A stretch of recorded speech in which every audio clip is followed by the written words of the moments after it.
He shook his thoughts away and looked up to the general. "We keep the rules in place so that ambitious young travelers don't get themselves killed," said Redfield. "Yet the boy in question is very much still alive. Did you stop him before he entered the gate? Did he endanger others?" Olivia sighed and seemed to deflate a little bit at the guildmaster's questions. No," said Olivia. "He actually managed to do the assignment on his own." A grin crept onto the old man's face.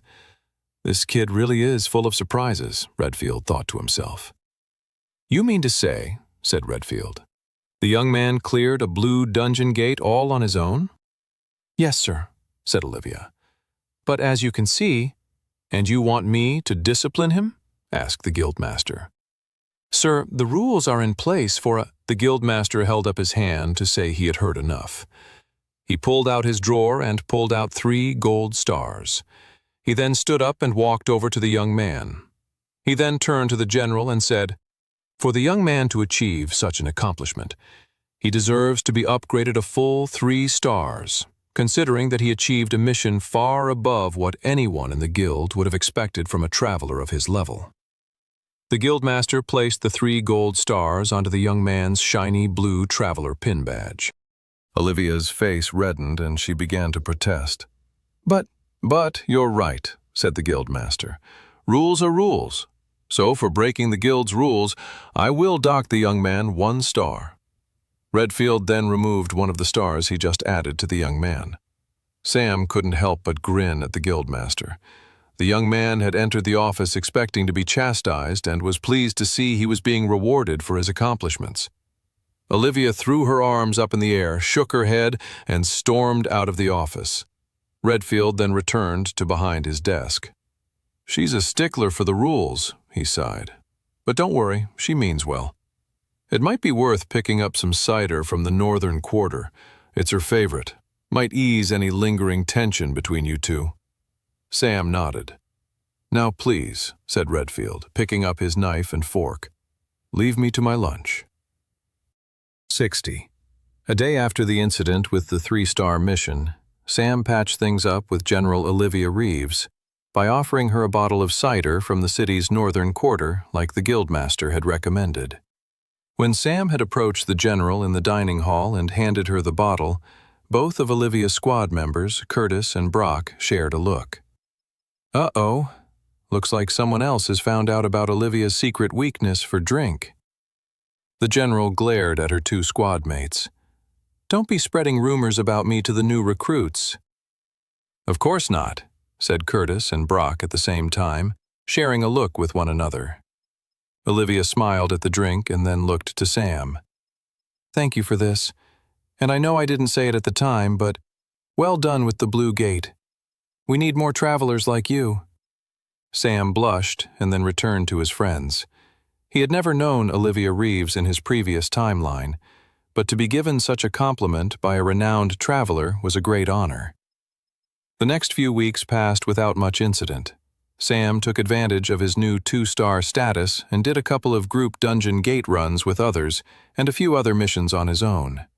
He made sure to not egregiously break any more rules, as he figured he'd save breaking the rules for when he really needed to do so. And so the days passed. Sam would do his 2-star missions during the day and then come back and catch up with Clara and Toby, who were still getting used to their new lives as travelers and would share notes on everything they had all learned.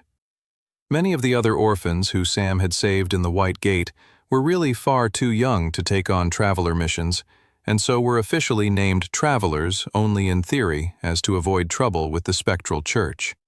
Instead, the younger ones took classes and lessons throughout the day. Sam grinned at the sight of the young kids, learning and living happy lives. It was so much better than the education of the streets that they used to live by. Pickpocketing, running, hiding, and learning to live with a constant gnawing hunger in your belly. Seeing their young, happy faces brought a small joy to Sam and was a continual reminder of why he was working so hard to train and get more powerful. Eventually, the last week of the month came, which was a time of great festivities throughout Resfall and Westria at large. Hearthmas was the season of gift-giving and cheer. The snow-capped roofs of the large city were brought to life with glowing mana bulbs that changed color from red to green. Snowmen were magically animated for the amusement of young children, and the smell of mulled wine and cider wafted throughout the streets. Sam woke up on the morning of Hearthmas to find his dorm room completely empty. "Where is everyone?" he thought as he rubbed his eyes. Did everyone already wake up? He was normally one of the first people up in the morning, so he was surprised to see that everyone else had already awoken. He pushed himself out of his bed and, in his pajamas, stepped out into the hall to see if he could find what happened to everyone. It was quiet, even out in the hall. He went down to the front foyer, and no one seemed to be around. He eventually heard a noise behind a door. When he cracked it open, he found everyone in the guild, from travelers to the assistants to the guildmaster himself, in a cozy common room with a crackling fire nearby.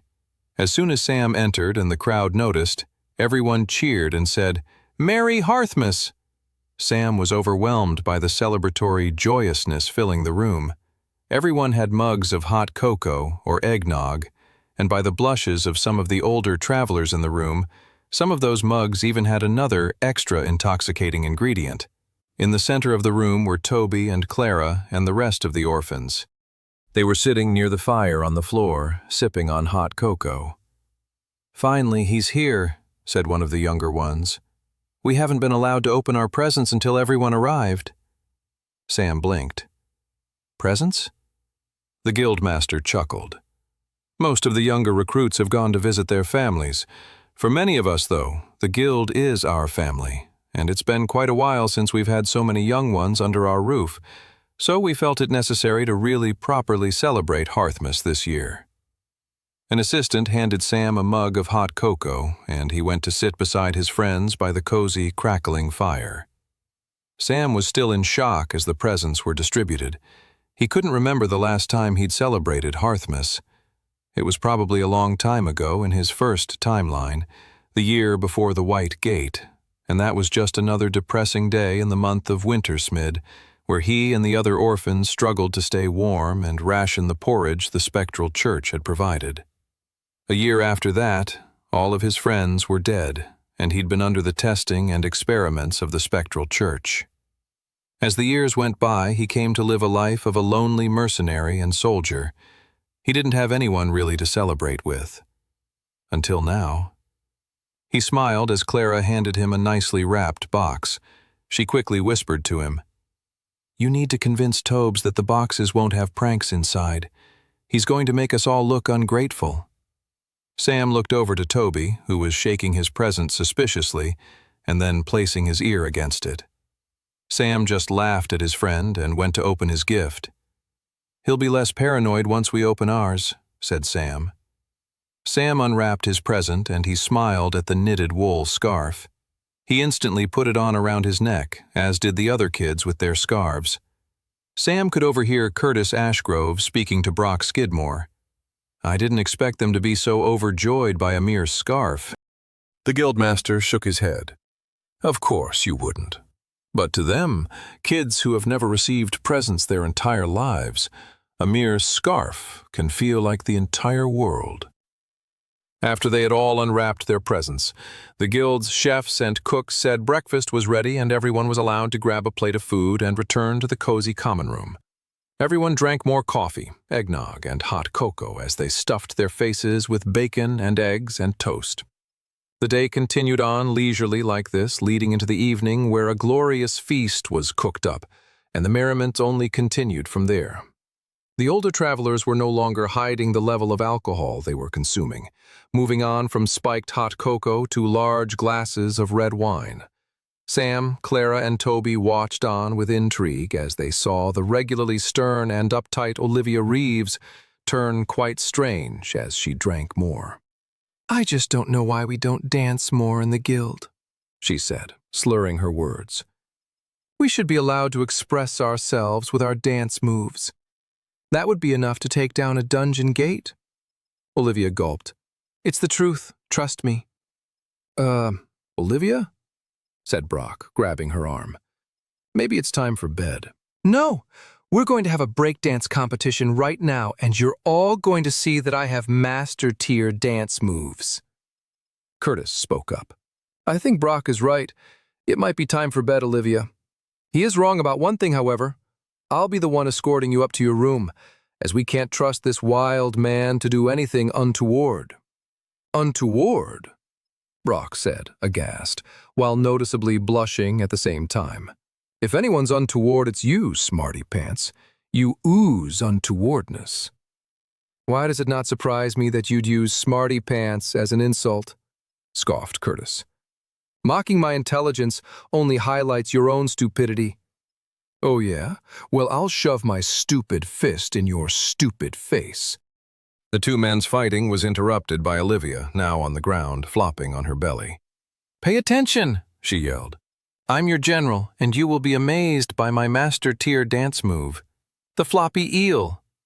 Sam, Clara, and Toby, who were all watching this from afar, all gave each other an awkward look.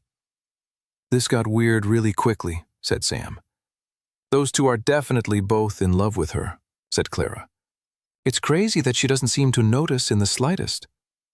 Toby blushed as he looked at Clara. "Yeah," he sighed. "Crazy." Soon enough, the guild master got involved, competing against Olivia for who was the best at doing the floppy eel dance move. And the evening only got wackier from there. The merriment continued late into the night, and slowly people peeled off to their respective rooms and dormitories to go to sleep. Sam smiled at it all. He really felt like he was living in a dream. His first life had been the life of a mercenary, full of death and misery. It was as if, as he worked towards changing history, his life only increased in joyousness and happiness. That night, as Sam lay in bed, he had a warm feeling in his heart. While he knew that most feelings and moments had a fleeting nature to them, he hung on to the happiness he currently felt, knowing it would fuel and push him harder towards his goal. As he drifted off to sleep, he couldn't help but smile at the thought of what a wonderful day had just passed. 61. Following Hearthmas were a few more quiet days until it was year's end, and then the week of celebrating that had begun finally came to a close.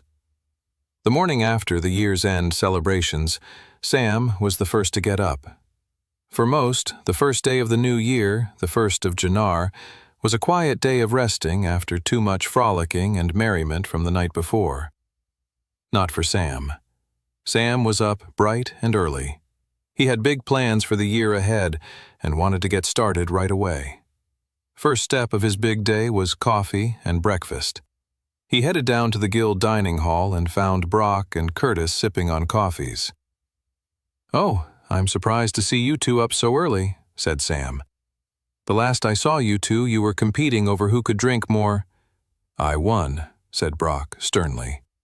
"No, I did," said Curtis. "I think last night you called it a tie and then went on to hug each other and talk about how much you actually love and appreciate one another." "Never happened," said Curtis. "Yeah, not in a million years," Sam chuckled. "You must have forgotten when you fell asleep then." They both answered at the same time. "We haven't gone to sleep yet." They both then looked at each other viciously and sipped on their coffee. "Don't tell me you two are competing to see who can stay up the longest," said Sam. Dark bags hung under Brock's eyes. "Just a little friendly competition among comrades." Sam left the two of them to their weird ritual of codependent friendship and went over to the breakfast buffet to load up on food. He sat at a table on his own near one of the windows of the dining hall and looked out to the gentle flakes of snow falling and blanketing over the city of Resfall. In the distance, he could see the shadowy silhouette of the royal keep in the distance, the home to the royal family of Volsungar, or, at the very least, the last surviving member of that family, Princess Alice Grace. With the holidays over, Sam knew it was time to get serious about stopping the upcoming assassination attempt on the princess. It was of the utmost importance. He could significantly change the timeline and stop a lot of needless bloodshed. Hundreds of thousands' lives could be saved. The regime that came to power after the princess's assassination was one of great cruelty and terror, a regime whose thirst for power worked only to hamper all of Westria when it came to fighting the Demon King and the horde of demons from the Black Gate. Sam didn't believe stopping the assassination would immediately result in Westria being able to beat back the Demon King, but it would be a significant step forward in Sam's attempt to alter the outcome of history and stop the obliteration of all of Westria. Sam reviewed his options on stopping the assassination plot. He could simply warn the princess, but he doubted she would believe him. He could maybe go to Redfield, but Sam didn't want to play his hand too early. Redfield might lose his temper and do something that only sped up the very events he was trying to stop. The more he thought about it all, the more thorny the situation became. He certainly had a strong idea of who the assassin of Princess Alice Grace was, but he wasn't 100% certain either. He also knew that there were multiple benefactors to her death, so that the assassination plot was more complicated behind the scenes than was ever known to the general public.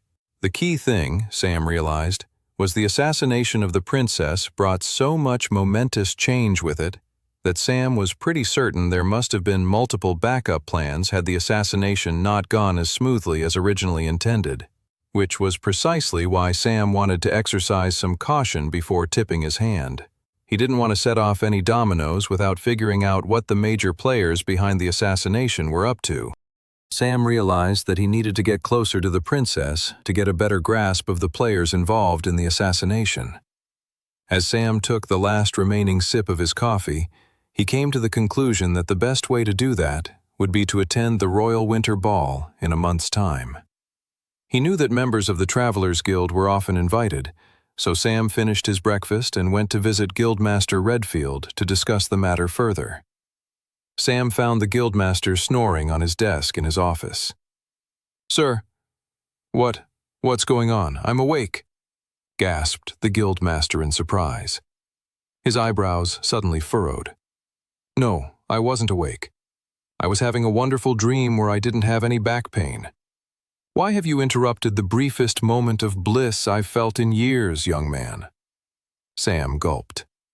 He didn't want to waste a Guildmaster's time, so he got straight to the point. "I'd like to attend this year's Royal Winter Ball," Sam declared. Redfield's whole face crinkled with shock, dismay, and utter frustration that he was woken up so that he could hear such a preposterous request. The Guildmaster crossed his arms and shook his head. "Absolutely not." 62. Sam couldn't believe it.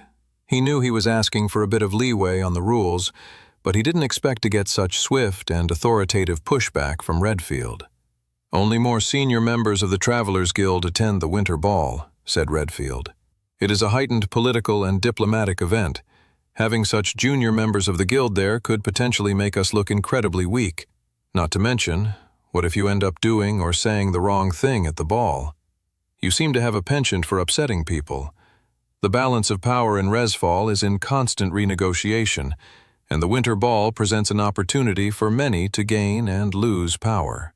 For all of its frivolous pomp and circumstances, it is not an event the guild takes lightly." Sam listened to the Guildmaster closely.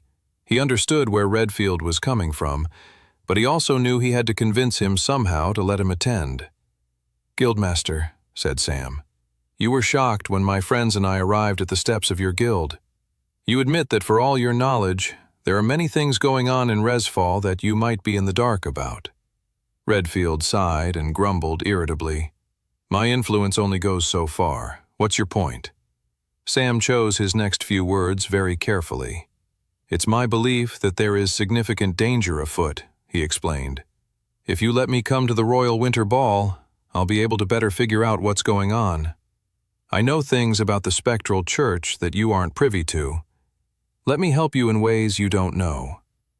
The Guildmaster leaned back in his seat. He stared at the boy. "Those are big claims, young man," said Redfield. "How can I trust anything you say, especially since you seem to be so clearly holding back on specifics?" "Have I not proven myself over the last month?" asked Sam. "Have I not shown that I can do more than most?" Redfield crossed his arms and let out a loud exhale through his nose. "All right," said Redfield. "I'll let you come. I'll even let your 2 friends come, but on one condition. You need to get yourself your 3rd star." "Great!" "I'm not finished," said the guildmaster. "There's only one way I'm going to let you get that 3rd star. You need to do a special mission for me. Off the books." It was Sam's turn to be caught off guard. Here he had thought he was the one keeping secrets from Redfield, but how much stuff did Redfield know that went far beyond Sam's knowledge from his previous lifetime? What things could the guildmaster know that maybe never made it into the books and scrolls that Sam had so intensely researched in his original timeline? It vindicated Sam's own decision to keep his cards close to his chest. "What's the mission?" Sam finally asked. "There's a town a few days' travel from Resfall, Creekdale. There's been reports of monster attacks in the town square at night. We've tried to investigate it, but it hasn't resulted in much. There are no dungeon gates remotely nearby, so it can't be a mana leak or a dungeon break. There's something uniquely strange going on." Sam was about to ask why the need for secrecy, but the guildmaster cut him off. "Just like you're asking me to do something without all the details, I would like you to offer me the same courtesy." Sam smirked and then nodded his head. Strange mission or not, he was now one step closer to getting to the Royal Winter Ball and proceeding with his mission to stop the assassination of Princess Alice Grace. Sam spent the rest of the morning running around Resfall searching for last-minute supplies for his mission. He wanted to get started straight away. The only problem was that the majority of shops were shut on the 1st of Jannar, and so it was tough finding places that were open on such a cold, miserable day when almost everyone was sleeping off their sins from the night before. He managed to find a few places that were still open for business and was able to stock up on supplies. After that, he returned to the guild and found Toby and Clara still sleeping in their respective beds. He shook them both awake and told them he was heading off and would be gone for a couple of days, maybe a week. He told them he looked forward to seeing them again when he got back. They both nodded and offered drowsy goodbyes before lying back down and falling asleep. With his goodbyes done, he went down to the stables to borrow a horse for the journey. As he waited for the stablemaster to bring him a horse, he found Roxy in one of the stables, mooing happily on a big bed of hay. "Happy New Year, Roxy," said Sam. The stablemaster returned with a brown steed, and Sam got on top of the horse. The steed was powerful and firm and well-behaved. "I like this horse," Sam thought to himself. With that, he trotted out of the guild and towards the city gate, towards the strange mission the guildmaster had assigned to him. 63.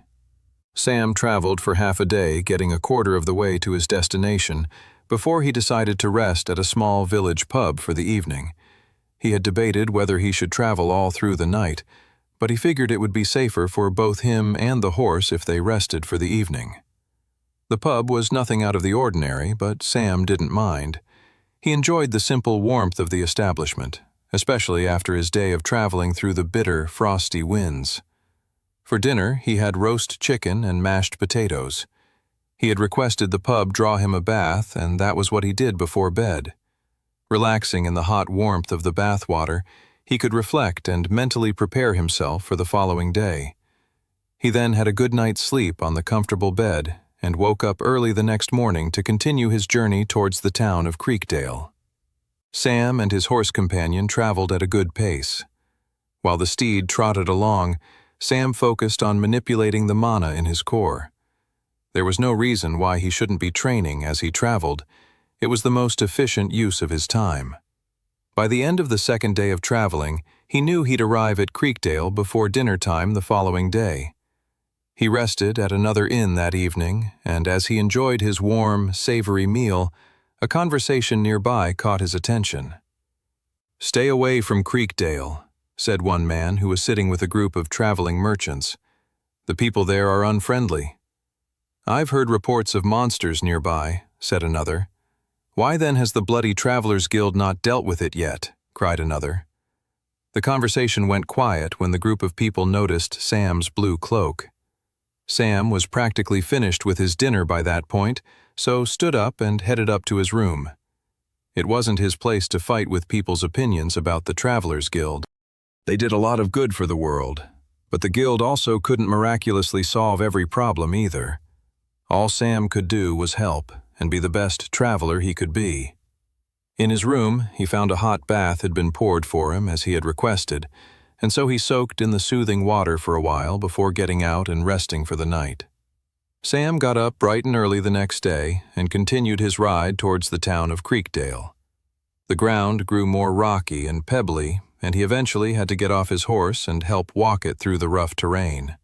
He walked along a small stream, which he understood would help lead him to Creekdale.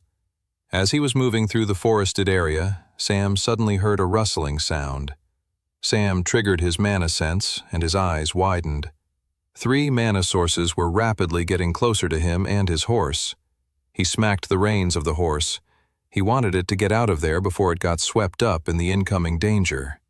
The horse neighed and galloped off.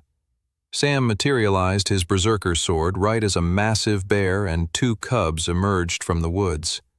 Blue mana flames covered the bear's entire body and even leaked out of its eyes. The cubs had a similar look to them as well. Mana leak, Sam realized. These were normal wild beasts that had been corrupted by the excessive mana floating in the nearby environment. The bears wailed in a frenzy and swiped at everything around them. They were just roving masses of destruction until someone took them out of their misery. Sam rushed forward. He sliced one of the cubs, and with blood dripping from his sword, he spun around to distribute it. He then triggered Blood Flame, which burned through the mana-corrupted beasts. The attack was enough to take out the cubs, but the large mother bear was now only in more of a frenzy. It swiped its claws, and Sam quickly leapt out of the way. The claws landed into a large rock, cutting it in 2. Whoa, Sam thought. The mana corruption has really taken hold of this bear, adding a significant amount of power to its attacks. He rushed forward, straight into another claw attack from the mother bear. The mana-corrupted bear swiped down and Sam dodged it, this time maneuvering around the beast. He raised his berserker sword and sliced down, ripping through its flesh and cutting the beast in half. The bear may have been enhanced by mana, but it was still just an animal, and Sam's stats far outclassed it. Then, with the power of an adept tier-level weapon, the corrupted bear didn't stand a chance. Sam caught his breath as he took in the remains of the dead bears. The conversation he overheard at the inn the other night came back to him. There were rumors of monster attacks in Creekdale. Could it all be corrupted beasts? Though, from what the guildmaster said, there were no nearby dungeon gates causing the mana leak. He took a moment to inspect their bodies to see if he could find anything more, but it was a standard mana leak from what he could tell. Though, the bear did have an increased level of power that felt somewhat beyond a typical level of enhancement from average mana corruption. Sam thought it over. He couldn't come to any definite conclusions. He'd have to get to Creekdale and check out what was going on there. At the very least, the rumors of monster attacks were confirmed to be partially true. Only partially, as the bears weren't technically monsters. That said, it made sense that average citizens wouldn't be able to tell the difference between a monster and a mana-corrupted animal. The bears were proof that something strange was definitely in the area. After filling up a few vials of bear blood to be used with his blood flame ability later, Sam's horse returned from the woods. "You came back," Sam smiled.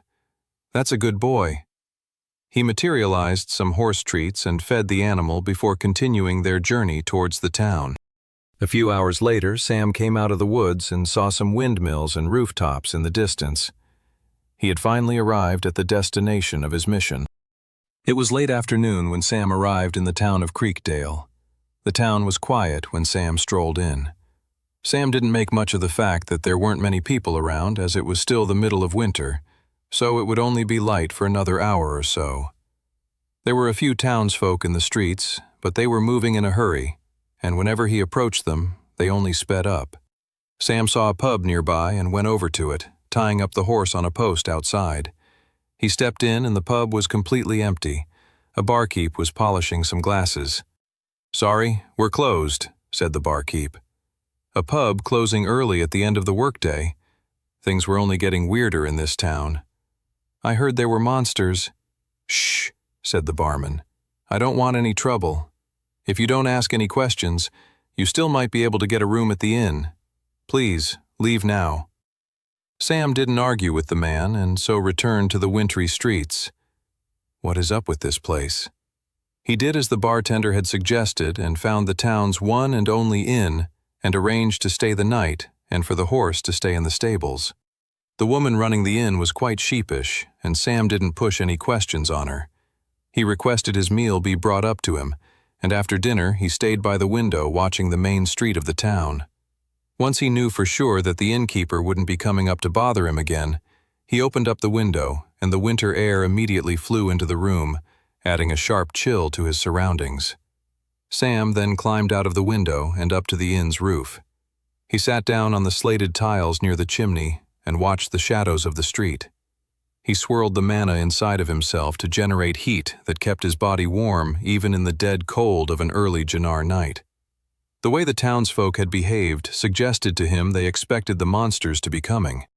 That would be the only explanation for why they were so unfriendly and in a hurry to get inside. If Sam's hunch was true, he predicted monsters would eventually emerge in the streets of the town. His hunch was proved correct after an hour and a half of waiting in the cold night, when a piercing scream echoed through the otherwise silent town. Sam stood up immediately and ran to the edge of the inn's roof and leaped down to the main street below. He sent mana into his feet, which helped cushion his landing. He then rushed in the direction of the scream. Turning a corner, he found a young woman surrounded by a pack of wolves all covered in blue flames. More mana-corrupted beasts, I see. Sam materialized his berserker sword and got straight to work. He tried to slice each and every one of the wolves. Not to kill them, but simply to get his berserker sword's ability to trigger, so that the wolves would turn their focus onto him rather than the woman. They all growled and jumped towards him. Sam materialized his flame sword in the other hand and made quick work of the attacking wolves as they each leapt at him. Some of them Sam cut in half, 2 of them he decapitated.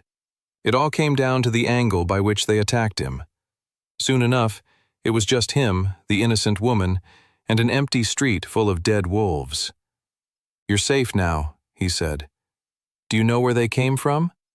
The woman screamed once more and ran out into the dead of night. He didn't chase after her. So much for a thank you, Sam thought. He looked around at the now empty streets of the town, even more perplexed than he had been before. What the heck is going on here? Sam turned to the dead wolves. None of their bodies disintegrated down into monastones. He knew it already, but it was extra confirmation that the town wasn't being attacked by monsters, but animals significantly corrupted by mana leak. But things weren't adding up. All the information Sam had gathered so far wasn't sitting right with him. He thought about the way the townsfolk had all been in a hurry to get home before it got dark. He thought about how unfriendly everyone had been. The townsfolk were acting as if they knew dangerous creatures were going to come out at night, as if the creatures were following a pattern. Yet, the only creatures Sam had so far seen were mana-corrupted animals. Such beasts were wild. They didn't follow any rules or patterns. Unless, Sam wondered to himself, another power is manipulating them.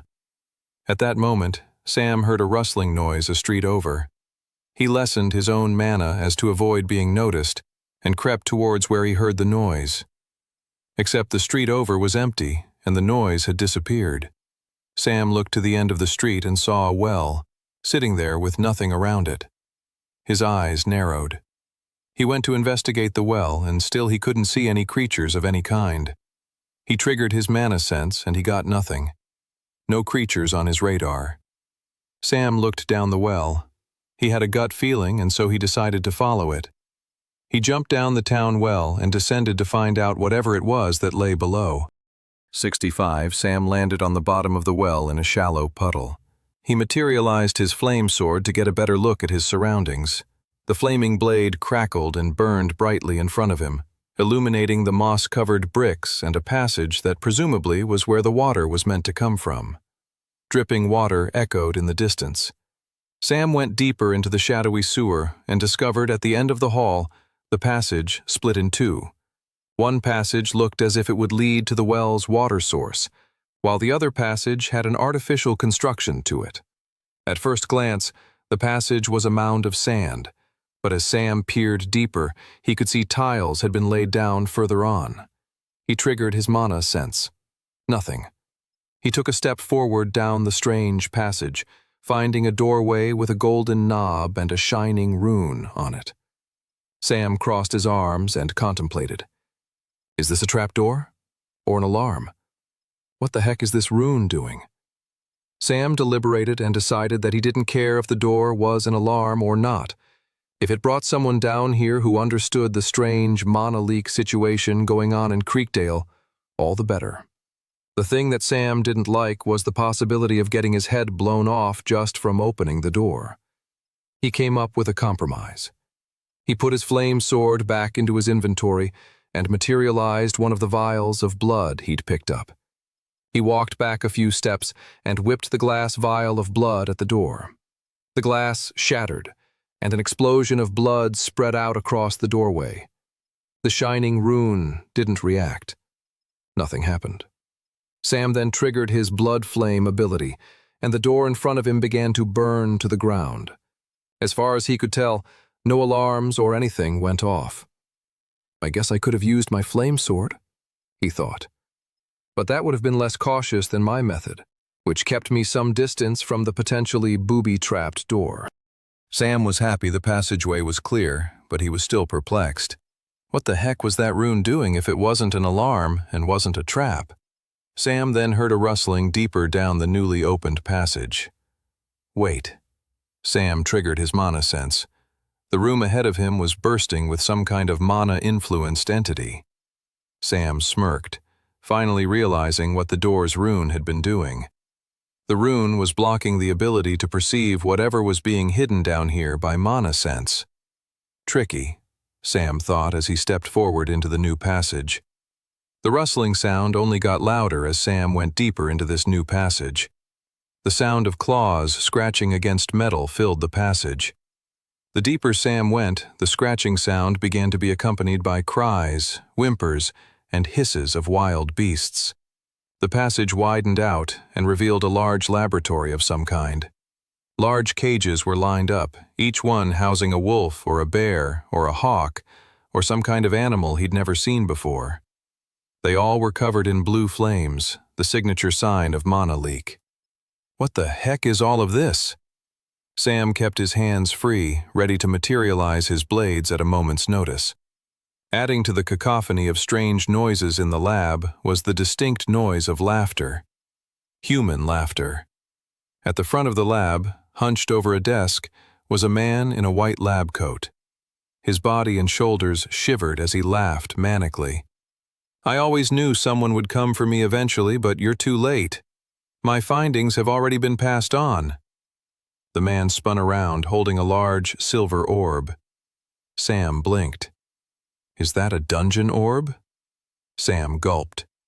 In Sam's previous timeline, one thing that perplexed countless number of scholars, theorists, and scientists was the seemingly random nature of the dungeon gates.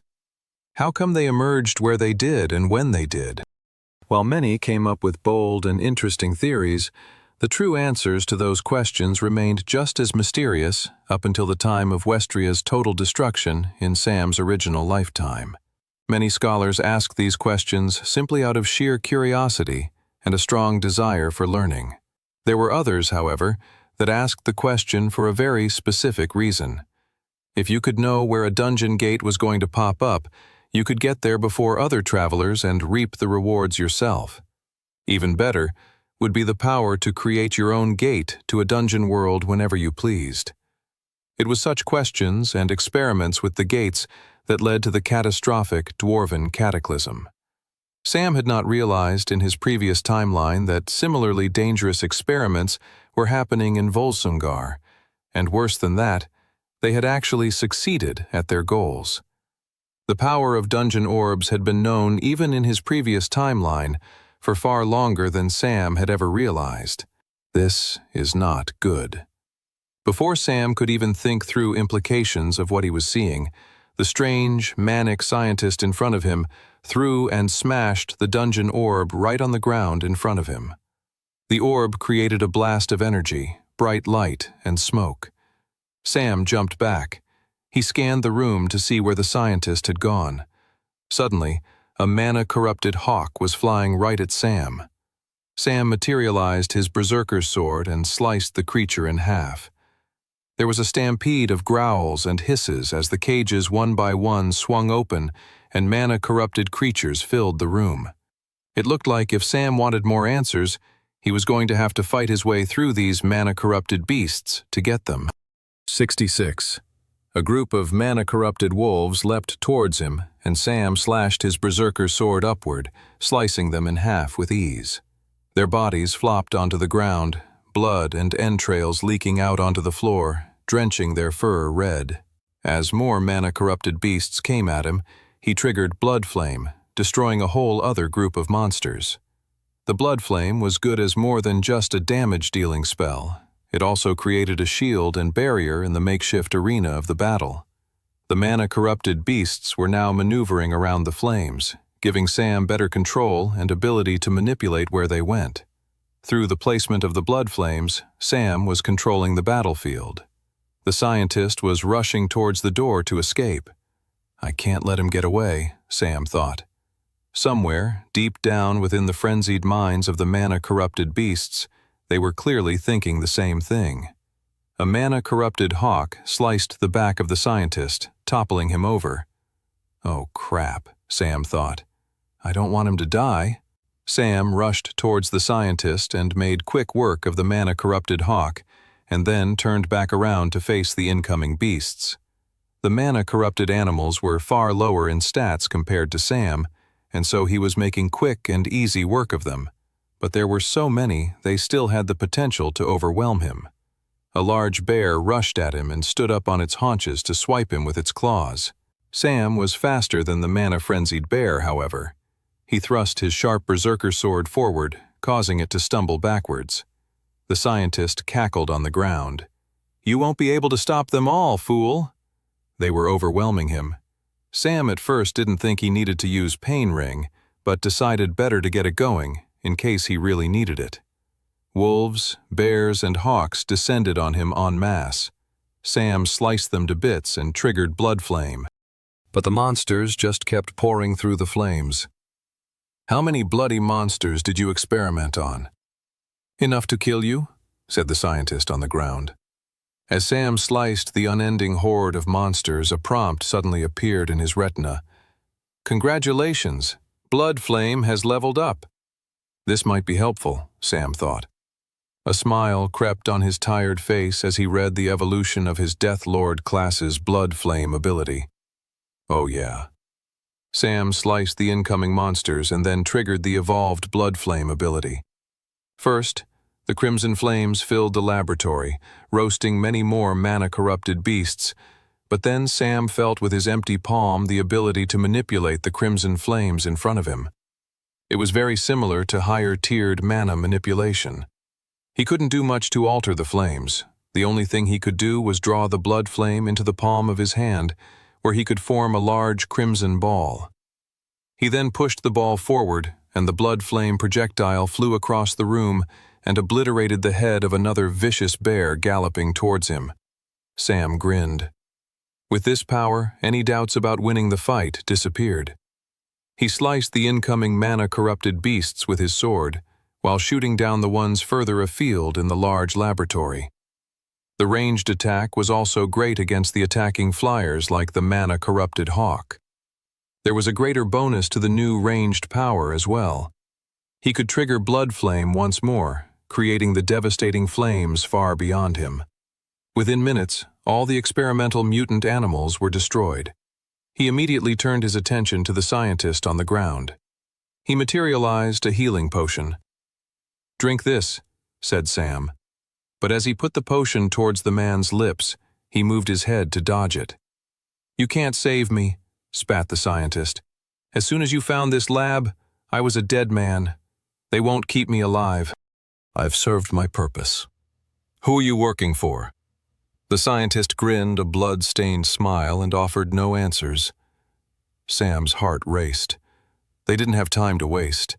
If this man was going to refuse to be healed, he only had minutes, maybe seconds to live. "Why are you experimenting on these animals?" Sam asked. "How did you develop your own dungeon orb?" The dying scientist shook his head and chuckled. "I'm not the only one working on these experiments," laughed the scientist as blood gurgled up from his mouth. "There are others. Watch out!" "But what about—" With that, the scientist's eyes took on a faded hue, and Sam realized the man was dead. He wouldn't get any more answers, certainly not from a corpse. 67. Sam stared at the dead scientist in disbelief. He got up and investigated the rest of the lab. After 30 minutes of searching, he couldn't find any worthwhile evidence of what had gone on down here in the laboratory. Sam sighed. He didn't like what he had discovered here. Experiments, dungeon orbs. This was bad. He looked to the ground where the scientist had smashed the dungeon orb. No artificial dungeon gate had appeared in that moment. Of course not. To unleash an artificial gate required intense amounts of mana, normally from more than one person. From what Sam had gathered looking around, the scientist, and perhaps others that he had been working with, had indeed created an artificial gate that they kept hidden and then used to corrupt animals in the surrounding area to create extremely dangerous and hostile creatures. Then, the experimenters set the mana-corrupted animals loose on the town, probably to observe how much damage the animals could dish out, and how much they could be controlled by other means of mana manipulation. Bad, bad, bad, Sam thought, shaking his head. The implications of this are not good at all. He'd have to go tell Guildmaster Redfield about it at once. Sam walked out of the laboratory and headed back the way he came. He'd jumped down that well in search of answers. He'd found his answer to where the mana-corrupted monsters had come from. He hadn't expected, however, to discover more uneasy and haunting questions. The sky was a pinky orange as the sun was just starting its morning rise. Sam headed back to the inn. He didn't see anyone on his way. Perhaps the townsfolk were still sleeping or still fearful of leaving their homes for the day. When Sam got back to the inn, he settled his affairs and got his horse from the stables. "Before I head back to Resfall," said Sam to the innkeeper, "I just wanted to let you know that the creatures will no longer be haunting your town." "There was no haunting or any of the superstitious activity you guys came to believe. You don't have to believe me, but wait and see tonight. I made sure that none will emerge." The innkeeper crossed her arms and scowled. "I'll believe it when I see it." Sam shrugged and then headed on his way. 5 minutes later, he was at the edge of the town and contemplating the best route back to Resfall when he heard shouting from the way he had come. "Wait!" Sam turned around. He couldn't believe. A crowd of people were coming towards him, led by a woman. It was the woman from the night before. "I told everyone how you saved me last night," said the woman. She approached Sam and held out a candle. "This candle will help you cultivate your mana more," said the woman. "My husband and I are candle makers, and that is one of our specialties." Sam was overwhelmed by the gift. Such a candle was very expensive, used mainly by travelers of noble birth. It was a truly generous gift. "This is too much," said Sam. The woman shook her head. "You saved my life. That candle is nothing compared to that." Sam blushed and nodded in thanks to the woman. Then the entire town erupted in a huge cheer. "Thank you for saving our town!" Sam looked at the crowd of townsfolk. He recognized so many of the faces that had once been full of fear and superstition, who were now full of cheerful, warm, and happy faces.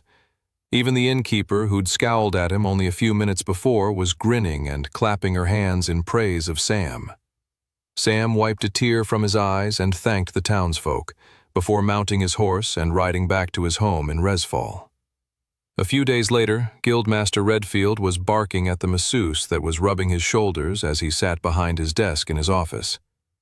"You're only making my back feel worse," he grumbled. "Well, if you laid down like I asked, I have a whole guild to run." I don't have time to lie down and have you rub your palms into my back. It sounds like a colossal waste of time, if you ask me."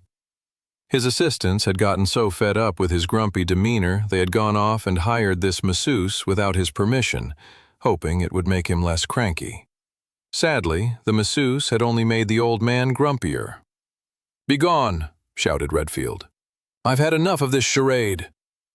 The masseuse did not protest and quickly hurried out the door of the guildmaster's office. Redfield then leaned back in his chair and sighed. "Finally, I can relax without that annoying woman hovering over me." He looked out the window of his office at the midday sun. It had been over a week since he had sent Sam on that unofficial mission. Did I give the young man too hard a task? Redfield wondered. If it were an official mission, it probably would have been a 1-star journeyman-level mission. So, it was quite a stretch to send the kid on his own. But there was something in the kid's eyes. He was strong, thoughtful, powerful. If the kid came across a danger that was too much for him, he was smart enough to retreat and look for assistance. It was something about the boy. He was wiser beyond his years. Another traveler his age would be more aggressive, more narrow-minded in his pursuits. The guildmaster referred to such behavior as the stupidity of youth. Yet, for whatever reason, the young man didn't possess the ailment that plagued so many others his age. Still, Redfield thought, I hope I didn't put too much pressure on the young man. He stood up and looked out the window, grinning at what he saw. The young black-haired boy sat on his horse, trotting along towards the guild. Why did I even feel a moment's concern? Redfield thought. This kid really is something else. 68. After Sam had returned from Creekdale, he filled in the guildmaster on the details of his mission and how it went. He walked Redfield through the experiments and the scientists' use of artificial dungeon orbs. The guildmaster only had more questions after what Sam had told him. Sam wasn't sure how much about artificial dungeon orbs he should go into. The discovery of artificial dungeon orbs would have a big impact on Westria, one that brought opportunities, technological innovation, but also hundreds of thousands of deaths. It was not something to take lightly. So, they created dungeon gates out of thin air? Asked the guildmaster. Sam had a slight understanding of how the process worked, but figured he didn't need to get into it with the guildmaster now. The important thing was simply to explain the dire implications behind it. I'm not sure, said Sam in answer to the guildmaster's question. All I know is that it has the power to easily corrupt animals and create a widespread mana leak. The list of devious and dangerous ways an artificial dungeon orb could be used is very long. The implications of all this is incredibly dire. Who do you think might be behind it? The scientist said there were others working on similar experiments and that he'd shared his findings with others. I don't know who, though. Do you think it might link to the spectral church? Sam crossed his arms. Possibly. He couldn't say for certain, but Sam knew that there must have been a backup plan if the assassination of Princess Alice Grace hadn't gone smoothly. Something involving artificial dungeon orbs might very well be a part of that backup plan. The post-mission meeting soon came to a close and Sam got up to leave. Have you already forgotten your reward? The winter ball isn't for another month or so, said Sam. I can't have a 2-star novice-tier traveler being the front man for the newly created Young Travelers of the Future Brigade attending the Royal Winter Ball, said the guildmaster. Redfield then pulled out his drawer and walked over to Sam and placed a 3rd star on his traveler's badge. 3 stars just has a better ring to it, smiled Redfield. Doesn't it? Before Sam went to bed that night, he lit the special mana cultivation candle. He figured he'd share it with Clara and Toby and the other orphans, so that they could all improve their magic affinity together while they slept at night. The next day, Sam was ready to get to work on a new mission and keep training, only to find more than half the guild lounging around the common room. Brock and Clara were playing some kind of slap game with their hands, while Curtis and Toby were playing chess. Even Guildmaster Redfield was sitting in the common room reading a book with his not atypical curmudgeonly face, scowling down at the pages of the book as if they were directly insulting him. At that very moment, General Olivia Reeves walked into the common room and looked as aghast as Sam was. "What's going on?" they both asked. "We're taking a day off," shrugged Curtis, moving one of his chess pieces. "But what about the dungeon gates and the missions?" "There's plenty of people working today," said the guildmaster. "People similar to you two." "What the heck does that mean?" balked Sam and Olivia. "Workaholics," they all answered in response. Olivia and Sam turned to one another in shock. "Can you believe this?" said Olivia. "No," said Sam. "Should we maybe do a mission to get— I'll show all of these lousy travelers that I can be the best non-workaholic person there is." Sam rubbed the back of his head and laughed nervously. "That wasn't what I was expecting you to say." "Come on, everyone," shouted Olivia. "We're going to Hilly Valleys." Hilly Valleys was a small village a couple of hours outside of Resfall, known for its large hills. It was a popular winter vacation spot for the nobles of Volsungar. Despite trying to prove her supposed non-workaholism, Olivia managed to hire a large horse-drawn carriage and organize a big group to take a trip, all within the hour of her declaration to prove she was the least addicted to work within the group. When they arrived at Hilly Valleys, they rented toboggans and went sledding down the largest hill in the valley. "I don't know about this, you guys," said Toby as they dragged their sleds to the edge of the hill. "What is this hill called again?" Olivia turned and looked at the boy with a sinister expression. "Killer Hill." "Why would any of us voluntarily visit somewhere called Killer Hill?"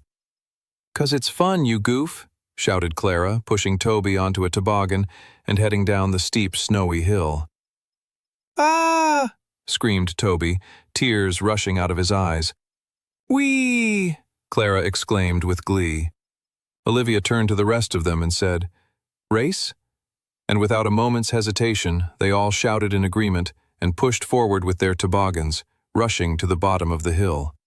At the bottom, they ended up working together to make a snow fort, only for the guildmaster to betray them all and start a snowball fight. This then turned into a more organized game of snowball capture the flag. With the guildmaster as referee, the two teams faced off against one another. Team 1 was Clara, Olivia, and Toby. Team 2 was Sam, Curtis, and Brock. Sam's team ended up losing because Curtis and Brock couldn't agree on a strategy. By the end of the day, the group was laughing and giggling at all the fun they had. Before returning home, they had a hearty meal at a pub nearby in the warmth and comfort of a fireplace. They got back into their large carriage and returned to the guild late in the evening. As everyone fell asleep and rested on the carriage ride home, Sam watched as Resfall and the Royal Keep came back into view. The day off had been good. He felt refreshed. Starting tomorrow, he could start preparing for the Royal Winter Ball. 69. A week later, the last month of winter finally arrived. Février. Rather than a gentle warming into spring, Février was winter's last bite on Resfall. The streets were mostly empty, but for patches of thick ice as frost crystallized its grip on every doorknob, windowsill, roof, and statue. There was no escaping the cold of Février. Even the hope of spring just around the corner didn't do much to warm people's hearts. There was one thing, though, that brought a level of excitement that the cold weather could never diminish. That was the Royal Winter Ball and the holiday that came with it. The holiday known as Love Spell Day. Edgar Redfield was standing in his office, looking out the window, and shuddered just thinking about the approaching holiday. Just beyond his door, he could hear the rushing of footsteps, the sounds of whispers, and the giggles of delight. "My gosh," he grumbled to himself. "The whole week of gushing love letters and gossip has begun then, has it?" He couldn't wait for the week to be over. For Redfield, the guild had much bigger issues to attend to than who was in love with whom. A few days before the ball, Sam and Toby went shopping for suits. As Sam led the way along the cold, wintry streets of the Noble District, both boys looked on with awe. Neither Sam nor Toby had ever walked down these streets as a traveler or as a person attending a noble event.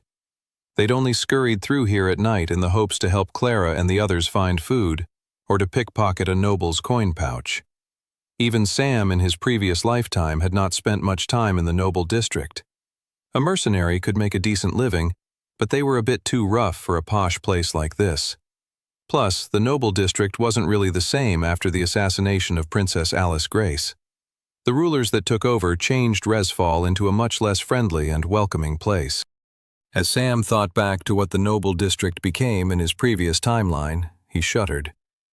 It was an even less affable place than it was now. They walked by heated lamps that Toby immediately commented on.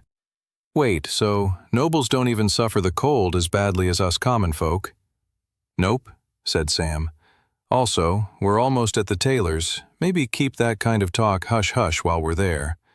Rich folk generally don't like being made to feel bad about the poor. Speaking about the poor, said Toby, can we really afford suits from a place in the noble district? Guildmaster Redfield made it a condition of our attendance at the ball that we must go here for our suits, said Sam. But also, Toby, maybe you haven't realized? We're definitely not poor anymore. Those mana stones don't sell for cheap. Toby blinked. Me? Not poor? I know, it's hard to believe, said Sam. Now come on, let's go try on some suits. The boutique tailor in the noble district that Guildmaster Redfield had sent them to was a small building housing a very plush set of rooms with beautiful decor and furniture. The two boys were brought coffee and delicious cookies as the tailor measured them and offered different types of fabric they might wish to wear. It's for the Royal Winter Ball, said Sam to the tailor. So black tie is what we need. Perfect, said the tailor, heading into another room to gather more materials. Standing side by side, Toby gulped and pressed his fingers nervously together. His mouth moved like he was talking to himself, but no comprehensible sounds came out. What is it, Tobes? Well, Sam, I wanted to get your opinion on something, said Toby. But you have to promise to keep it an absolute secret. You can't tell anyone. If you did, it would be the greatest betrayal of trust Westria has ever known. Okay, a bit of an exaggeration, grinned Sam. But shoot, what's on your mind? Toby's lips trembled, and he struggled to speak. He looked like he was going to throw up. He finally shouted out the words, "Do you think I should ask Clara to the dance?" Sam laughed. He had thought the nature of Toby's question might be something like this. "Don't laugh," cried Toby, and then looked over his shoulder. "Rats! I didn't swear the tailors to secrecy. Do you think they'll go tell Clara what I told you?" Sam shook his head. "They have no idea who she is, and I doubt they care. I'm sure they hear loads of more interesting noble gossip than what you just said. Plus, they have a reputation to uphold. If anything that was said within these walls leaked out, that would damage their business." Toby sighed with relief. "Phew. As for your original question," said Sam, "the royal ball is not the kind of ball where you bring a date." Toby's eyes fell to his feet, dejected. "But," said Sam. Toby's eyes widened with hope once more. "You should definitely ask Clara to dance at the ball for sure." "Okay, next question. How exactly do I do that?" "At the ball," said Sam, "you say, 'Hey, Clara, want to dance?'" Toby threw his hands up in the air. "That's the most ridiculous thing I've ever heard." "Hey," grinned Sam, "you won't know unless you try." Meanwhile, a few streets over, General Olivia Reeves and Clara were shopping for dresses to wear for the Royal Winter Ball. Olivia Reeves went through the racks of dresses. "No, no, no, definitely not, no." Clara just looked around the clothing shop in amazement. She marveled at the fact that this was her life now, fighting monsters in dungeons, then shopping for dresses so that she could attend a royal ball. Only a few months ago, Clara didn't even know what feeling full after a meal felt like. "Yes," said Olivia, pulling out a gorgeous dark green dress. She turned to Clara and shoved it toward her. "This will be perfect for you. Go try it on." As Clara went behind the large curtain drapes of the dressing room, she heard Olivia sigh. "What is it, General?" asked Clara as she got undressed and stepped into the gown the superior traveler had recommended for her. "I'm just thinking about how much I love Février," she sighed. Clara's ears perked up at this. The general didn't really let down her guard often. She was always barking orders and making commands. She had a way of being stern even when drinking with her colleagues. Clara admired her for that, even saw herself in Olivia a lot of the time. "Are you a big fan of Love Spell Day?" Clara asked, waiting behind the curtains to hear how the general replied. "If you tell anyone I said this," said Olivia, "then I'll kill you. Don't doubt me for a second. But yes, I do love Love Spell Day. I've never really properly celebrated it before," Clara admitted. It was one of those holidays that seemed frivolous back in the orphanage. Due to the annual royal ball, the holiday didn't even result in big noble feasts for them to steal from, which were the most important aspect of a holiday for Clara back then. A holiday was merely an exploitable moment for more food. Except that was never the case for Love Spell Day. You couldn't satiate your stomach on love. "You're in for a treat then," said Olivia on the other side of the curtains. Clara thought back to Hearthmas and how Brock and Curtis flirted with her so vehemently despite her own seemingly obliviousness. "Do you have many suitors?" asked Clara. There was a pause, and Clara worried she'd pushed their conversation too far. "Yes and no," Olivia finally answered. "This comes back to why I love Love Spell Day. It also serves as a good reminder. We're living in both a golden and dangerous age with the advent of the dungeon gates. We're travelers first, right? That is our responsibility and our duty." That responsibility can be hard, and it weighs on every traveler, man or lady, differently. It's nice on Love Spell Day that, at least for an evening, us rugged travelers can enjoy just being ladies that are admired. It's a nice change for a night. Clara nodded at Olivia's words. She understood what the general was saying. There were a great many privileges to being a traveler, but the classic life of marriage, children, a dog, a family, was not one of them. Such a life was typically a door that closed when one became a traveler. It didn't bother Clara too much, though. She was too young to be considering such things anyway. Plus, she couldn't have even dreamed of such a life before she became a traveler. Why would she get upset about a lost opportunity she had never hoped for in the past? Clara sighed and took a step out into the main chambers of the clothing shop. Olivia's dark eyes widened at the sight of her. "What is it?" asked Clara. The general grinned. "People are going to struggle to take their eyes off of you. Who knows? You might even upset the princess." 70. Finally, the night of the ball came, and all the travelers who were attending gathered in the front hall of the guild, all dressed up in their formal attire. Despite perfect tailoring, Toby couldn't help but feel uncomfortable in the suit he was wearing. It cost more than the total amount of coins he had pickpocketed as an orphan over the course of his entire life. "Where's Clara?" Toby asked Sam. "Look," said his black-haired friend. Toby looked to the stairs, and his eyes widened and his stomach flipped as he saw Clara walk down the stairs. Her auburn hair was held up with bangs framing her face. She was wearing a beautiful dark green dress that matched her eyes. She had on gold earrings and a simple pendant hanging around her neck. Sam put his hand on Toby and whispered in his ear. "Whoa, you might be competing with a few other nobles for that dance tonight, Tobes." "Hey, you guys," said Clara, approaching them. "You look great." "So do you," said Sam cheerfully.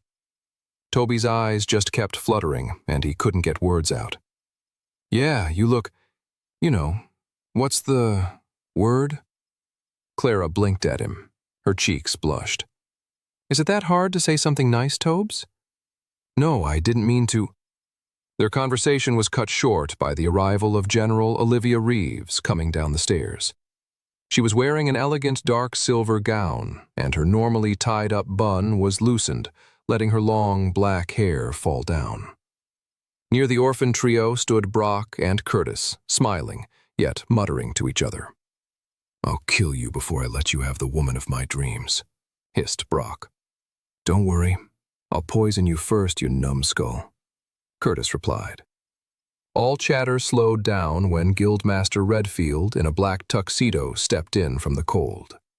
"Our carriages are here," said the Guildmaster. "Remember, we're not going to the ball tonight to have fun. This is a mission, a highly consequential one. The standing of the guild and the balance of power in Resfall can all change on a night like tonight. It could cost us our jobs, maybe even our lives. And on that cheerful note, the group left the guild and entered the large carriage that would take them to the royal winter ball. Meanwhile, across the city of Resfall, high up in the royal keep, sat Princess Alice Grace in front of her dressing table, getting ready for the royal winter ball that would soon begin in the great hall, just a few floors below her. She was sitting in front of her mirror, putting on her earrings, just fiddling with the last bits of that night's outfit. She'd already put on earrings and taken them off and switched them for another pair. She was struggling to put this new pair in, accidentally poking the wrong part of her ear. "Ow," she said aloud, followed by another. "Ow." Alice had to get everything just right. She had to live up to the standards of a royal woman, first set by her great-grandmother, who was considered one of the greatest queens Volsungar had ever seen. "Focus, princess," said a voice behind her. "We can't have you greeting everyone with blood running down your ears, can we?" Alice looked over her shoulder at an older woman wearing a demure black dress that covered her shoulders and had a white button at the top. The woman had a short bob of gray-silver hair. This was Alice's personal handmaiden, Mildred Cross, hand-selected by her father, the former king, when she was just a baby. She frowned at the older woman. She wasn't ready for the ball yet. She was nervous. Also, while she liked Mildred quite a bit, she did feel slightly jealous of other noble girls who had a handmaiden closer to their age. Mildred wasn't much for gossip. Really, she wasn't much for talking either. Mildred mostly liked to stand quietly and say nothing. "Are you not nervous in any way, Mildred?" asked Alice. "No. Why would I be nervous for an event that involves a group of people standing around, acting in accordance with their social status, and then occasionally dancing in a predetermined pattern? As far as I can see, there are absolutely no changing variables for the evening ahead." Alice made a face. Now she felt like a total goof for feeling nervous. Of course, she was the princess, and there would be a lot more eyes on her than there would be on Mildred. So what did the handmaiden know? "I'm guessing you don't believe in destiny then, Mildred?" The older handmaiden paused. "Destiny is merely an organizing principle to explain what cannot be explained," said Mildred. "The way you see things, I feel like tonight will be quite boring for you, no?" "Perhaps," said Mildred. "I misspoke a moment ago. There is one changing variable tonight." Alice's eyes widened at that statement. "Really? What is it?" "I rather not say." "You have to," said Alice. "As princess, I demand it." The older woman looked Alice directly in the eye. Alice had seen this look from Mildred before, a look that suggested there was more beneath the woman's stony exterior than met the eye. "The one changing variable tonight," said the handmaiden, "is you, princess." "Me?" gasped Alice. "But why?" "There is no more time," said Mildred, eyeing the setting sun outside. "It's time you made your entrance. Remember, princess, hold your dress up, don't trip." Sam looked out the window of the carriage as it arrived at the front entrance to the royal keep. Glowing magical mana bulbs were floating in the air, and a beautiful red carpet had been laid out across the steps. Guards stood at attention at the bottom of the steps, while royal staff was offering assistance to any of the guests where they could. "I can't believe we're this close to the keep," said Clara. Sam turned to her and grinned. "We're about to get even closer." The group from the Travelers Guild exited their carriage and made their way up the steps and entered the royal banquet hall. The beautiful room was lit up with candles and glowing chandeliers hanging from the ceiling.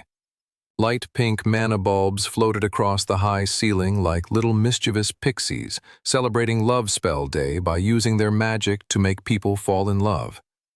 While the others looked around in awe, Sam was taking in the room. The large circular tables adorned across it, the royal dining table at the front for everyone to see, the dancing area nearby. In Sam's first timeline, there had been a terrible attack at this ball. One person in particular had been grievously harmed, and that was Princess Alice Grace's personal handmaiden, Mildred Cross. The wounds eventually led to her death a few weeks later. Many scholars in Sam's previous timeline came to believe that maybe Princess Alice's assassination may have been thwarted had the handmaiden survived. Beyond knowledge of the attack and the particular person who was injured, that was all Sam had to go off of. While knowledge of the attack was widespread, the details were kept out of the public record as to not harm the morale of the kingdom. As the group of travelers picked up hors d'oeuvres from passing waiters and helped themselves to glasses of punch, Sam assessed the room, trying to piece together where the most dangerous points of attack could come from. As Sam was mentally preparing himself and taking everything in, his thoughts were interrupted by the sight of a tall, pale-skinned man with a long brown ponytail. Sam shuddered. It was the royal court advisor, Clarence Erdstrom, the main culprit behind Princess Alice Grace's assassination. 71. Sam's eyes narrowed as he felt anger bubble up inside him as he stared at the royal court advisor. It was never proved, but the court advisor was the person who most clearly gained from the teenage princess's death. He became the acting head of the Volsunger kingdom, turning the society into an authoritarian military state obsessed with using the dungeon gate system to gain more and more power to take over all of Westria.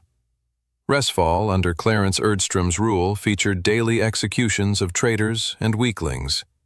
Their bodies hung up in public spaces to remind and instill fear in all of the citizens. Every person in the kingdom walked around in terror of being accused of traitorous behavior, and so, in turn, accused others in fear of being accused first. There was no doubt Resfall and the kingdom at large had a lot of problems and issues, but no one who lived to see the changes in Sam's previous timeline would ever want to return to that world with Clarence Erdstrom in power. The court advisor moved towards the group of fancily dressed nobles and began to mingle. Sam felt every fiber of his being compelling him to get closer to the man. If he killed Clarence here and now, he could potentially stop so much horror and pain that would be inflicted on the kingdom. Of course, Sam hesitated. Clarence wasn't the only person who gained power from the death of Princess Alice Grace, and killing him here and now would send any other accomplices back into the shadows. I still don't know who Clarence is working with, Sam thought frustratedly. The most obvious guess was the Spectral Church, but the institution didn't fare well under Clarence's villainous leadership in Sam's first timeline.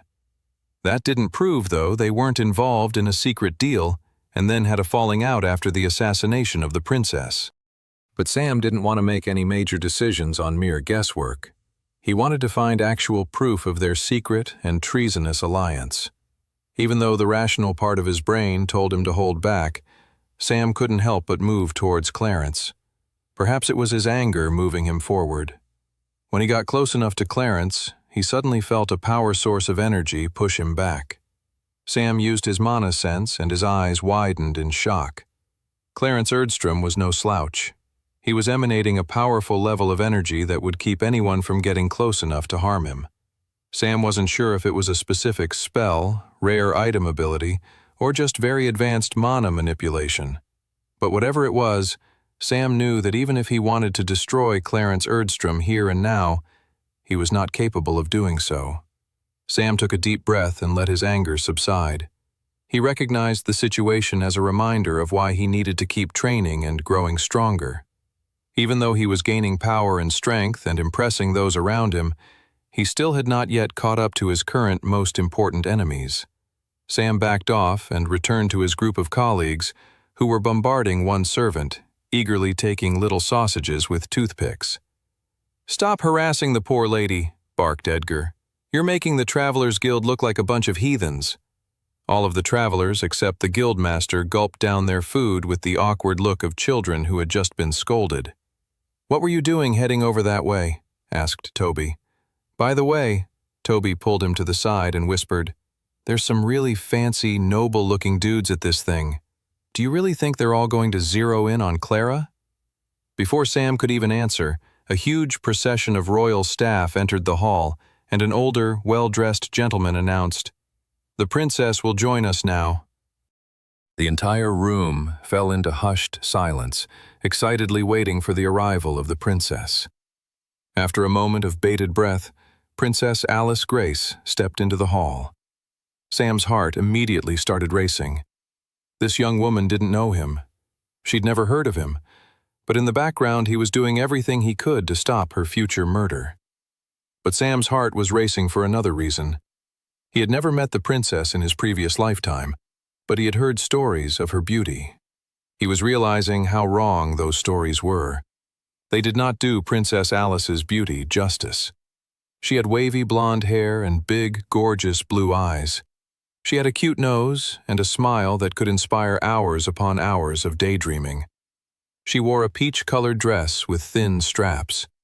She looked like something out of a painting or a storybook. She was the embodiment of elegance. Her bright blue eyes locked onto Sam's, and he felt an intense fluttering feeling in his chest. "She's not looking at me?" Sam thought in disbelief. She couldn't be, could she? Before Sam could even process the thoughts rushing through his head, the princess suddenly tripped on her dress and went flying towards the floor. 72, Mildred Cross placed her hand on her forehead. "I told the princess one thing, and she couldn't even do that." The princess cried as she fell towards the floor, about to land on her face in front of the most influential people in the entire kingdom. "Ah!" Without calling any attention to her speed of movement, Mildred was in front of the princess faster than the crowd of nobles could even gasp. The handmaiden caught the princess before she hit the floor, and had her back on her feet before an even more embarrassing scenario could ensue. Under her breath, Mildred said, "What happened, princess? I told you not to trip." "Easier said than done," whispered Alice. "There are far too many frills on the bottom of this dress. It's practically an obstacle course in and of itself." "Is that really it?" smirked Mildred. "I noticed your eye flicker into the crowd for a moment. There was this boy." "A handsome boy?" said Mildred knowingly. "Another noble, perhaps." The princess crossed her arms and huffed. "He's certainly not handsome.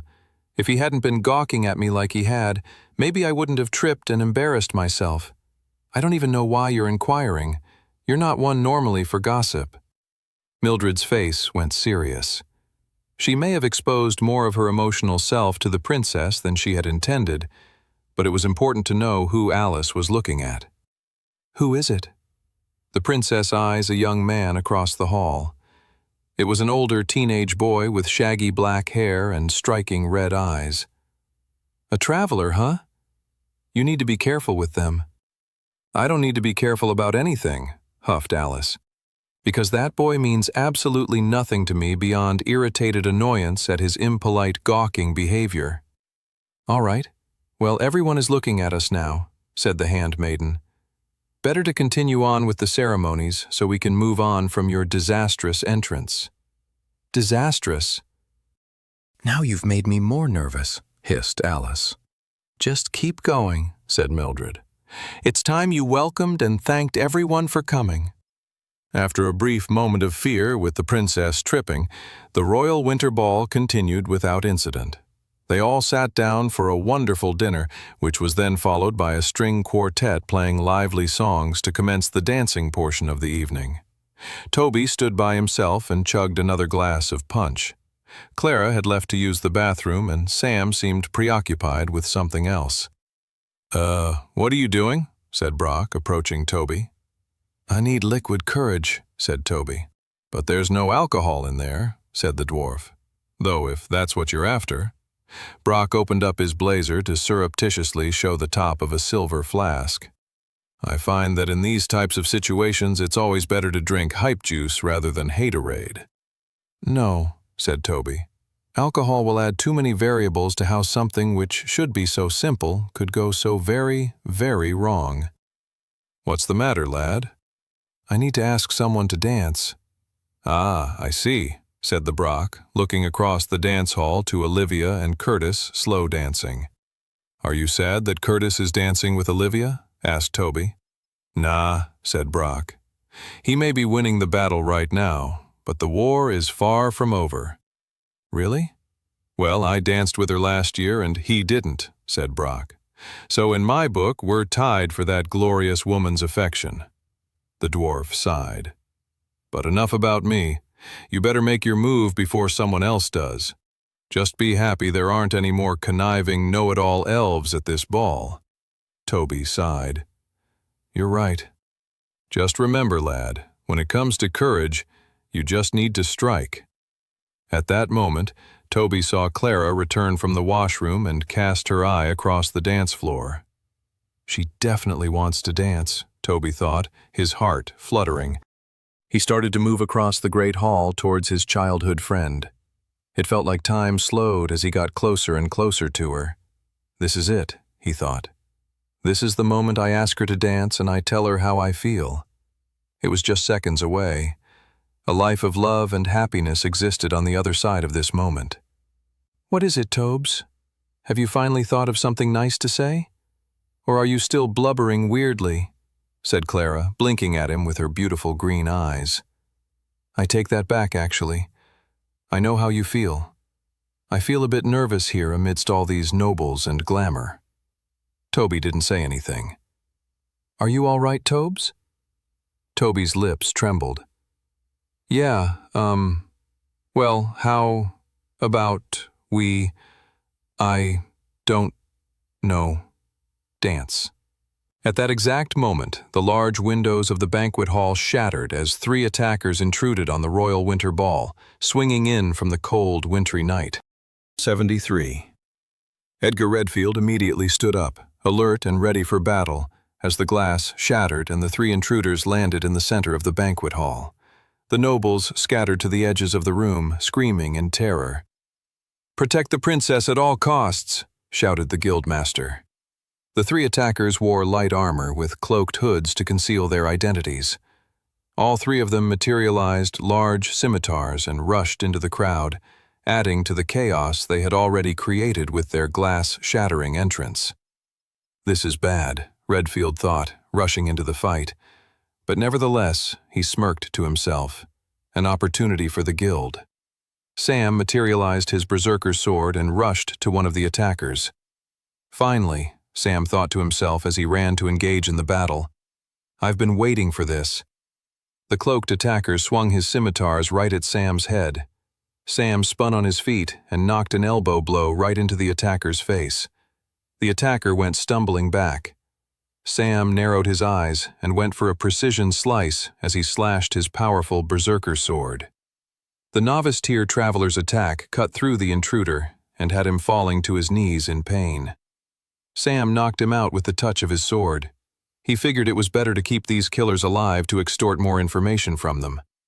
Sam went on to take the other 2 that were fighting with the other travelers. "Leave them alive," he shouted. "We need to know who is behind this." Mildred Cross scanned the battlefield. The travelers had pushed forward and were making quick work of the attackers.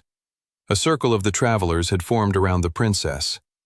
"Something doesn't feel right," thought the handmaiden as she looked around the area. The travelers in attendance were faring too easily on such a momentous attack. Mildred quickly considered everything she knew about the attackers so far. They made a bold entrance, she thought. Too bold. It must be a distraction. Her heart raced as she tried to figure out what the attackers were trying to draw their attention away from. That's when she saw the faintest movement on a chandelier high above. Mildred's eyes narrowed, and that's when she saw the 4th hooded attacker. The attacker leapt from the chandelier and came hurtling down with his knife drawn right towards Princess Alice. Oh no! Mildred could tell she wouldn't be able to get the princess out of the way in time. There was only one thing she could do in time to stop it. Her mind instantly saw Alice's old father, the now dead king. This is why you hired me, she thought. The reason I'm here. Mildred moved with intense speed and leapt in such a way that her whole body protected the area above the princess, defending her from the incoming attack. Mildred braced herself for the intensity of the attacker's blow. The assassin's knife was seconds away from puncturing her flesh and leaving a devastating and deadly wound. If she didn't die tonight, it would only be a matter of time that such an injury eventually killed her. She closed her eyes, accepting her fate. She would rather die protecting someone she cared for then seeing that same person be harmed. But then, at the very moment that the dagger should have plunged into Mildred's stomach, a huge crimson-red blast shot across the banquet hall and into the stomach of the descending assassin. The bright ball of magic knocked the assassin across the room, smashing him into a nearby wall, where the body slid to the ground with a gaping hole from the blast's power. Mildred then collapsed onto the ground, her shoulder absorbing the bulk of her pain. She quickly got her bearings and looked around to see who had unleashed that powerful magic blast. Mildred had never seen anything like it before. It wasn't quite fire magic or any other type of elemental magic she'd seen in the past. She looked and saw the young man with shaggy black hair and crimson-red eyes, the one that had caught Alice's eye earlier. Who is this boy? She thought to herself. How can such a young and low-tier traveler wield such fearsome power? 74, Sam panted, catching his breath from the battle. He was surprised by how much adrenaline was coursing through him, despite the fact that he knew the attack was coming beforehand. He scanned the room, and everyone's faces were filled with a mixture of fear, surprise, and shock. The most terrified of the group were the nobles who had hidden underneath the tables. "Is the attack over?" asked a rich older woman. "How could this happen?" said another. "Volsungur is the strongest kingdom of them all, is it not?" Now that any sense of immediate danger was gone, the nobles felt free to vocalize their outrage. Royal guards turned over the fallen bodies of the attackers, removing their armor to find out more about them. "They have opaly crests beneath their armor," said one of the guards. Opaly was the human kingdom to the south of Volsungur, across the southern seas. Clarence strode forward, his face full of anger. Black smoke swirled around his hands as he grabbed the unconscious body of the attacker and triggered his shadow spike attack, finishing him off. "What are you doing?" shouted Sam. "These attackers should be questioned." "Pah!" shouted the court advisor. "Why am I not surprised to see such cowardice coming from the Travelers Guild? An attack on our country should be punished as soon as it occurs." Sam scowled at the man. It was total nonsense what the court advisor was saying. Sam knew it. Even the court advisor knew it. The man was a cunning political operative. He'd never choose wrath over information. Unless he knew what information the attackers already held. Before Sam could do anything about it, Clarence had destroyed all the remaining attackers, putting them to death. "We don't know for sure whether this is Opaly or someone orchestrating an attack to look like Opaly," said Sam. The room erupted into debate. The nobles were shouting over top of one another, same with the royal guards. Even the other travelers present were fighting over the other voices to have their opinion heard. Clarence smirked at Sam before spinning away on his feet and leaving the room. Within a few minutes, things calmed down. Princess Alice Grace assured everyone that she was indeed okay, thanked them all for coming, and called for the royal winter ball to an early close. A few hours later, Edgar Redfield sat in his office, musing over the night that had just passed. He looked down to the drawers of his desk, deciding which of his vices he wanted to pursue that evening. He went for the middle drawer and pulled out a bottle of the finest dwarven whiskey money could buy. He then pulled out a glass, then paused and pulled out a second glass. "I know you're there, Mildred," said Edgar. "You might as well come in." The window outside suddenly opened, and slipping in from the shadowy winter night almost like a silent ghost was none other than the royal handmaiden, Mildred Cross. "We're a bit old to be sneaking into each other's rooms, aren't we, Mildred?" "You wish I was sneaking in, you dirty old man," said Mildred. "I never made my presence a secret. I let you detect my mana straight away." "I did wonder why you did that," said Redfield, pouring himself a glass of whiskey. He then looked up to her. "You like a drink?" "Sorry, Edgar, but I know better than to let you plow me with drinks," she said. "What other ways could one plow?" Mildred's cheeks blushed before her face went completely stern. "I'm not staying long, Edgar. I want you to tell me about that new recruit of yours, the one with the black hair and red eyes." Edgar chuckled. "He's an impressive young man, isn't he?" "I don't know if impressive is the word I'd use," said Mildred. "He looks like a demon. That sword he wields, what is that? Are you sure he's one of the good guys?" Edgar slammed his glass down. He recalled the night he first met the young man in question. He led a group of children through the dead of night, being chased by some of the most powerful forces in all of Resfall.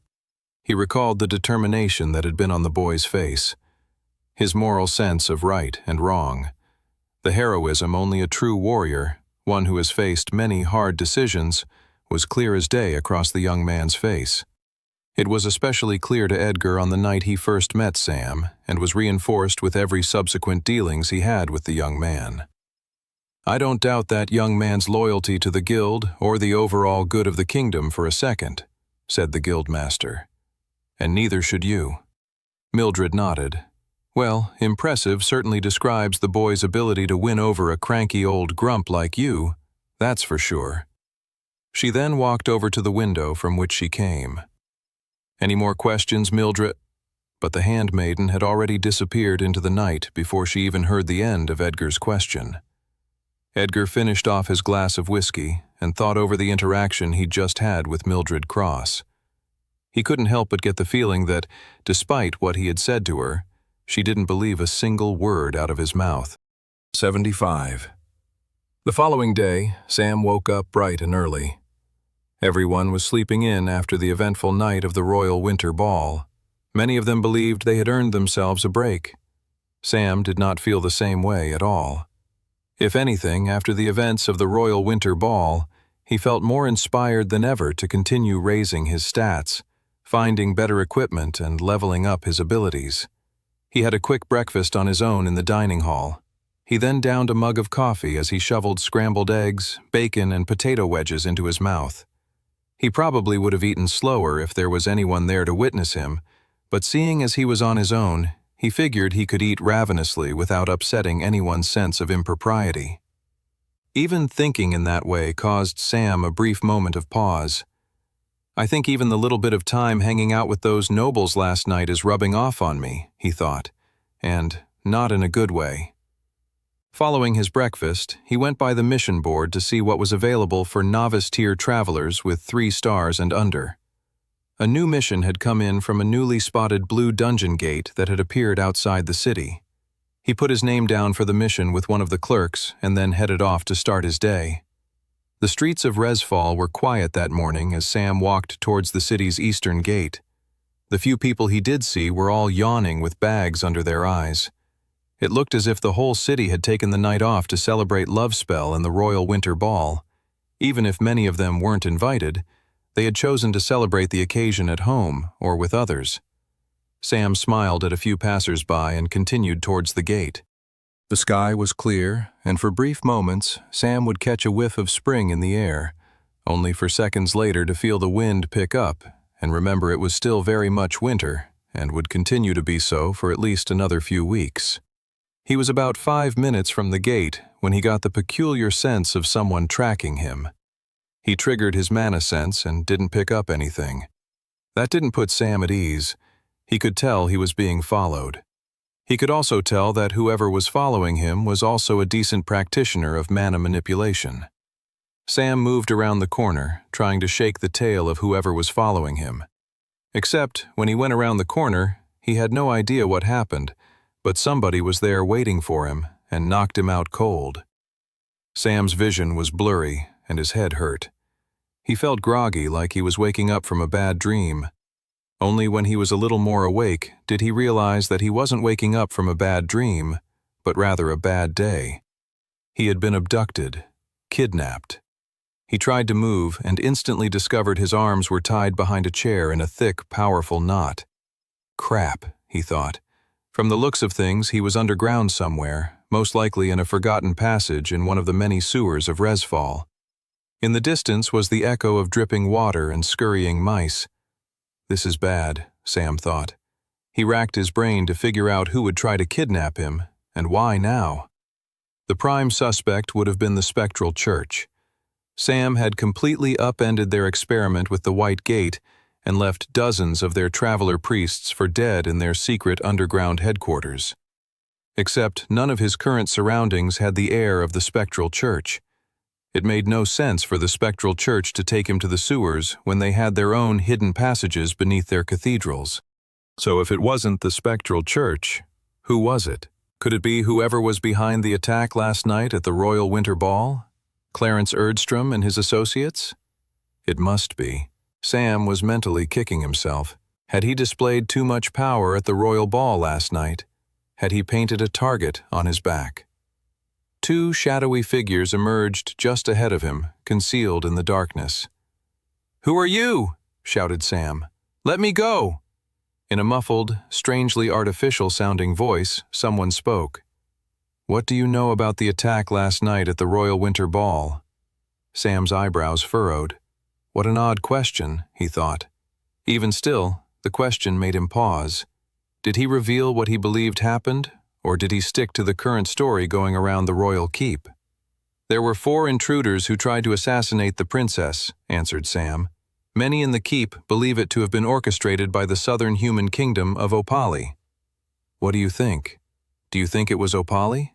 Sam paused. This whole abduction and interrogation was getting stranger and stranger. Why would the people behind the attack want to know what Sam thought, unless they were trying to figure out how much he knew already? Fair enough. Those hoping to overthrow the social order of the kingdom wanted to be thorough. That made sense. The 2 shadowy figures in front of him started arguing. "You're not asking the right questions," said the other one, reaching for whatever device the first one was using to distort their voices. "Why were you gawking at me unless you were trying to kill me, you red-eyed weirdo?" Sam now understood who was interrogating him, but in many ways he was only now more confused. "Princess Alice?" Sam asked, hesitantly to the 2 shadowy figures in front of him. "No," said the figure. "That's not me. What makes you say that?" "You just referred to yourself as the target of the assassination," said Sam. "You have given our identities away," sighed the other figure. "We might as well reveal ourselves." Stepping out from the shadows were Sam's 2 kidnappers, the last people he'd ever have guessed that would abduct and interrogate him in a sewer. Princess Alice Grace and her handmaiden, Mildred Cross. The 2 kidnappers stared at Sam with serious expressions. Sam couldn't believe it. Why the heck would the princess want to kidnap me? He couldn't help but feel a bit underappreciated since these were the exact 2 people he had rescued the night before. They returned the favor by kidnapping him and interrogating him? "I'm sorry," said Sam. "Why have you kidnapped me?" "You don't get to ask questions," said the princess. "I just feel you 2 are being a bit ungrateful considering last night I saved the both of you," he said. "Saved me? You caused me to nearly trip and embarrass myself in front of the whole kingdom with your annoying, scrutinizing staring." Sam could not believe the words he was hearing coming out of the princess's mouth. Is she really more concerned about having almost tripped at the ball over the attempted assassination? He stared at the princess in disbelief. For a brief second he couldn't help but notice how pretty the princess was, even how cute she looked in her irritation, but then he shook his head. "I don't care how beautiful the princess is," he grumbled, "especially when she's this annoying." "Princess," said Mildred, "as we spoke beforehand, we haven't gathered here today to discuss the tripping incident." The handmaiden then turned to face Sam directly. "Of everyone there last night, you seemed the most prepared for an attack. Don't think I didn't notice you. You were calm from the beginning to the end of the whole incident. You never looked surprised. You see why that might be suspicious?" Sam was growing irritated. In all of his calculations and considering the different variables, he never thought saving Mildred Cross would then lead to her interrogating him in a grimy underground sewer. "A traveler is trained to prepare for all situations," said Sam. "Normally, a novice-tier traveler doesn't display such characteristics as immaculately as you did last night," said Mildred. Sam sighed. "Can you elaborate on why you're suspicious of me?" Mildred crossed her arms. "Last night, 3 people came in through the windows to attack the princess. Those 3 people were merely a distraction to allow the 4th killer to jump down from a hidden spot in the ceiling. How do we know the 4th attacker was not a distraction from something else? Perhaps a strange traveler, whose record is nowhere on the books of the Travelers Guild prior to his official traveler status, and who wanted to create a means of entering the good graces of the princess and the nobles at large." For the first time since the interrogation began, Sam grinned. He had known the stories of Mildred Cross from his previous lifetime, that she was a thorough and cunning fighter, that beneath her somewhat plain exterior was a truly strategic and tactical fighter. "I see," said Sam. "You can believe me or not, but that was not my plan. I see why you might consider me suspicious, given that you don't know me, I wield a pretty monstrous-looking sword, blah, blah, blah. But you seem to be ignoring the most fundamental question about the attack last night. How did the fourth assassin get on the wall?" Mildred crossed her arms. "You're not actually listening to this rubbish," said the princess. "This boy is clearly a scoundrel." "Shh," said Mildred. "I take your point, young man. The fourth attacker could have been a traveler with some kind of ability to move through walls, no?" "You're right," said Sam. "But we'll never know because someone killed them all last night before we could interrogate them." The older woman smirked. "You think Clarence is behind this?" "If not him," said Sam. "Certainly someone on the inside." "Clarence was a trusted advisor to my father," said Alice. "He wouldn't betray us. I find that very hard to believe." "Correct me if I'm wrong," said Sam. "But Clarence rose to power in your father's circle due to incredible political and diplomatic advice. He's a keen strategist with an eye for gaining power. He's the kind of man who feeds off power and control. His appetite for it is insatiable." "That is the most outrageous—" "I trust him," said Mildred, cutting the princess off. The princess looked to her handmaiden in shock. "Mildred, you can't be serious." Mildred walked up behind Sam and untied the knots. "If you follow the passage that way and turn left, then right, you'll find an exit to the city's surface," Mildred explained. Princess Alice blushed. "Okay, well, if Mildred says you're okay, then I believe her. So you've gotten off being put in a dungeon for now. Just know we have our eye on you. I plan on being a great queen of the kingdom when I have my official coronation in a few months' time. I can't have people wrecking my kingdom from the inside out." Sam nodded. He didn't want to argue with them anymore. They had reached an understanding, and in many ways, they had helped him further his goals more than he had initially suspected. He had turned their suspicion and attention in the direction of Clarence Erdstrom, which was exactly where it should be.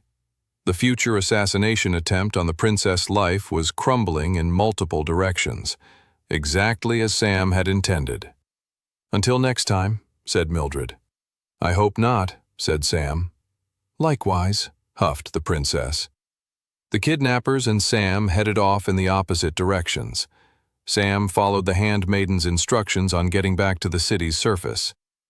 As he went through the dark passage, he couldn't help but think that the historians in his previous timeline had really omitted a lot about the princess, like how she was annoying, spoiled, and obsessed with not embarrassing herself, while maybe possibly being the clumsiest person he had ever met. "She is strikingly pretty, though," he sighed to himself. He shook his head. "Just another example of how one's eyes can play tricks on you," he thought. Despite finding the beautiful princess incredibly irritating, he knew that it was best for the world at large for him to save her. Still, after interacting with her today, he couldn't help but second-guess himself. 77. In the evening following Love Spell's day and the royal winter ball, there was a flatness in the air. All the excitement that had been bubbling throughout the guild had suddenly evaporated, leaving a dull feeling amongst the travelers. "I feel a bit disappointed," said Clara as they sat down for dinner in the dining hall. "After all that, no one even asked me to dance." Toby said, before looking down to his feet in nervousness and defeat. The moment was no longer right. Across the dining hall sat Curtis and Brock, bickering as usual. Curtis was lording over Brock the fact that he had danced with General Reeves and the other did not. "See, we know where her feelings lie now," said Curtis. "Face the facts, you imbecile." "What facts? She danced with me at the previous winter ball, so as far as I see it, we're tied." "That was a pity dance," said Curtis. "Look how much shorter you are than her. She wants someone a little bit taller. Height means nothing if you're a twig that can be snapped in half." Their bickering quieted down just as Olivia sat down to join them. What are you two arguing about? Both travelers blushed and looked away. Just what our, favorite vegetable is, explained Curtis. That's right, I like potatoes, said Brock. But Curtis here likes broccoli. Olivia looked at the two of them with a tired confusion on her face. She shook her head and focused on her meal. What an odd conversation, she said as she took a bite into her food. Though I guess I do prefer potatoes over broccoli. The two men suddenly shared a look at that statement, Curtis scowling while a knowing glint of glee sparkled in Brock's eyes. Sam had eaten dinner earlier than everyone else and was now resting in the dormitory away from the dining hall. He had lost a day of training due to the incident with Princess Alice Grace and Mildred Cross. He would have to make up for lost time tomorrow. The thing that he was ruminating on, however, was the sheer power Clarence Erdstrom had displayed on the night of the Royal Winter Ball. The man was a strong traveler. Whether that meant he had unlocked his class and skills through the White Gate or through the class stones as so many nobles had done, he wasn't sure. Either way, he had cultivated his new power and had clearly become a force to be reckoned with. If Sam was going to stop him from succeeding at his plans to take over the royal throne, he'd have to keep training. The spring festival was getting closer and closer. It was only a few months away in the month of Mai, at the tail end of spring, when the days grew significantly warmer, but the nights were still brisk and cool. "I won't let you down, goddess," Sam said to himself as he rolled over and tried to get some sleep. "I won't let you down." Edgar Redfield stared out the window of his office and sighed. Ever since Mildred had visited his office, he couldn't stop thinking about her. "It's been a long time since we chatted so frankly, hasn't it, Mildred?" He lifted a glass and took a sip of whiskey. He thought he could see the tiniest first buds of leaves growing on the branches of a tree. Thank the goddess, Love Spells Day is done for another year. 78. Soon the month of Marshki arrived, and the spring season was ushered into the city of Resfall. Birds chirped with glee as they sat on leafy branches, while bees buzzed and drew pollen from the newly blossomed flowers. The days began to grow warmer, and a friendly optimism swept through the air. In a shadowy, long-forgotten bar, Sam exchanged some coins with a strange man with an eye patch and a mustache. It was a simple exchange. Sam was giving the man money to gather more intel on Clarence Erdstrom. Under different circumstances, Sam would have done the spying and detective work himself, but he wanted to maximize his training, and he figured someone could do the more labor-intensive part of the spying for him while he went off to get stronger. With his clandestine arrangement forged, Sam returned to the Travelers Guild before the majority of travelers had even awoken and managed to finish their breakfast and get started for the day. Having eaten before he had set off to hire the private spy to gather information on Clarence Erdstrom, Sam skipped greeting anybody in the dining hall and went straight to the Guild's mission board. He looked through the different 3-star novice-tier missions available, and nothing caught his eye. Even taking a quick glance at the 1-star apprentice tier 1-star missions, there wasn't anything that felt like it would lead to an optimal use of his training time. There was a dungeon gate he was planning on entering the following month, but he wanted to find something worthwhile before then. He was about to start scouring the 2-star apprentice tier missions, guild rules be damned, when a sudden commotion interrupted his contemplation. A scout burst through the front entrance of the guild. His face was red and he was panting. He'd clearly rushed in from his scouting mission. "A new blue gate has appeared," said the scout between large panting breaths. The guild clerks and assistants all got to work, adding the new details of the gate to the ledger. At that same moment, Clara and Toby came strolling towards the mission board area. "Hey, there you are," said Clara. "We have a day off from our training with Brock and Curtis. Did you maybe want to go on a few missions with us?" Sam didn't want to disappoint his friends, but at the same time he was deeply concerned they'd slow him down. "Yeah," said Toby. "It would be cool to show off some of our new skills to you." They both looked at Sam with excitement. He could tell that they were still amazed and grateful from their fighting together in the White Gate, and they wanted to show him what they'd done with the classes they had unlocked. Sam considered it. There were no super-optimal dungeon gates to clear at the moment, and he might need extra hands in his preparations for whatever was going to happen at the upcoming spring festival. It would be worthwhile to know what abilities and skills Clara and Toby had unlocked, even some good combo strategies for the three of them. "Yeah, let's do it," said Sam. "I just heard that there's a new blue dungeon gate that we can go tackle." A few hours later, Sam and his friends arrived outside the blue dungeon gate that had only just recently been discovered by the Traveler Scout earlier that day. Both Clara and Toby stood on either side of Sam as they faced the looming glow of the blue dungeon gate. Sam grinned. In this new life, he was always happier when spending time with the friends he'd lost so early on in his career as a traveler in his first timeline. He was also impressed with their development. They had changed and grown since their time in the White Gate. Sam recalled their first blue dungeon gate together, how he had to lead them there, how they were so hesitant to enter. Now they stood on either side of him, not as fearful orphans scared of what happened next, but as fellow travelers, equals, compatriots. "Ready?" said Sam. Toby gulped back whatever paranoid possibility he wanted to vocalize and nodded his head with a steely determination. "Heck yeah," answered Clara. The three friends then walked forward in lockstep and entered the blue dungeon gate together. 79. Sam looked around the dungeon world, taking in his new surroundings.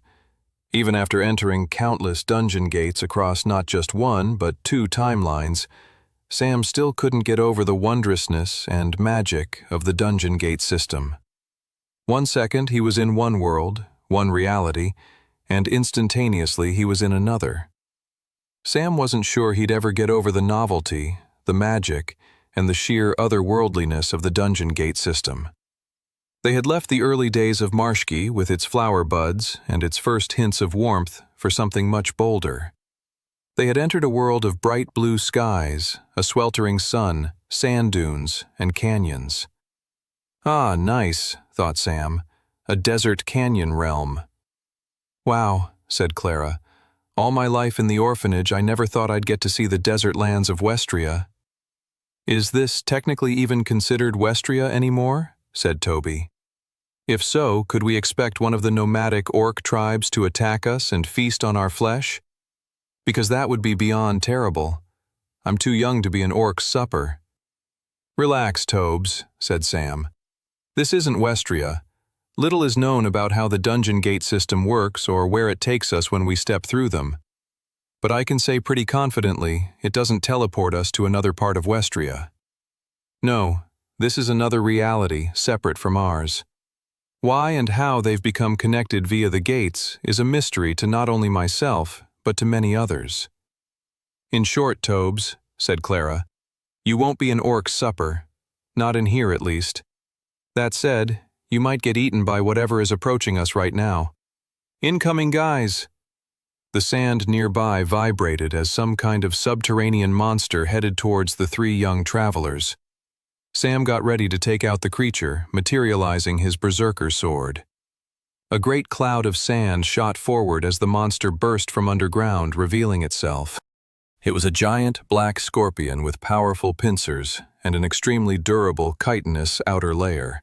Sam triggered Pain Ring and rushed towards it, except before he could attack the monster, Clara was ahead of him, thrusting her spear forward, creating a powerful force of bright energy. The scorpion toppled over onto its back, exposing its weaker side, its legs scurrying as it tried to get back upright. Sam's eyes widened at this. Incredible, he thought. Brock had taught Clara well. She was utilizing the first unlocked ability of the warrior class. The ability was known simply as Attack Burst. It was an astonishingly powerful attack that turned a warrior's weapon attack into a heightened energy-filled blast. A sword or axe-wielding traveler would create an energy slash with the Attack Burst ability, but because Clara had chosen a spear as her weapon of choice, it took on the appearance more of a forward energy beam than slash. The ability was simple, powerful, and easy to use. It was why, among the common classes, warrior was the most popular. It was the ability's own strengths that were also its own weakness. It was a straightforward, blunt, and powerful ability, but it very much had a ceiling to its strength, which was its main downfall. A novice-tier attack burst was always going to be beaten by an apprentice-tier version of the same attack. One could not make the same argument for an ability like Sam's Pain Ring, for instance. While, on the face of it, a less informed person would have been excused to believe the warrior's novice-tier ability was better than Sam's Blood Knight ability, and, if wielded in less capable hands, they would be right. But what Sam lost in raw power and ease of use with his Pain Ring ability, he more than gained in terms of the ability's unlimited potential for growth in power during battle. Nevertheless, Sam was blown away by Clara's use of her spear and seamless use of the attack burst ability to knock the attacking scorpion monster on its back. He was impressed and excited. Clara had set him up to finish the monster off, and he rushed forward. Except when he got in range to plunge his sword into the monster's weak point, a huge water blast knocked the scorpion forward and off the ledge of the canyon towards its demise. Both Sam and Clara turned around towards Toby, stunned. The pudgy boy was in a fighting stance, holding his magic wizard staff in one hand and his magic conjuring manipulating hand in the other. "It's not just Clara who has learned some new moves," he grinned. Clearly, thought Sam, full of pride for his old friend. Just like what Brock had done with Clara, so too had Curtis clearly taught Toby well. The boy had learned how to draw mana with his wizard staff, and then how to manipulate it with his spell-weaving hand. Plus, he'd committed to an element as well. Water was a very interesting element to wield. It was less flashy than fire or earth elemental wielding, but it had some incredible potential that only got better over time. Plus, Toby's ability to create a powerful swirling water ball of power was fearsome on its own. "Holy smokes, Tobes," said Clara. "That was amazing." Toby blushed. "You did knock it far away from us, though," said Clara. "We've definitely lost out on the mana stone on that one." Toby laughed nervously. "Sorry about that. My bad." "No need to apologize," said Sam. "You guys have come a long way, and I have a feeling with your new moves we'll be able to grind through a lot more monsters." With that, the three friends set off on their desert monster hunt. The trio spent the next couple of hours scouring the desert terrain, destroying every minor monster they could find. They fought more scorpions, bugs, snakes, and a tricky monster known as an oasis fox. By the end of it, they had gathered a countless number of monster stones and managed to raise their stats. Sam looked over his profile with glee. Sam, class, Blood Knight, super rare, rank, novice tier, ability, Pain Ring, novice tier, level 2. Mark part of the battlefield as yours. Within that circle, the more you are hurt, the more powerful your attacks. Battle awareness also now increases as you take more damage. Class, Deathlord, legendary, rank, novice tier. Ability, Blood Flame, novice tier, level 2. Morph all spilled blood in a nearby radius into a powerful magical fire. Can also create blood flame projectiles in hand from spilled blood. Strength, 22.8. Agility, 21.7. Endurance, 20.2. Magic Affinity, 23.8. Skill quests. Pain Ring, level 3. Destroy 3,000 monsters with the aid of battle awareness, 0/3000. Blood Flame, level 3. Seek the enlightenment of the Blood Flame, 2/10. All of Sam's stats were over 20 now, and he couldn't be happier. With his strength over 20, he was now stronger than a normal peak-performing human athlete. He was entering the new realms of power known only to travelers. He had only just surpassed peak human power, but that gap would only grow larger and larger over time now. When he started this new journey in this second timeline, he probably wouldn't have been able to beat any of the fighters he had bet on to earn cash when he first traveled back in time. Now, he'd be able to take them all on at once. With his agility stat over 20, such foes wouldn't be able to perceive his attacks in time, and if they did manage to land a hit on him, with his endurance just breaking 20 now, he'd barely even feel it. He was most pleased with his magic affinity stat. Now at 23.8, he was getting closer and closer to apprentice tier magic affinity. His mana and its core would change color from blue to green, and his body would then be able to handle more advanced forms of mana manipulation. He could not wait. He was pleased with his progression and glad he had decided to train with his friends.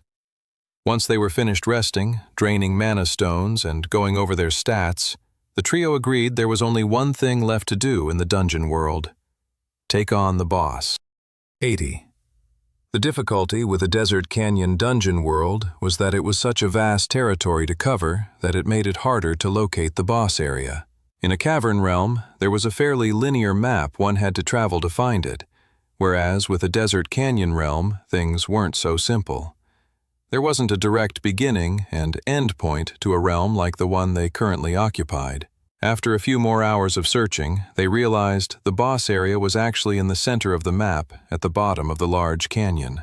"Doesn't it feel a bit like we're walking into a trap?" asked Toby fearfully. "You'd say that if there was a trap or not," sighed Clara, looking up towards the canyon cliffs that now shadowed over them. "You're just being paranoid. One day, my so-called paranoia will be proven to be actually a reasonable level of caution," said Toby. "Look," said Sam, cutting his two friends off. A wave of drifting sand swirled nearby, and flickering near the bottom of it was a purple line of energy. "We've found it," said Sam. "The boss room." The trio made a quick plan, materialized their weapons, and then stepped into the boss area. As soon as they entered, a large rattling sound echoed around them. "I don't like the sound of that," said Toby, shivering. "Shh," said Clara. "You're not supposed to like it, you goof. Otherwise it wouldn't be a boss room." The rattling sound came from a large bone site that looked like the fossilized remains of a dragon. The bones were clattering against each other, gathering energy somehow. Suddenly, a swirl of sand and magic infused with the bones, and a giant sand dragon came alive right in front of the trio. The newly resurrected sand dragon had fearsome, glowing red eyes and let out a powerful, wailing scream right in front of the trio. The shrill blast of noise was so powerful it created a gust of wind and sent all of their hair flowing backwards, as if they were facing straight onto a torrential storm. "We could just leave, couldn't we?" suggested Toby, wiping sand dragon saliva residue off his face. "Like there's nothing stopping us from turning around and running. I'd feel much more comfortable coming back here with Guildmaster Redfield and some of the others. In fact, why don't they just come back here without us? I like that plan. I vote for that plan. Let's all raise our hands in favor of Operation Get the Heck Out of Here." The only answer Toby received to his own raised hand was the fearless charge forward by Clara and Sam. For, "Stick to the plan, Tobes," shouted Clara. "My vote goes Operation Shut the Heck Up and help us beat this boss." Sam rushed forward, triggering Pain Ring. A red circle shot out from him, taking over a large radius of the boss area. "Attack the monster on the side," said Sam, commanding Clara. "I need to take the hits to power up." Clara nodded with determination and peeled off from their forward charge. Sam rushed up to the sand dragon and leaped forward, swinging his berserker sword. The sand drake craned its neck and blocked the attack. A little bit of damage went through, but not much. Thankfully, the berserker sword's special ability triggered, and the sand drake locked onto Sam with an intense, hateful, and violent frenzy.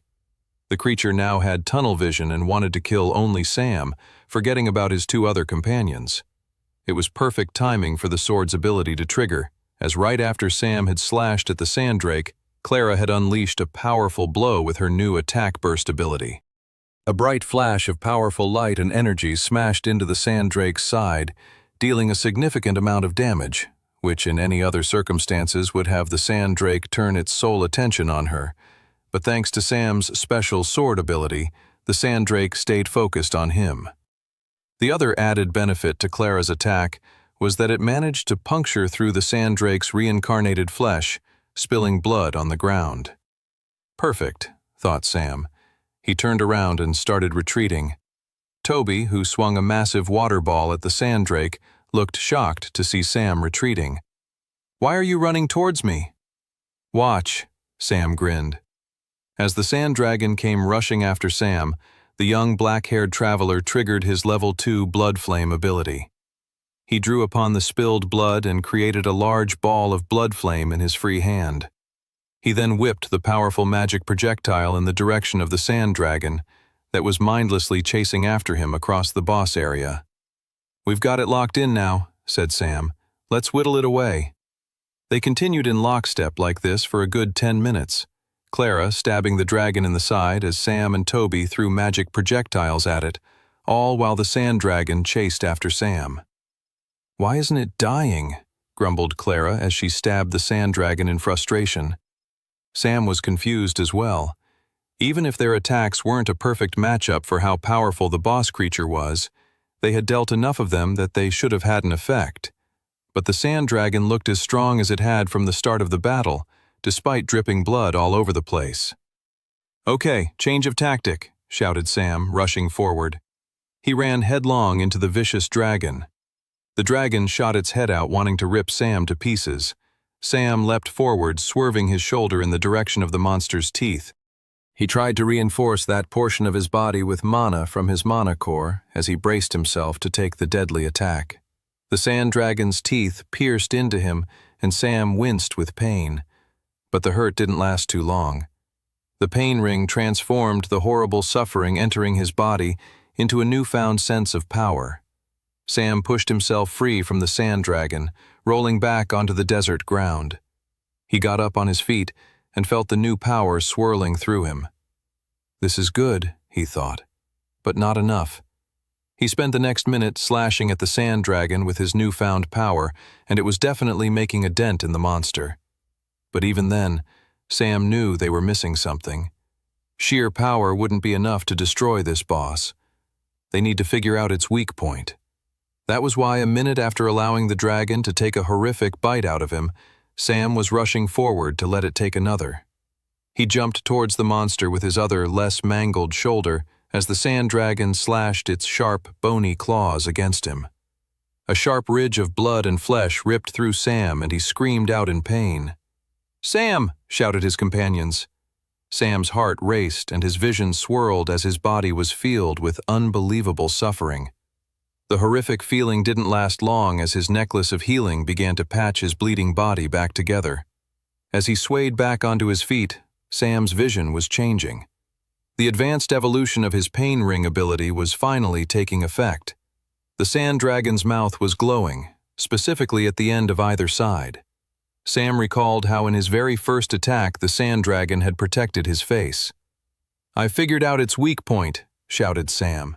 He retreated for 30 seconds, returning back to their earlier formation as he explained the strategy of how they were going to finally finish this blasted boss monster. They quickly formed a new position. Toby drew as much energy, mana, and power as he could to create a massive floating water ball and hurled it towards the sand dragon. The boss monster ducked its head, only for Clara to come right at him with her attack-burst spear thrust.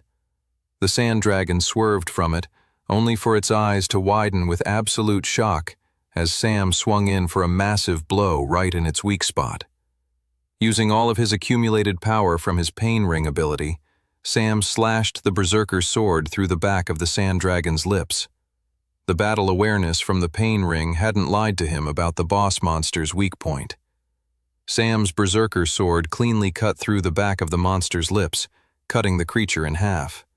Sam landed the finishing blow. 81. Sam caught his breath and wiped sweat off his brow as he stood over the fallen remains of the sand dragon. The boss monster soon disintegrated down into a large mana stone and treasure chest. They all gasped at the sight of the mana stone. It was a different color from many that they had seen before. It was a green mana stone, an apprentice tier mana stone. "That must really help with raising your magic affinity," Clara said. "I want it. Can I have it?" This was always the problem with taking on dungeons in a group.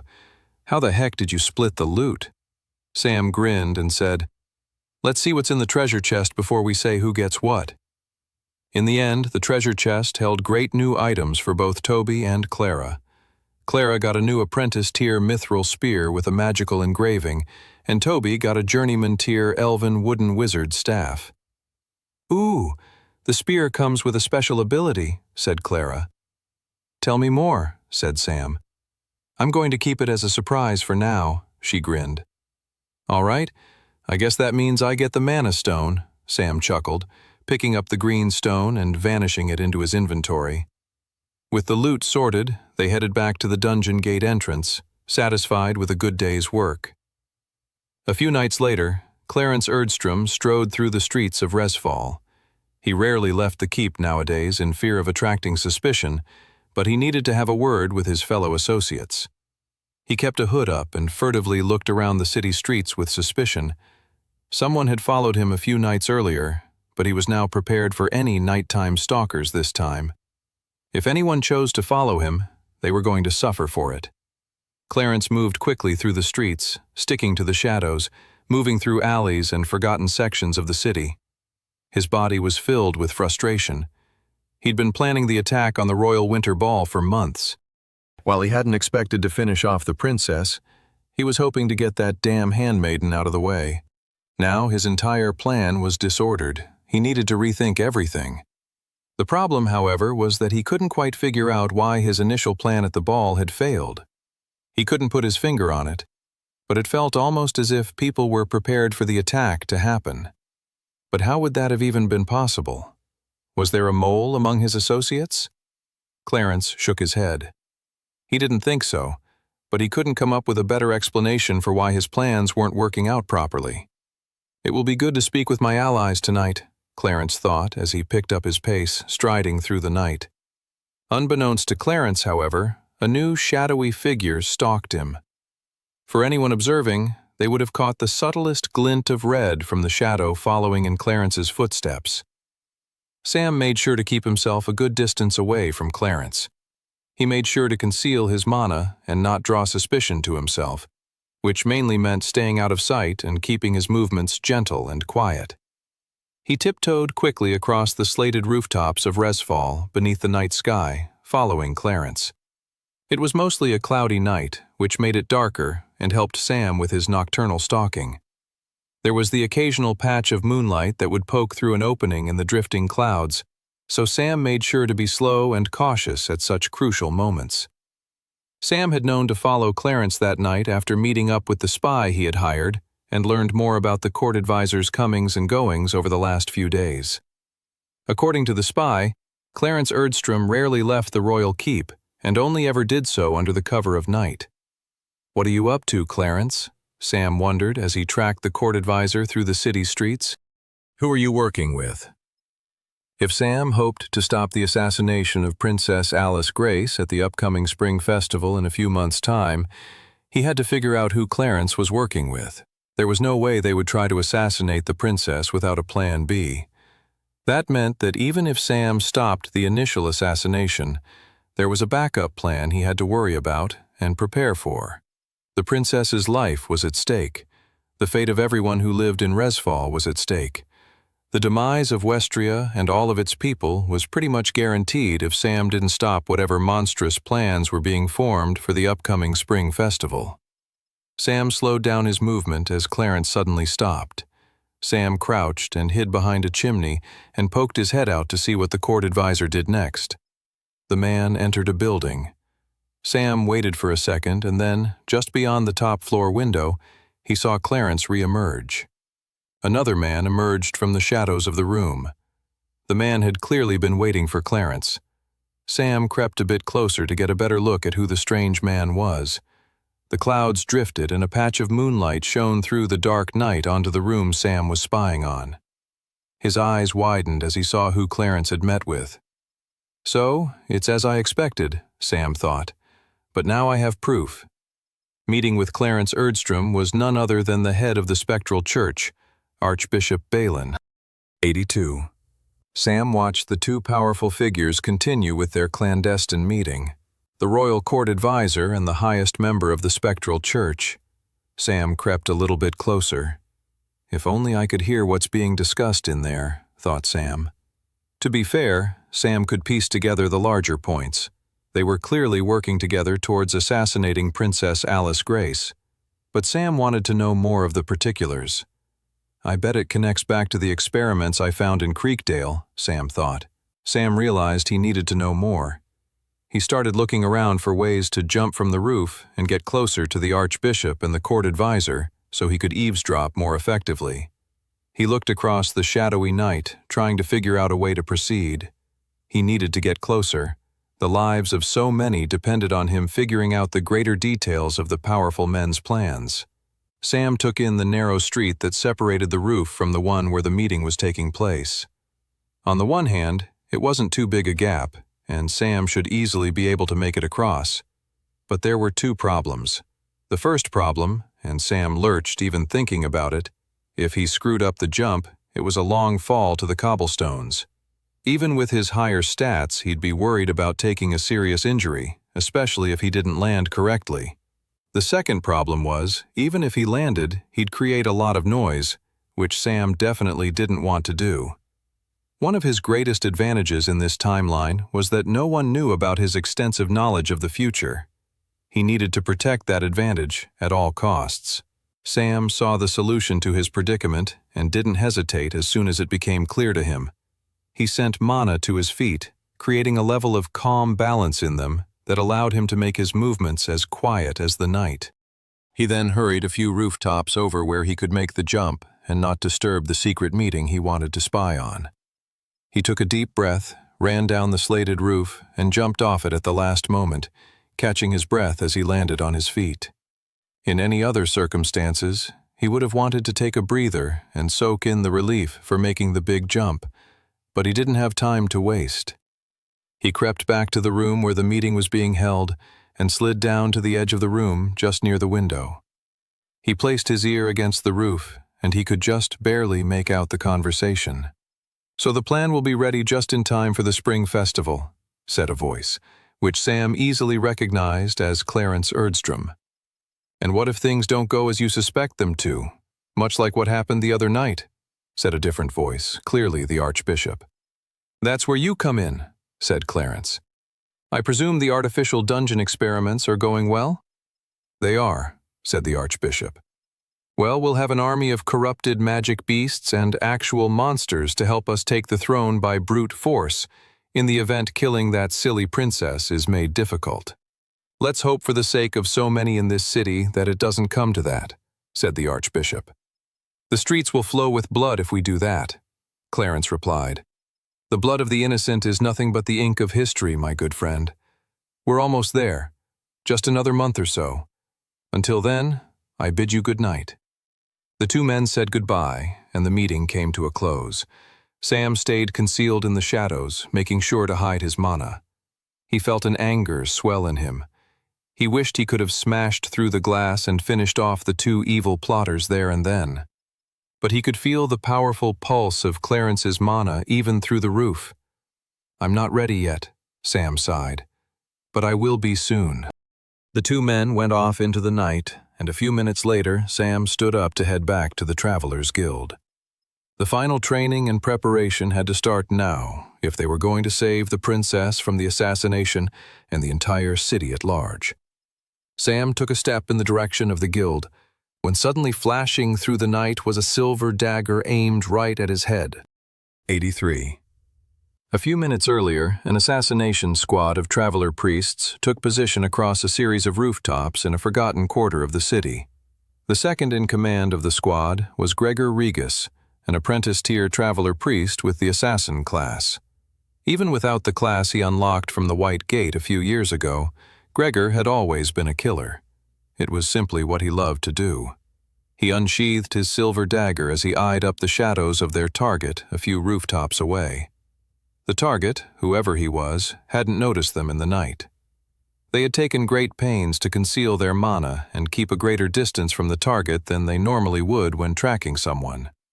Normally, keeping such a distance would have been extremely difficult, but because they knew the court advisor's route beforehand, they could take a more hands-off approach to tracking their prey.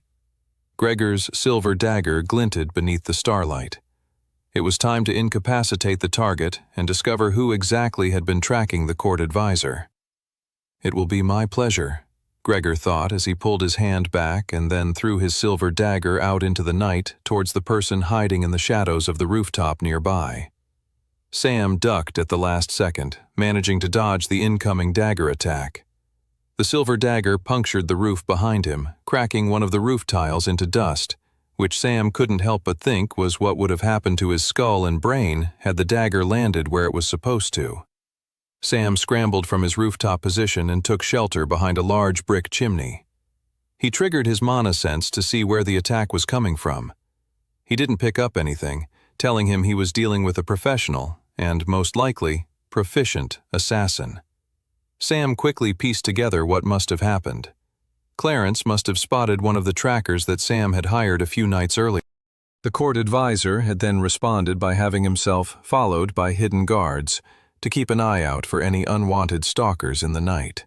Sam had managed to keep himself quite concealed over the course of the evening, so he came to the conclusion his best course of action was to get out of there as swiftly as possible. Sometimes there were moments when it was best to fight, and other moments when you needed to know it was time to run. Sam jumped off the roof and descended into the shadows of the street. As he fell through the air, he sent mana into his feet, which helped cushion his landing as his boots met the cobblestones of the dark alleyway. As soon as his feet hit the ground, he was pushing forward into the darkness. He needed to escape. He couldn't let these hunters know who he was.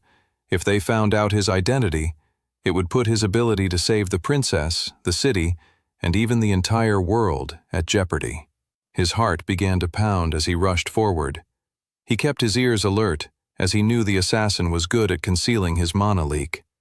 Sam turned a corner, only to find 3 traveler priests rushing towards him. "Aw, crap," Sam thought, realizing that there was more than one killer coming after him. The 3 traveler priests rushing towards him all got a good look at his face. "Looks like I might have to change my original plan." Gregor, along with his other assassin colleagues, moved quickly to surround the target. The target was clearly under such duress he had lost control of his mana leak, and now they could all see where he was going. "The fool is about to head into a dead end," Gregor grinned. It was important to Gregor that he finished off the target. He needed to redeem himself after his initial dagger attack had failed him. As the other traveler priests ran straight towards the target, Gregor figured he'd creep up to the side. He spotted the target. His eyes widened with shock when he saw a black-haired boy with red eyes. He was nothing but a mere teenager. "Doesn't matter," Gregor thought. "I can't wait to kill him." Gregor pulled out another 2 daggers and silently fell into the alleyway right behind the boy.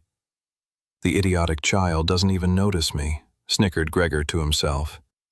Finally, Gregor went for the kill, but out of nowhere the boy materialized a horrifying, powerful sword with ridged edges that looked like the teeth of some terrifying magic beast.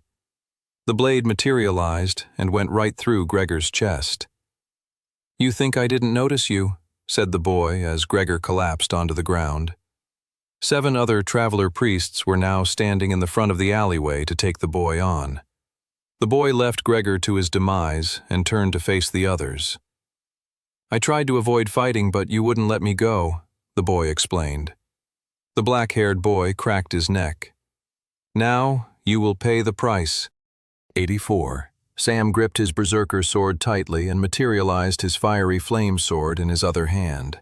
As the 3 traveler priest warriors rushed at him, Sam immediately triggered Pain Ring. A ring of red energy shot forth from Sam's chest, surrounding the alleyway. The traveler priests used their warrior attack bursts to deliver a devastating blow. Sam swerved to take the hits in the least vulnerable areas of his body. He winced with both agony and satisfaction as he felt the pain morph into added power and strength throughout himself. "Kill him!" shouted one of the traveler priests.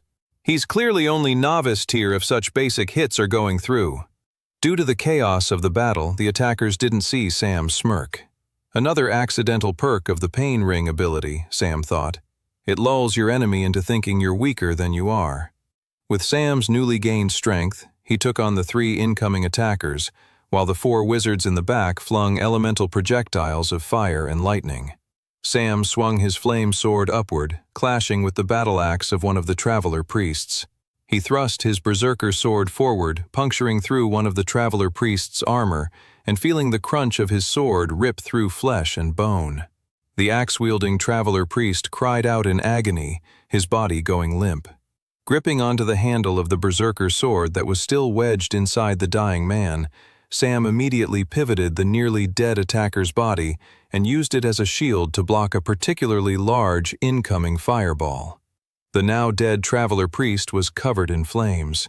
Sam swung his sword, flinging the flying body in the direction of the magic users.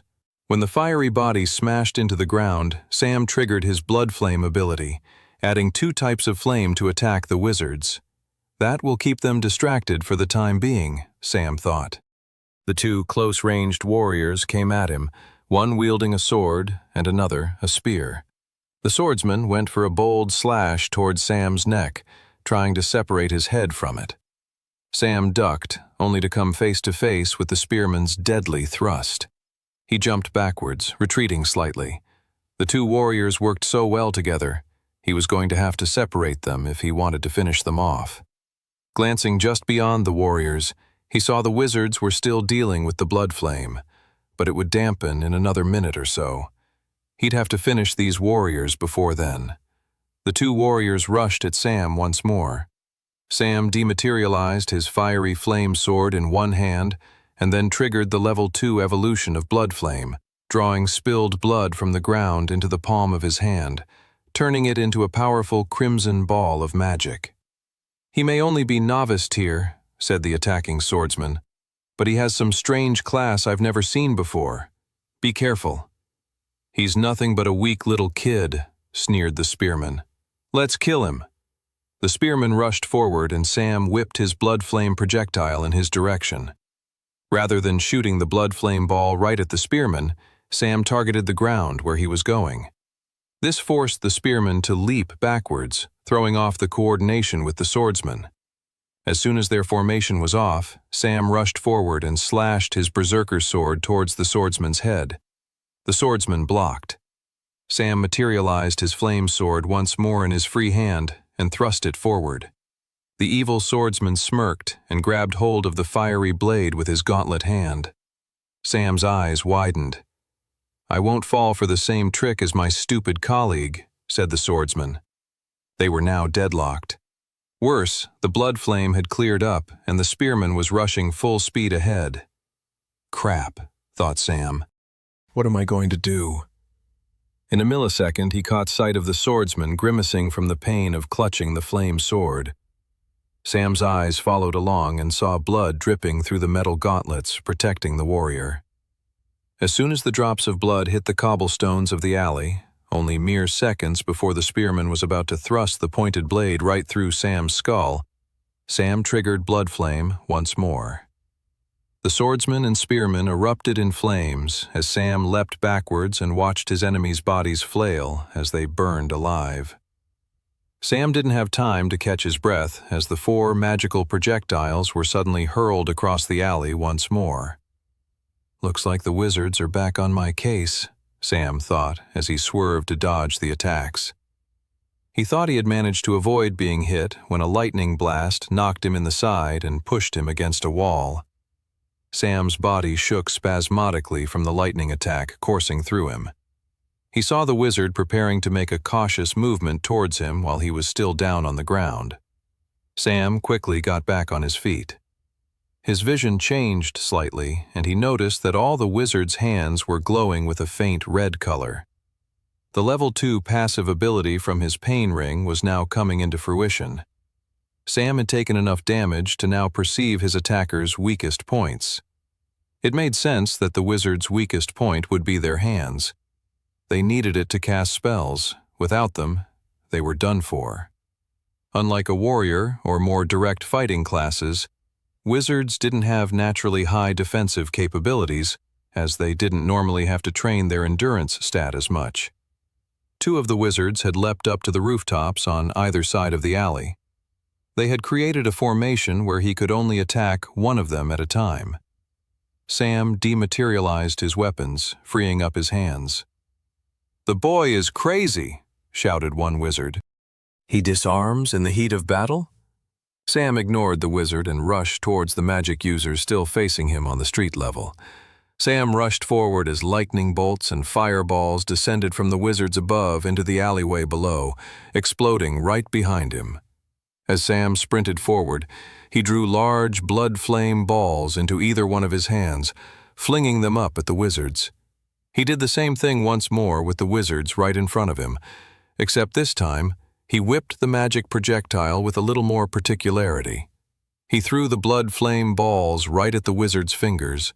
The wizard's eyes widened with fear, leaping back and losing their composure over the battlefield. Sam then materialized his berserker sword when he got up close to the two ground-level wizards and swung it with both his hands.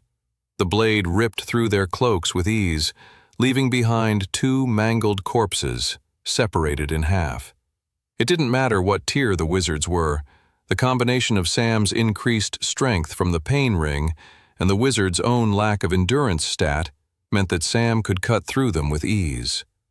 The two wizards above shivered in fear and turned to run, which was the biggest mistake they had made that night.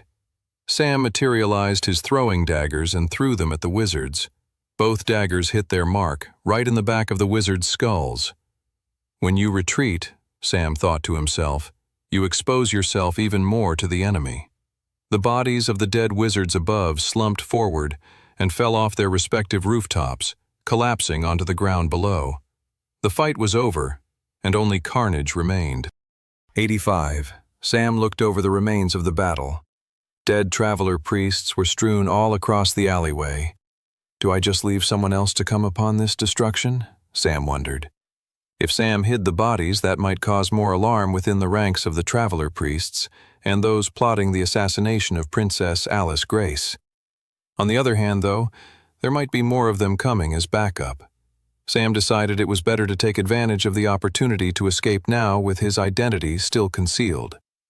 He stepped over the dead bodies and into the shadows of the night. Just under 30 minutes later, he was back at the Travelers Guild. He immediately headed up the stairs towards the Guildmaster's office. He had to tell the Guildmaster that a fight had broken out between an official Travelers Guild member and the Spectral Church's soldiers. That was too big of a political crisis to ignore. As Sam approached the Guildmaster's door, he saw light glowing beneath it, so he knew the man was awake. He knocked on the door. Who's knocking at this hour?" "It's Sam." "Just a minute," croaked the man. There was a shuffling behind the door until eventually he said, "Come in." The old man's cheeks were flush and he was sitting behind his desk. "I'm surprised to see you're up this late," said the Guildmaster. "I'd say the same to you," Sam replied. "What were you up to just now?" "Nothing. Just reading some documents." "You know what? It doesn't matter. What do you want?" The redness in the Guildmaster's cheeks faded away as he took in the seriousness of Sam's gaze. Sam then told the man about the fight that had just occurred. "Will this lead to a public clash between the Travelers Guild and a spectral church?" asked Sam. Redfield shook his head. "The spectral church won't want this coming out. They wouldn't want a defeat to be known so publicly throughout the city. Still, if there are bad actors in Resfall working on something, they'll know they now have a strong opponent coming after them." Sam nodded at the Guildmaster's words. Redfield stared at Sam for a long time and then finally said, "You still haven't explained why you were out so late this evening. I haven't pressed you on whatever secrets you so clearly wish to keep to yourself, but if the city is in danger, I think it's time you let me know whatever it is you're holding back." Sam knew this moment was coming.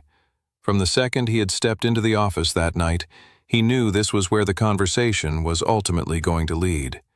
He knew he had to choose his words wisely here. "I will share with you information I believe to be true," said Sam. "But if I do, you have to promise me you won't act on it without my consent." Redfield crossed his arms. "Seeing as I'm the Guildmaster, that seems a bit, take it or leave it," said Sam. "You're right to think people are in danger, but we're all currently walking on a knife's edge, and the wrong move will cause more deaths than you realize. We need to be precise and calculated in our actions. Only if you can promise me that can I share what I believe might happen." Redfield looked at Sam for a long time. "Ever since you arrived on that cold, fateful night in Wintersmith, I knew there was something strange about you. I'll accept your terms.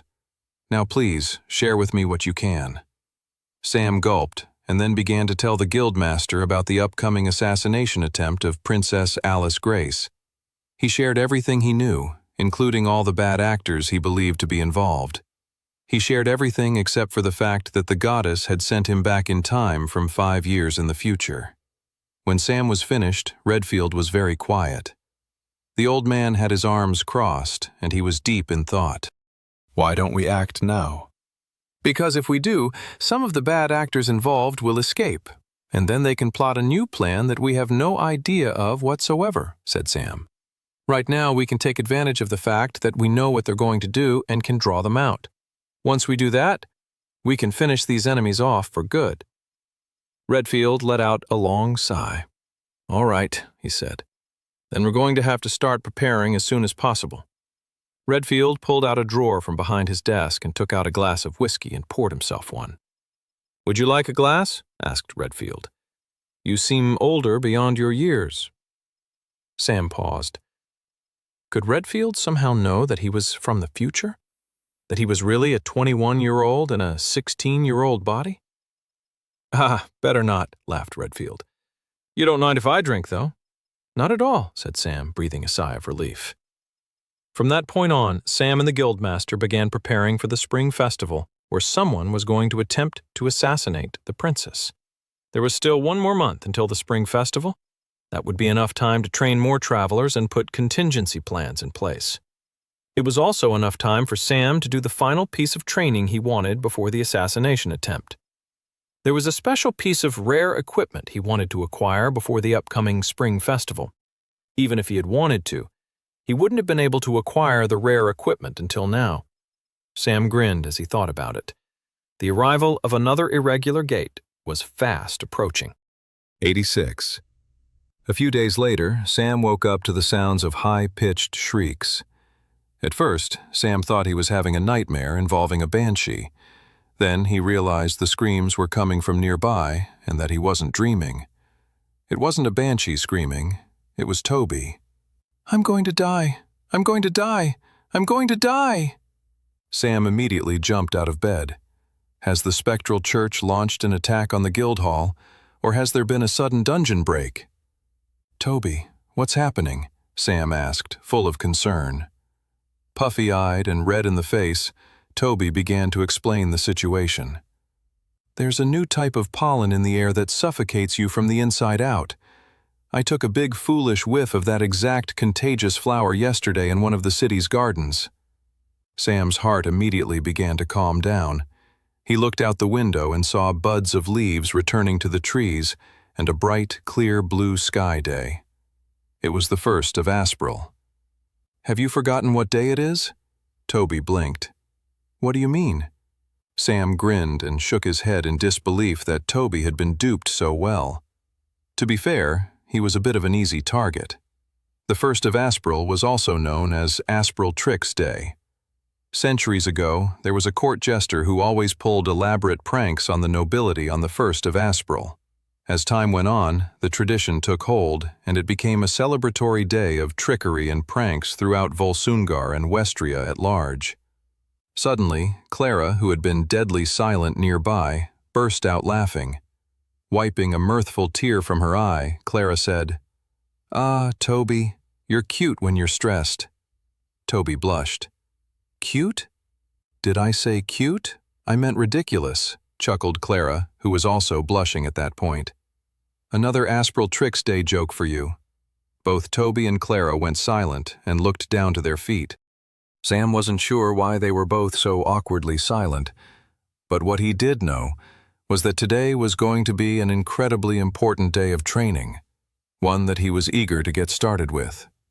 "Well, Tobes," said Sam, "I appreciated your shrieks. They were a good alarm clock. Shall we get breakfast?" The Travelers' Guild dining hall that morning was full of mayhem.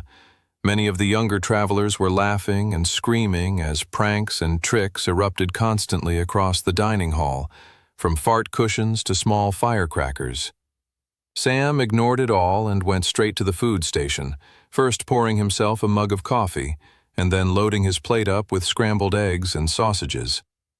As he took his tray to sit down, Sam couldn't help but notice Curtis pour a splash of prune juice into Brock's coffee when the dwarf wasn't looking. Uh-oh, Sam thought. A lot of pranks can be laughed at, but to mess with a man's coffee first thing in the morning. This will be bad. Sam began munching on his breakfast in trepidation of Brock's reaction. The dwarf admired all the tricks going on around him and then picked up his mug to take a sip. He spat it out instantly, sputtering it all over his breakfast, wrecking his food in the process. Curtis snickered with glee. Brock wasted no time, standing up and walking over to his elf-wizard colleague. The dwarf materialized a piece of rope and began tying it around the elf's chair. "What the heck do you think you're doing?" squirmed Curtis. "This isn't even a trick, you numbskull. This is purely brute force bullying." "That'll show you to put your prune juice in my coffee." Everyone laughed as the dwarf and elf bickered with each other. Sam continued to eat, not wanting to get caught up in any more pranks. He had a big day ahead of him. Once Sam was finished eating, he wished everyone a good day and headed off to the mission board. He saw a group of travelers as eager as him, looking at the available missions on offer. They were a group of 3-star novice-tier travelers just like him. They glanced over at Sam, nonchalantly. They knew him as a rising star in the guild, but that was it. Sam, on the other hand, knew that in his previous timeline, all 4 of the travelers would be dead by the end of the day. He looked over at a large warrior in the group. He had a massive, broad sword strapped to his back. The man had a soft, kind face. It was hard to believe he would be the one to kill his entire party later that day. "Hey, what's the big idea?" said a feisty wizard girl nearby. "Stop staring at us, you weirdo." Sam shook his head and apologized. He looked at the mission that the 4 travelers were eyeing up. "Hey, this is ours," said the wizard girl once more. Sam nodded and then headed out of the room. "What a strange guy," said the wizard girl. "He didn't even pick a mission." Sam didn't have to. He was going to beat the group to the mission they were about to embark on. In the previous timeline, Aspral Trix Day in the year of 1767 of the Royal Westrian calendar became the start of a terrible moment in the history of the Volsungur country. The tragedy became less well known over the years of Sam's original lifetime, as it was completely overshadowed by the assassination of Princess Alice Grace a few weeks later. But it was a tragedy nevertheless, and it only added to the chaos in the build-up to the brutal killing of the princess. Sam shook his head as he walked out the door of the guild hall. He wanted to live in a world where both tragic incidents didn't occur. He strode forward with determination. He was going to save that group of travelers' lives and many more by what he was about to do. Sam marched forward, heading off to complete the final piece of training before the upcoming spring festival. 87. Half a day's travel outside of Resfall was the small hamlet of Lembrookshire. It was mostly farmland. As Sam arrived and took in the scenery, he couldn't help but wince at the memory of this idyllic place covered in flames. The tragedy of Lembrookshire left hundreds dead and more wounded, all because of an irregular gate. From where Sam stood up on a hill, he could already make out the glowing blue contours of a nearby dungeon gate. He bristled at the sight of it. Anyone looking at it would have thought it was nothing more than your average low-level dungeon gate. Only Sam knew it was anything but. Sam took a step down the hill towards the dangerous dungeon portal. As he headed towards the recently formed dungeon gate, he saw farm folk hurrying away from it. "I must look insane to them," Sam mused. "I'm the only one heading in the direction of the gate rather than away from it." An old farmer with a large family was hurrying up the same trail as Sam. When they crossed paths, the farmer said, "Thank goodness one of you travelers is here to help. Don't you have others?" "I'm not sure one will be enough to take that thing on." Sam nodded. "Thank you for the warning, sir." The farmer held out his hand and said, "No, we're the ones who should be thanking you." "Don't thank me just yet," said Sam. "You guys should head to the nearest town and seek shelter there. That would be your best bet. If you see any travelers on your way, let them know that I've entered the gate already." With that, Sam strode off in a hurry towards the gate. The farmer and his family just stood there stunned as they watched him go. "But wait, young man, are you really going to go in on your own?" Sam was too focused on stopping the upcoming tragedy to reply. 30 minutes later, Sam was standing in front of the blue dungeon gate. The portal to a dangerous other world loomed over him, beckoning him forward. Sam closed his eyes, taking in a brief moment of respite and calm, before setting off on the large task in front of him. "Let's do this," he thought, and marched right into the blue dungeon gate. The environment changed instantly. He went from the cool spring air of the Volsinger countryside into a pulsing, hot environment of a volcanic landscape. A strange sound echoed behind him. Sam turned around to see the blue dungeon gate he had just entered was changing color. It shifted from blue to green. And right after it did that, the gate shrunk until it disappeared entirely. This was not normal. A dungeon gate did not change color once inside. A standard dungeon gate did not close, trapping whoever entered it inside. It was a special type of irregular dungeon gate known as a trap gate. Not only did the difficulty of the gate increase by an entire tier, but one's ability to exit the gate had been taken away. In Sam's first timeline, the group of travelers he'd recently seen at the guild right before leaving on this mission had entered the gate, and only 1 out of the 4 came back alive. It was the warrior he had seen earlier. The man had exited the trap gate and revealed himself to be a rogue traveler, and went on to massacre everyone in the surrounding area, destroying all the lives, homes, and farmland that he could. No one ever got to the bottom of why the young man had gone insane, or whether he'd been holding back a murderous craving for a long time. One thing was for certain, though. The young man had left the trap gate with a new, powerful set of soul-bound silver armor. It was one of the reasons why Sam had come here today. He wanted that armor. Sam turned away from where the dungeon gate had been and took in his new surroundings. He was in a volcanic and mountainous terrain. The ground was black rock with rivulets of lava running through them.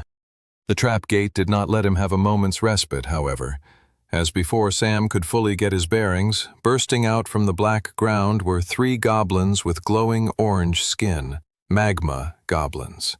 The newly arrived monsters rushed towards Sam, who materialized his berserker sword along with his mithril blade.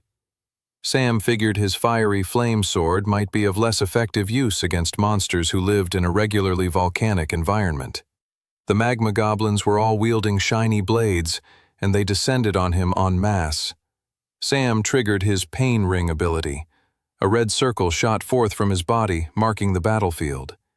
Each of the magma goblins managed to get a hit on Sam, and he winced with pain as their daggers stabbed into his flesh.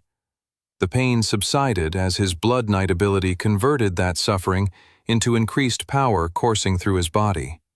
As he prepared to retaliate, he felt the wounds close shut as his necklace of healing worked to patch up the damage. Sam thrust his mithril blade towards the attacking monsters, and they all leapt out of the way. Sam grinned. He had them on the back foot. He was now dictating the terms of the battlefield. The key to many combat victories was having control over the environment. He quickly dematerialized his mithril blade into his inventory and materialized his set of throwing daggers. He whipped them at the magma goblins, forcing them all to jump closer together right in front of him. As they did that, Sam had already leapt in the air, pretty much as soon as he had thrown the daggers, and was now descending towards them with an epic swing of his berserker sword, his enemy's eyes widening fearfully as death came raining down upon them. 88. Sam's berserker sword crunched through the magma goblin's ashy flesh. He had expected all 3 of them to collapse on the ground and disintegrate into monster stones, but when he landed on his feet and ripped his berserker sword from their mutilated flesh, they were very much still alive. They were wobbling and disoriented, near death for sure, but alive enough to retaliate. The three of them came swinging at Sam with their daggers. Sam kicked one with his foot, sending it tumbling backwards.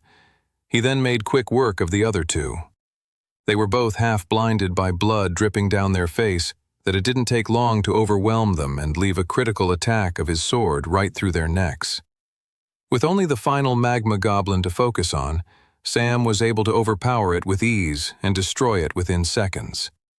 Sam stood over the carnage, breathing heavily. His fast-beating heart slowly began to ease in intensity as the seconds passed and no new attackers emerged. Sam picked up the newly acquired mana stones and contemplated the fight. He could sense the difference in power from the green dungeon gate compared to the blue dungeon gate already. The magma goblins must have been lesser monsters in this environment, as Sam had made fairly quick work of them. That said, he hadn't crushed them with as much ease as he had initially anticipated, and their dagger attacks had felt more painful than anything he'd faced in a blue dungeon gate in quite a while. Sam didn't mind, however. If he wanted to increase his stats and powers, he'd have to fight increasingly more powerful monsters. He welcomed the increasing difficulty of the irregular trap gate. He wiped sweat off his brow and turned back to where the dungeon gate entrance had been. The only way to survive and beat back an irregular dungeon gate like the trap gate was to beat the boss who lingered inside. That would be the only way for the dungeon gate to reappear and offer him an exit back into his world. But before he went looking for the boss, Sam wanted to do some training. He stepped forth into the volcanic landscape, ready to fight some more monsters. Over the next couple of hours, Sam fought hordes of magma goblins, fire elementals, ash pixies, and sentient boulders, which were bizarre boulders with arms and legs that would attack Sam by rolling down hills from above in an attempt to smash him to death. Sam had encountered variations of this type of monster in his previous timeline and knew their blind spots and weaknesses, and exploited them mercilessly. After hours of fighting and hunting down monsters, Sam eventually took a moment to catch his breath, eat some food he'd brought with him in his inventory, and work on draining all the mana stones he'd acquired so far from his time inside the irregular dungeon. When he was finished draining his newly acquired monster stones, he reviewed his new stat gains from his training. Sam, class, Blood Knight, super rare. Rank, Novice Tier. Ability, Pain Ring, Novice Tier, Level 2. Mark part of the battlefield as yours. Within that circle, the more you are hurt, the more powerful your attacks. Battle awareness also now increases as you take more damage. Class, Deathlord, Legendary. Rank, Novice Tier. Ability, Blood Flame, Novice Tier, Level 2.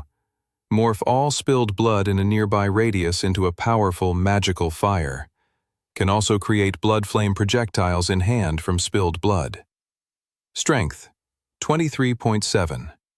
Agility, 22.9. Endurance, 21.1. Magic Affinity, 24.9. Skill Quests. Pain Ring, Level 3. Destroy 3,000 monsters with the aid of battle awareness. 120/3000. Blood Flame, Level 3. Seek the enlightenment of the Blood Flame. 2/10. Sam grinned at the increases to his stats. They weren't dramatic. Most of his stats had gone up by about 1 full point, but that was good for only an hour's work. As he got closer to ranking up and going from Novice Tier to Apprentice Tier, raising his stats would only become a greater and greater challenge, so every step forward was a welcome one. He was ever so slightly disappointed with his development on leveling up Pain Ring to Level 3, but that had been a somewhat conscious choice. The skill quest demanded he destroy monsters with battle awareness, which only happened after he'd hit a certain threshold of pain during an individual battle. He had made the choice when training to focus more on the quantity of creatures slain rather than the quality of how he slayed them. In short, he was killing the monsters faster than they were able to deal damage to him that would have triggered his battle awareness. Still, Sam wondered if he could maybe find a better balance so that the quest was moving forward at a bit of a faster rate than where it was at now. After reviewing everything once more, Sam triggered his mana sense to see if he could detect any more monsters in the vicinity. He sighed. It was as he suspected. He'd cleared the dungeon of the lesser monsters. There was only one more thing left to do then. The main reason, outside of stopping a horrific tragedy, why he'd come to this gate to train for. Irregular gates were much more likelier to have powerful, unique bosses that would drop valuable treasure. Sam was desperate to acquire that prize for himself, meaning it was time to fight the Irregular Gates boss monster. 89. The search for the dungeon boss was easier than Sam had initially anticipated. The problem with an open-area dungeon world was that there was no linear path towards the boss, which made searching for them more difficult. In the case of the current dungeon Sam was in, he made the judgment call that the large volcanic mountain that loomed at the center of the dungeon was most likely where the boss resided. It took Sam an hour to get to the foot of the mountain, and then a few more hours climbing up the ashy rock, getting closer and closer to the volcanic center of the dungeon. His body was drenched in sweat as he carried himself further and further up the large rocky mountain until eventually he reached the precipice. He stood over a cliff and looked down into the fiery, lava-filled depths of the volcano. His eyes winced and he took a step back. The heat was on a whole other level. It had been like placing his head right over a pot of boiling water. The entire skin on his face prickled and hardened from the sheer intensity of the heat. Sam used his mana sense to see if he was right about where the boss was. A huge throb of mana emanated forth from right inside the volcano. Sam was at a loss. He could see where the boss was situated, but he didn't see how he could get to wherever it was located if it was surrounded by hot, flowing lava that would melt through his skin and bones at a mere touch.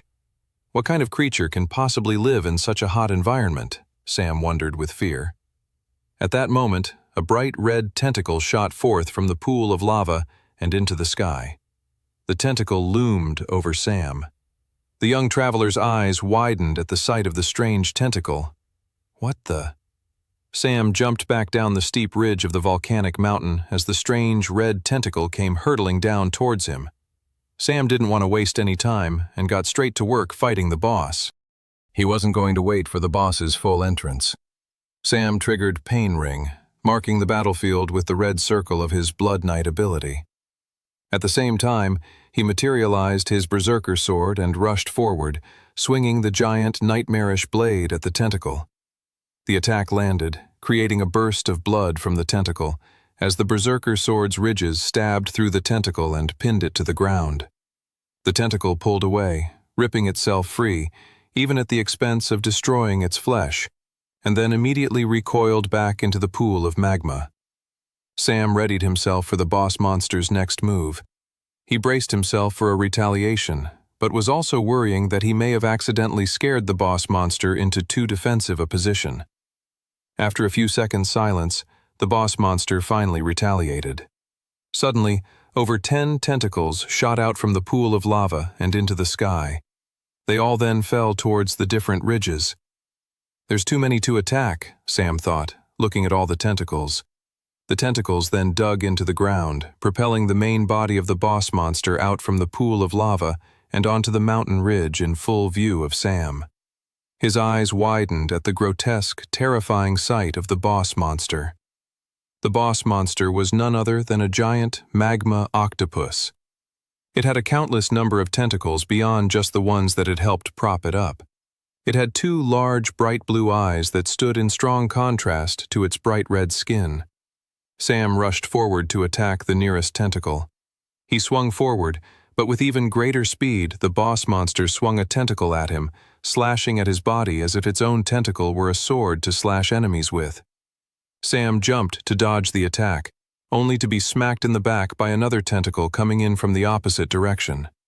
Sam went flying, his body crashing into the ridge of the black stone mountain. His back and body ached with pain, and the worst part was the frustration that all of the suffering was out of the marked part of the battlefield of his Pain Ring ability. Sam got up as quickly as he could and rushed towards the Pain Ring. While the bulk of damage wouldn't contribute to extra strength, some of the lingering pain could still be converted if he could make it back to the Pain Ring before his necklace of healing worked to undo the damage. As Sam sprinted back to the pain ring, the magma octopus started shooting massive fireballs from its mouth at him. "Two can play at that game, jerk?" shouted Sam as he landed back in the pain ring and triggered the second level of his novice tier Death Lord ability. The blood from the magma octopus's first tentacle was still festering on the ground, and Sam drew from it to create a ball of blood flame in the palm of his hand. He then whipped it right at the magma octopus. The boss monster was quick and swiped it away with one of its tentacles. "Crap," thought Sam. He decided he had to change up his strategy. He was currently basing his battle position from where he set his pain ring at the start of the battle, but it was no longer an optimal position. He had to start over. Right as another meteoric fireball came towards him, he dove out of the way and started rushing around the circumference of the black stone volcanic summit.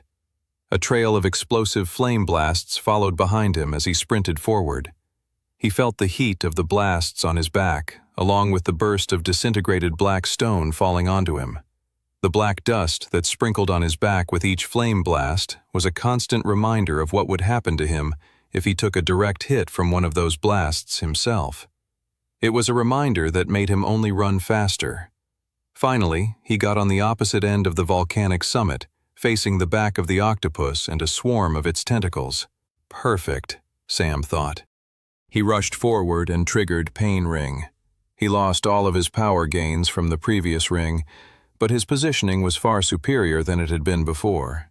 He triggered the ability as close as he possibly could to the boss monster, before it pushed him back with its tentacles.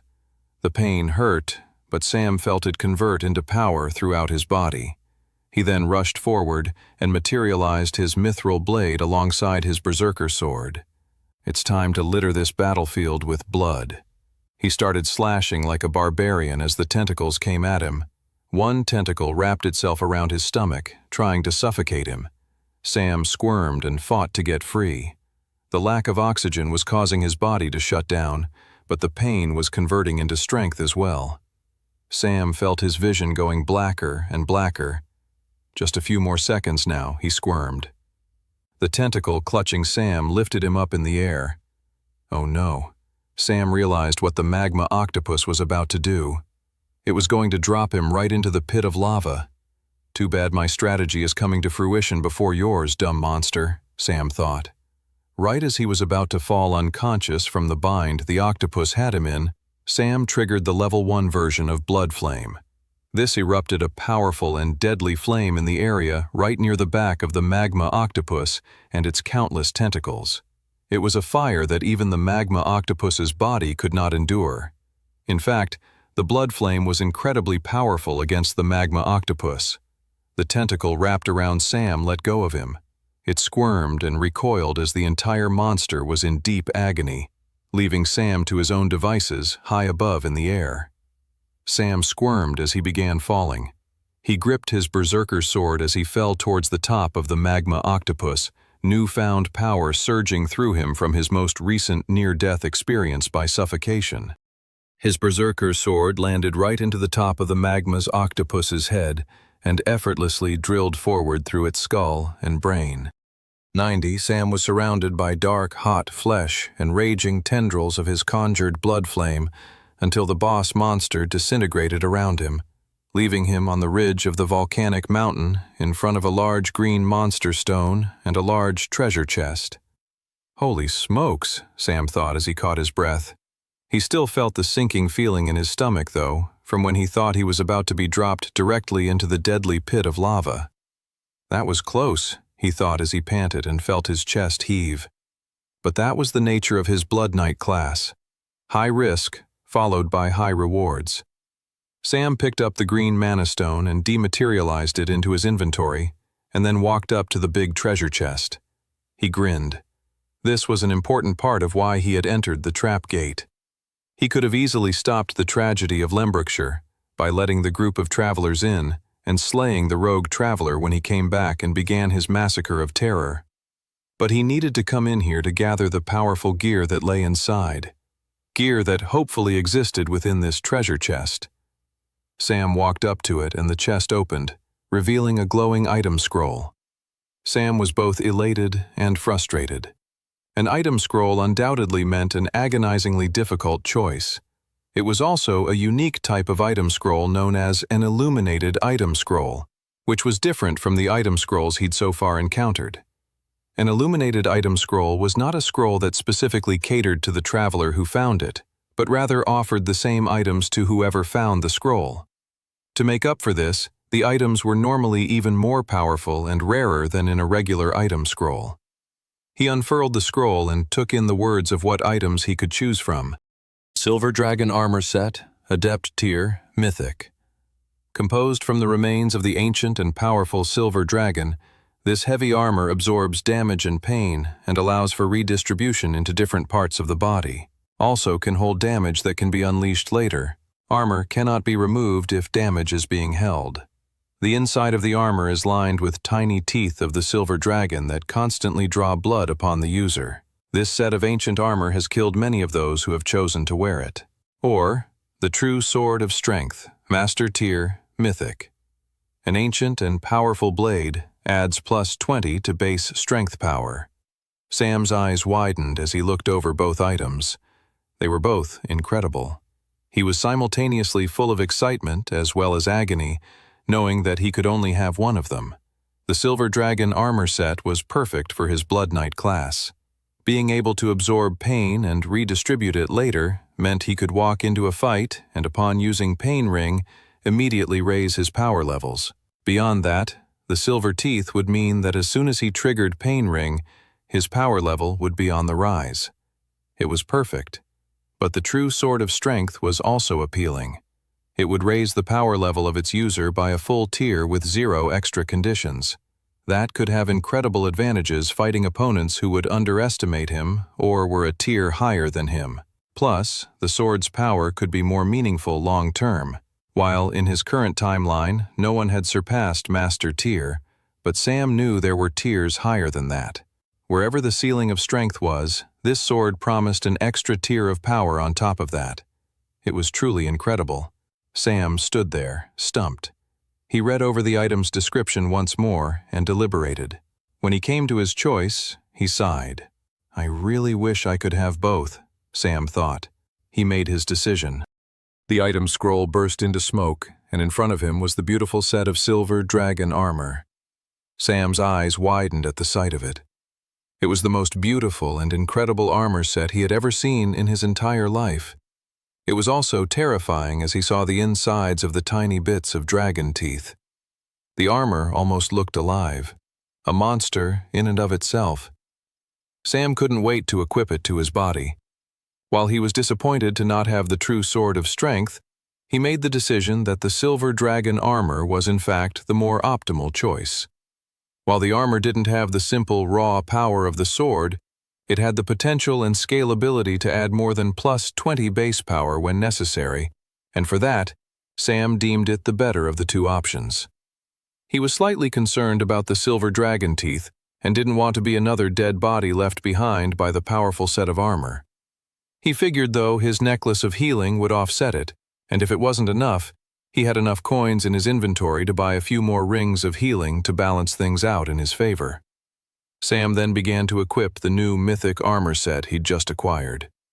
He winced with pain as the Silver Dragon armor chestplate covered his body and little dragon teeth sunk into his flesh.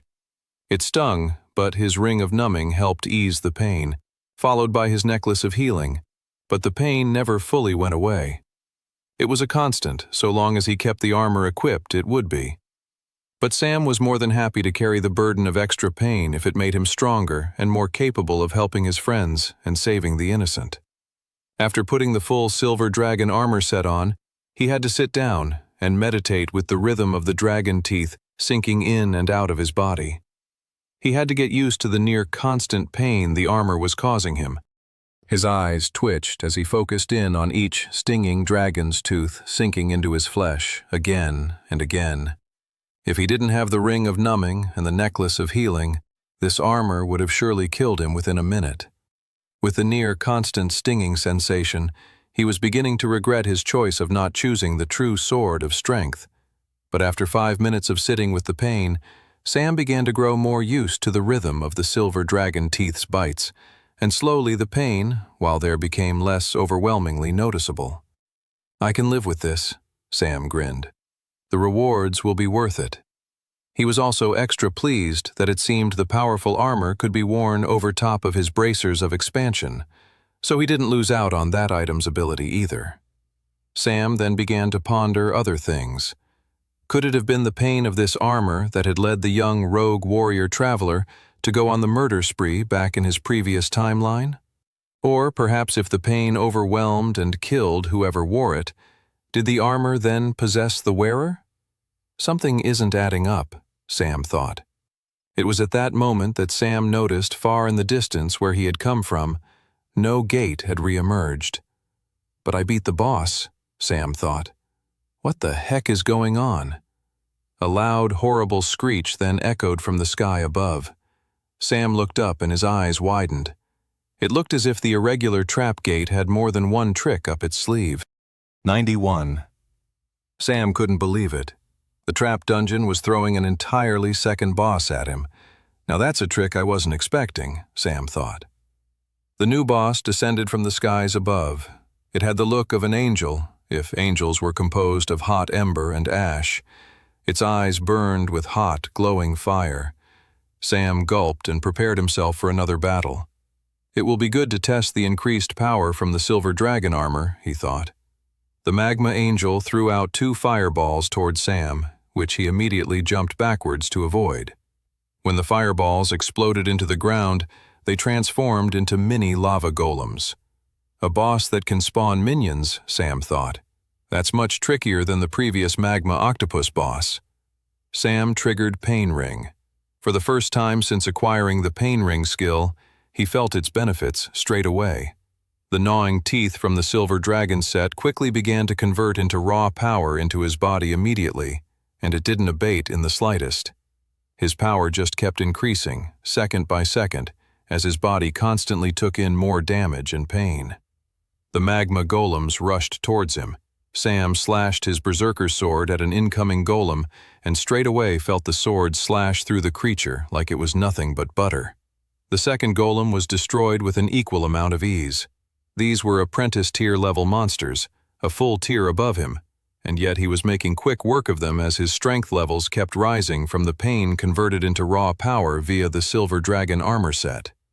Sam quickly drew upon the disintegrated flesh of the magma golems, creating a ball of blood flame in his palm before whipping it up at the magma angel lording over him.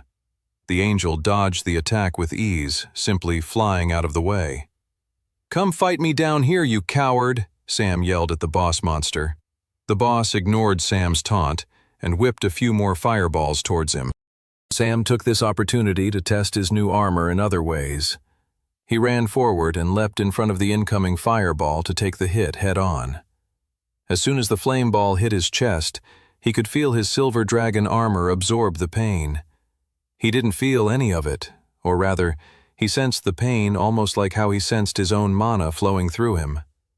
The silver dragon armor created a separation between the pain and himself. The damage became an abstraction. He understood that the damage he'd taken in the chest could be distributed elsewhere. He could put all the damage in his right leg if he wanted, or his left arm, or, as he explored across his entire body, dissipating the impact of a powerful attack. This is incredible, Sam thought, as he took in the sheer magnitude of his new equipment's power. More than that, he didn't have to release pain in the armor straight away.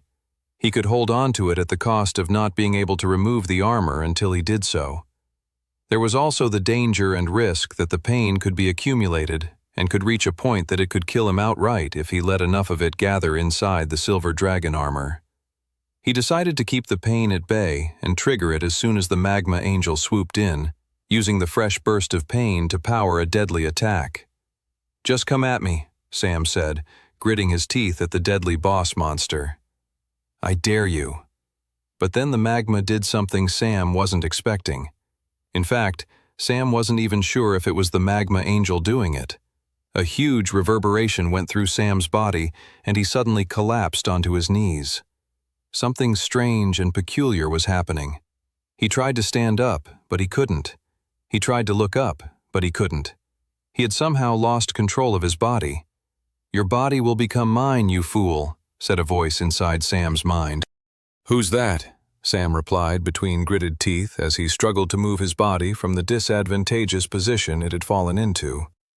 "I am the angel of this realm, and you will be the surrogate by which I exit this dungeon," hissed the voice in his mind. As the overwhelming psychic pain overtook Sam's body, a whole bunch of things clicked together. The warrior who massacred Lembrickshire hadn't been a rogue traveler after all. He had been possessed by a boss monster from the dungeon, the very boss monster Sam was currently fighting. Sam felt his vision go blurry as the magma angel used its telepathic assault to destroy him from inside out. "I cannot wait to cause destruction using your body, you arrogant fool," laughed the magma angel inside Sam's mind. Everything around him began to go black. "Is this really it?" "No," he thought. "I refuse." Then something snapped in Sam's mind, and he pushed back against the magma angel's psychic assault. The pain ring did not just convert physical pain into strength, but mental pain as well. He pushed back with all of his might and felt the magma angel's presence disappear from his body and mind. More than that, Sam pushed the magma angel with such telepathic force it knocked him unconscious, floating above the volcano. The boss monster began to fall. In seconds, the creature would splash into the molten lava at the center. But that didn't satisfy Sam in the slightest. For a fire-based creature, the molten lava was not a guarantee of the creature's death. Sam wasn't sure what to do. If he leapt to attack the falling magma angel, he'd be outside of his pain ring and losing his incredible newfound strength. He then had an idea. He ran towards the edge of the volcano and sent a huge amount of his mana into his feet, pushing himself off the ledge and hurtling high into the air. Then, as he came into close proximity to the falling magma angel, he triggered a new pain ring once more and then unleashed the extra damage from the fireball that had hit him earlier. "Ah!" Sam screamed as he took in the pain and swung his berserker sword with all of his might as he moved through the air. He felt his power surge as his blade cut right through the neck of the magma angel and lobbed off its head. 92. A huge force of travelers had gathered outside the fiery glow of the green apprentice tier gate in Lembrickshire. Edgar Redfield stood overlooking it, preparing for whatever horrific danger might come out.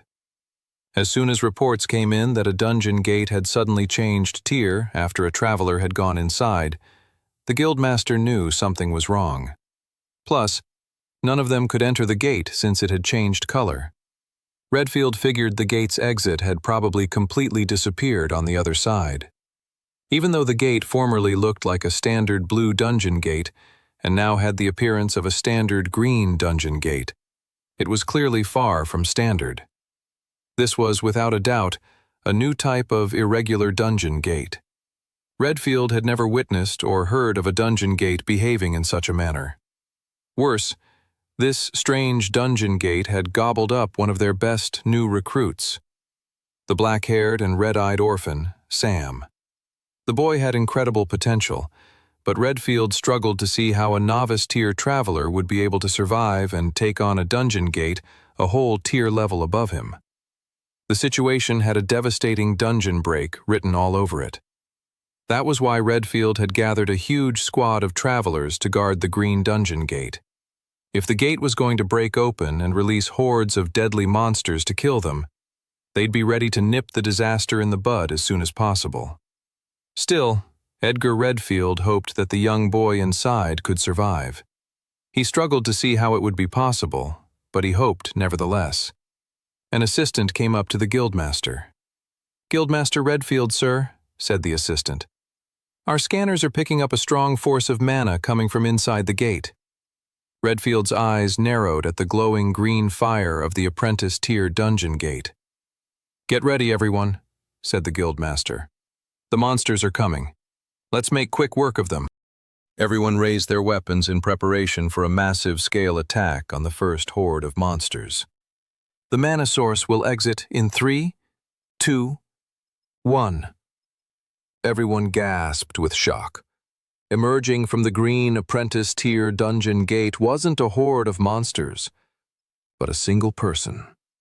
A black-haired boy with crimson-red eyes.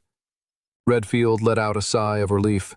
The kid actually made it out, grinned Redfield to himself. I shouldn't have been surprised. Later that night, when Sam returned to the Resfall Travelers Guild, everyone was in awe of his newly acquired armor. "It's so shiny," said Clara. "Does it really have teeth biting into you?" Shivered Toby. "That sounds awful." "No, it's totally unbelievably brave, selfless, and warriorific," said Brock. "I very much approve."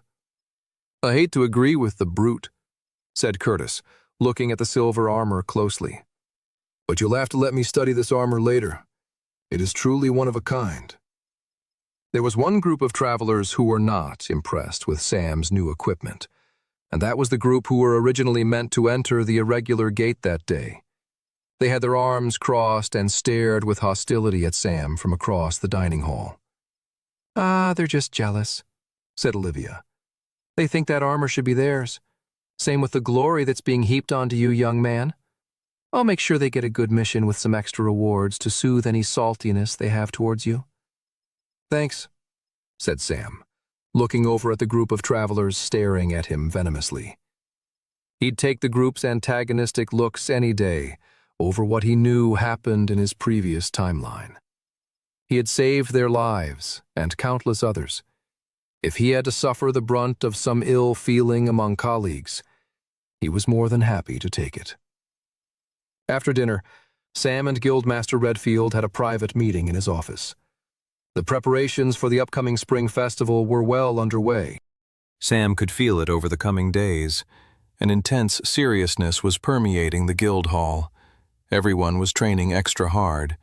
Military drills were being practiced. Many travelers had no idea what was about to happen, but they were smart enough to know something big was on the horizon. The calendar turned to the month of Mai, and on one particular morning, the citizens of Resfall were up bright and early along with the clear blue sky and the warm glow of the sun. The day of the spring festival had finally arrived. Many citizens and volunteers had stayed up the night before, setting up colorful bunting across all the streets of the city that led directly to the central city square where the main festival grounds were held. The laughter of children echoed through the streets, while the adults couldn't help but wear big smiles on their faces. It was hard not to be happy on such a beautiful day and on such a celebratory occasion like the spring festival. Even the more destitute citizens of Resfall felt more cheerful on a day like today. The general consensus was that you couldn't get a day better than the one they had currently woken up to.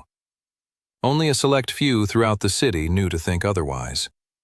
The royal carriage stopped at a quiet street near the central square. Mildred, the princess's handmaiden, looked out to the shadows of the building nearby, making sure there was nothing dangerous nearby. She then gave a subtle nod to the 3 guards stationed with her and the princess to step out of the carriage. Mildred was next, and she held her hand out to help the princess exit the vehicle without any hiccups. After being the princess's handmaiden for many years, Mildred knew to keep an eye out for potential mishaps. The princess had a very curious way of taking the most benign of circumstances and creating accidental chaos around her. That was why, as they walked through the quiet, cordoned-off streets towards the royal tent, where they would sit and overlook the day's festivities, Mildred made sure to subtly kick any nearby rocks or pebbles that stood in the princess's path. It took very little to cause the princess to trip over herself. "You don't have to do that, you know," huffed Alice. "I can perfectly see those rocks from my, A small street mouse had managed to appear right in the front of the princess's footpath, causing her to wobble. Mildred had already pulled out her hairpin to rid the street of the rodent, but Alice regained her balance and grabbed hold of her handmaiden. "Let the cute mouse go, Mildred," said Alice. "He's probably just as excited as we all are." "As you desire," said Mildred, "though I wouldn't use the word excited to describe my feelings for today." "What would be more appropriate then, Mildred?" "I don't know. Something like, 'I am prepared to tolerate today,'" the handmaiden grumbled. "You're no fun," said Alice, as they continued forward. Mildred kept her eyes peeled at all the buildings nearby. She didn't care if the princess thought she was fun or not. Her duty was to protect her at all costs. This duty meant that she was regularly on edge, constantly preparing herself for the worst-case scenario. But recent events had made her even more alert. Despite the beautiful day Mildred and everyone else had woken up to, she still felt a sense of worry and concern. A few nights earlier, she had received a message from Guildmaster Redfield, telling her to be on guard. Something big was about to happen. Mildred mentally prepared herself for whatever Redfield's warning might entail.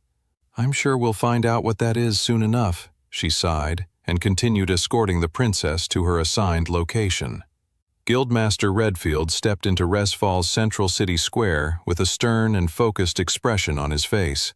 He had 2 journeyman tier travelers at his side, and had stationed many more travelers all across the central square.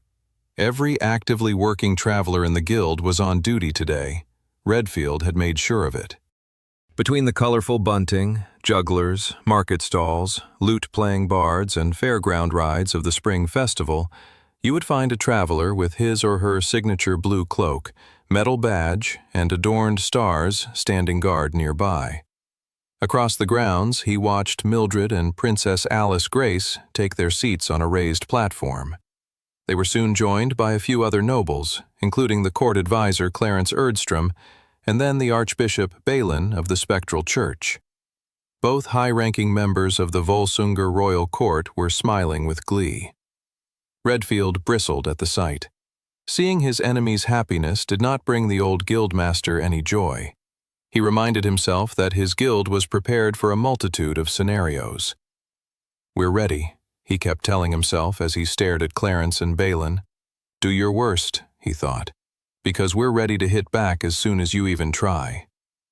Sam stepped into the central square from one corner and took in the celebratory joy on display across the spring festival. He saw the princess sit down at her raised platform, overlooking the fun being had by the citizens of Resfall.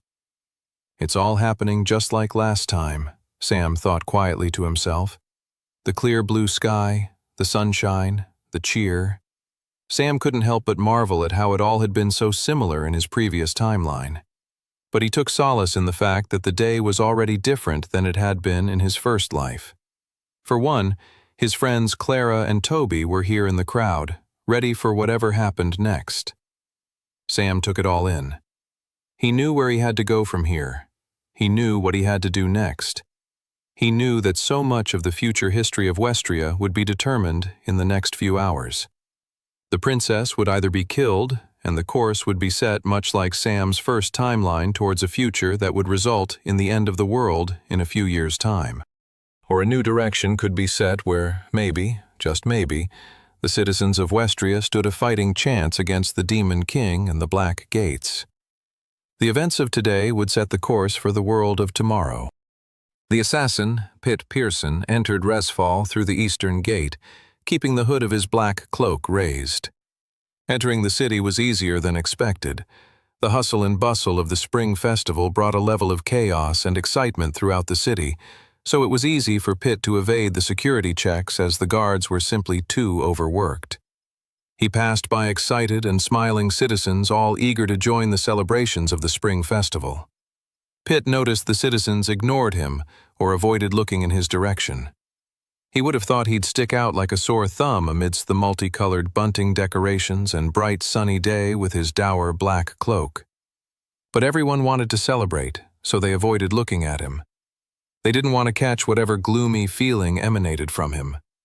Not on a special day like today. "Oh, it will be special, all right," Pitt smirked to himself. He looked up at the mid-morning sun and realized he had to quicken his pace. He pulled out a piece of paper with the coordinates of where he was meant to go. He hurried forward through the streets. He eventually arrived at an abandoned terraced house. Pitt pushed the creaky door open and stepped into the dusty debris of the uninhabited home. He walked up the staircase to the top floor, where he found a room with a hole in the wall, which allowed him to enter the building next door. The entire row of buildings was in serious disrepair. He soon found a small room with a window that overlooked the central square of the city. placing him exactly in the line of sight of Princess Alice Grace. The assassin had arrived at his coordinates. Sam moved through the streets with quick determination. As he strode forward, he couldn't help but remember this same day in his previous timeline. The day when so much changed. He gulped just thinking about it. In his previous timeline, the princess had stood up to give her customary traditional toast to officially begin the celebration. Just as Alice had opened her mouth, but before she had said anything, a magic bullet went through her throat, marking the beginning of the terror that would take over Resfall. Sam remembered the screams that had echoed forth, the bloody hole that formed through the princess's neck as her pale, dead body flopped forward. I can't let it happen again, he thought as he moved forward through the streets. Mildred's eyes darted across the festival from the raised platform she sat on. The princess smiled out to the citizens below, while also fidgeting in her seat. Is there anything wrong? Asked Alice, leaning over. You seem more tense than usual, which is saying something because you can normally be, how do I put it, quite tense. I'm fine, muttered Mildred, her eyes darting all over. She was looking for clues, some kind of sign of something wrong. But she couldn't see any threats across the festival grounds. The odd man or woman who'd had too much mead before noon were being handled by guards or low-tier travelers. A few drunk and disorderly people were to be expected. Redfield wouldn't have warned her if that was all he had meant. I'm ready, Edgar, to do my duty, she thought to herself. But I can't do it until I know what is happening or about to happen. Princess Alice let out a sigh of relief. She was nervous. This was her first spring festival toast she would be giving since her father, the king, had passed away. You can do this, said Mildred to the young teenage girl. I know you can. The princess built up her confidence and stood up. As soon as she stood up, the crowd quickly went silent across the central square. All the festival attendees were giving their attention and respect to the young princess, for she was about to give the traditional royal toast. Pet quietly opened the window of the abandoned room. No one noticed or cared. The crowd's entire attention and focus was now on the princess. Let the real show begin, he grinned to himself. He knelt in position and triggered his class ability. Suddenly, a magical sniper rifle composed of shining blue mana formed in his hands. It was an extremely rare ability that very few people possessed. It was a special class he had unlocked in the White Gate long ago. He had earned it from killing people and monsters from far away with a bow and arrow. The rare class was known as Sniper. He positioned his sniper rifle on the windowsill. He closed one eye and aimed at the young princess's throat. He watched as she raised her glass. She was about to open her mouth and give a speech. The assassin's finger moved towards the trigger of his magic sniper rifle. In less than a second, the princess would be dead. The assassin, Pitt Pearson, was milliseconds away from pulling the trigger of his magic sniper rifle when he heard a noise behind him. The sound jolted him from his intense concentration. He turned around. Nothing was there. He sighed with relief as he took in the empty room around him. Why would anyone else be here? Fears of being double-crossed began to enter his mind. He'd already been paid handsomely for the first half of this job, and he was looking forward to even more when the mission was complete. He took his position once more. The princess had started her speech. It doesn't matter, he thought. My bullet will be the perfect interruption to whatever nonsense she's spouting. But before he could pull the trigger, there was another noise. This time the noise was louder and closer to him. He could make out the sounds of footsteps. He turned around to see a young black-haired boy with red eyes emerge from the shadows of the dilapidated room. The young man rushed towards Pitt with a massive, terrifying sword raised. Then Pitt saw nothing at all but utter blackness. Mildred smiled for the first time that day as she watched the princess give her speech to the large crowd of onlookers. She was proud of the young princess. The young teenager was facing her fears, taking responsibility of her royal duties. It gave Mildred confidence that Alice would grow into a fine queen of the Volsumgar nation. Let the festivities begin, said Alice. The crowd responded with a deafening cheer that echoed and reverberated across the entire city. The princess sat back down, and Mildred felt a flutter of relief. She couldn't exactly say why she felt a sense of relief, but she did. Her concern for the rest of the day's events hadn't evaporated, but she felt better somehow, as if danger had been avoided. The handmaiden couldn't help but notice the court advisor, Clarence, looked visibly annoyed. Edgar Redfield eyed the celebrating crowd. He was waiting for a moment of chaos, but it had yet to happen. Had Sam succeeded at his goal? The guildmaster shook his head. It didn't matter. They still had to stay alert. As the strange young orphan had explained to him, the first part of the mission was thwarting their enemy's original plan. The second part of their mission would be to defend and stop their enemy's backup plan. If the boy had succeeded, though, Redfield assumed the backup plan would have commenced almost immediately. What are Clarence and the Archbishop waiting for? Edgar wondered. It made the guildmaster fearful that Sam had maybe not been as successful in his plan as the old man had hoped. Sam caught his breath, standing over the dead body of the assassin. The novice-tier traveler couldn't believe such a squirmy little man had been so consequential in his previous timeline. Sam was relieved the killer was dead now, though. The last 30 minutes had been intensely pressurized. Days before the festival, he had scouted out where the assassin was going to be based on his memories from the first lifetime he had lived through. He had been able to track the bullet to this narrow, abandoned, inconspicuous, and forgotten building. They could have had someone stationed in the building, but Sam had wanted their enemies to follow through with their plan at least until the last second. He didn't want to tip them off how prepared they were, any more than he had to. Sam looked out the window to the spring festival in full swing. People were dancing. The cheer that had been so quickly evaporated in his previous timeline was allowed to continue for a bit longer. The day's events had now taken a massive divergence from Sam's original life. They had succeeded at their initial mission. Stage 1 of the plan was complete. 96. Clarence Erdstrom tried to contain the fury reverberating throughout his body.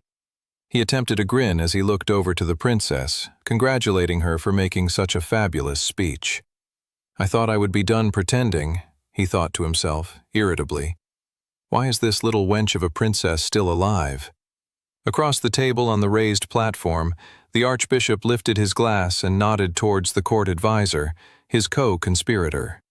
Beneath the Archbishop's false grin, anger and frustration raged. He was wondering the exact same thing as Clarence.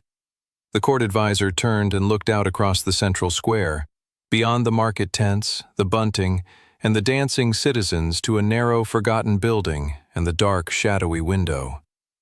What happened beyond the darkness of that window, Clarence thought to himself as he gritted his teeth. It all seemed impossible to him. They had covered their tracks. They had been cautious in their preparations. Did the information of their plan leak out somehow? Clarence took a sip of his drink. He tried to cool his anger. It wasn't as if they didn't have a backup plan. Alice leaned back in her seat and gave a theatrical sigh of relief. It's a lot of pressure being the royal host to a party, she said. The whole fun of the day hinges on your ability to get everyone excited. It's silly, I know, but my gosh, is it stressful. Mildred gave her the side eye. We all have our duty, Your Highness. The girl blinked. Sorry, you're right. I shouldn't complain. My duty is not as hard as others. Mildred shrugged. Be careful with your words, Princess. Perhaps your duty is not as laborious as others, but it isn't easy being a symbol of power, hope, and nobility. You carry a greater burden than you realize. Alice blushed at her handmaiden's words. She straightened herself on her chair, getting up from the slumped position she had momentarily found herself in. She smiled out at all the happy citizens celebrating all around her. In that moment, Alice couldn't help but think about her great-grandmother. Maybe, Alice thought to herself, I could lead this nation after all. Redfield kept his arms crossed as he watched the spring festival unfold. His stomach was twisting in knots. He made sure to not stare, but as his eyes moved across the festival, they always returned to two people. Clarence Erdstrom, Archbishop Balin. We foiled their initial plan, Edgar thought. What are they waiting for now? He wished he could just arrest them that instant. But he had discussed it over with Sam, and they had agreed they couldn't. The court advisor, and especially the archbishop, had their loyal supporters. Such actions would be perceived as a brazen power grab by the Travelers Guild, and so they had to wait for the two of them to show their true colors. The citizens of Resfall wanted a balance of power between the different institutions of the city. If Edgar attacked before anything were to actually happen, it would make them appear like the very insurrectionists they were trying to stop. Redfield hated that they had to do that. He hated it more than his chronic back pain, which was saying something. Redfield scanned the crowd. He couldn't see any evil agents. There were hardly any Traveler priests present. He couldn't fathom what their enemy's backup plan could be. Nevertheless, they had prepared for the worst. He just hated waiting for the worst thing imaginable to actually occur. Clarence took one last sip of his champagne and placed his glass down emphatically. He looked out to the shadowy window where the assassin had been planning to strike from. I can hold out hope no longer, the court advisor thought to himself. He had hoped that maybe the assassin had been held up the gates or been interrupted by some strange occurrence, but he should have acted by now. There was no reason the princess was still alive a few seats over from him right now, other than the assassination attempt had been thwarted. It looked as if they were going to have to initiate their backup plan. Clarence turned towards the archbishop and nodded his head. The court advisor kept his hands hidden beneath the table and snapped his fingers when no one was looking. An explosion of shadow magic burst across the city square. I didn't want it to be like this, Clarence thought, but I see no other way. Let the hostile takeover begin. 97. With the snap of Clarence's fingers, wisps of black shadow exploded across the central square. The citizens all gasped at the sight of the burst of black smoke, not immediately recognizing the danger, but believing it to be part of the festivities. But when the wisps of black smoke transformed into strange, crawling monsters with glowing red eyes and drooling hunger for living flesh, they realized this was far from pre-planned festivities. Ah! The whole festival erupted with screams. Clarence grinned at their terror. Nothing will stop me from taking over the throne of Resfall for myself. He quickly quelled his grin and screamed with terror. He was planning ahead for when he had taken over. He'd make it look like he had nothing to do with this attack. He had nothing to do with the shadow crawler monsters rushing towards the princess a few seats over from him. Nothing at all. Alice watched terror unfold in astonished disbelief. Monsters had suddenly appeared in every direction. They were sickly and repulsive and composed of black shadows. They were worse than any monster she had ever witnessed in a nightmare. They were truly horrific. A traveler sliced one in half, spluttering black blood across the white tents of the festival in a truly grotesque fashion. Worse, some of the shadow crawlers were rushing up towards her on the raised platform. Oh no, she thought. What am I going to do? As the shadow monsters climbed, one galloped across the festival and leaped, flinging itself right towards Alice. It opened its massive jaws wide as it got closer and closer to the princess, revealing its large, nightmarish molars that would surely chomp through her flesh with absolute ease. But before it could land its attack, her handmaiden Mildred had stood in front of her, appearing with such speed it felt like she'd teleported right in front of her. The handmaiden pulled out a hairpin from the back of her head, revealing it to be actually a very slim knife. With speed and grace, Mildred swiped it upwards, slicing the drooling shadow monster in half. The creature collapsed into a puddle of black ichor. "Stand back, princess," said the handmaiden sternly. Mildred made quick work of the 3 shadow crawlers that had tried to climb up the raised platform, obliterating them with quick, precise strikes. Alice blinked with shock. She always knew her handmaiden had some tricks up her sleeve. She didn't realize how powerful the old woman actually was. "Don't worry, princess," said Mildred, preparing to fight an onslaught of shadow monsters.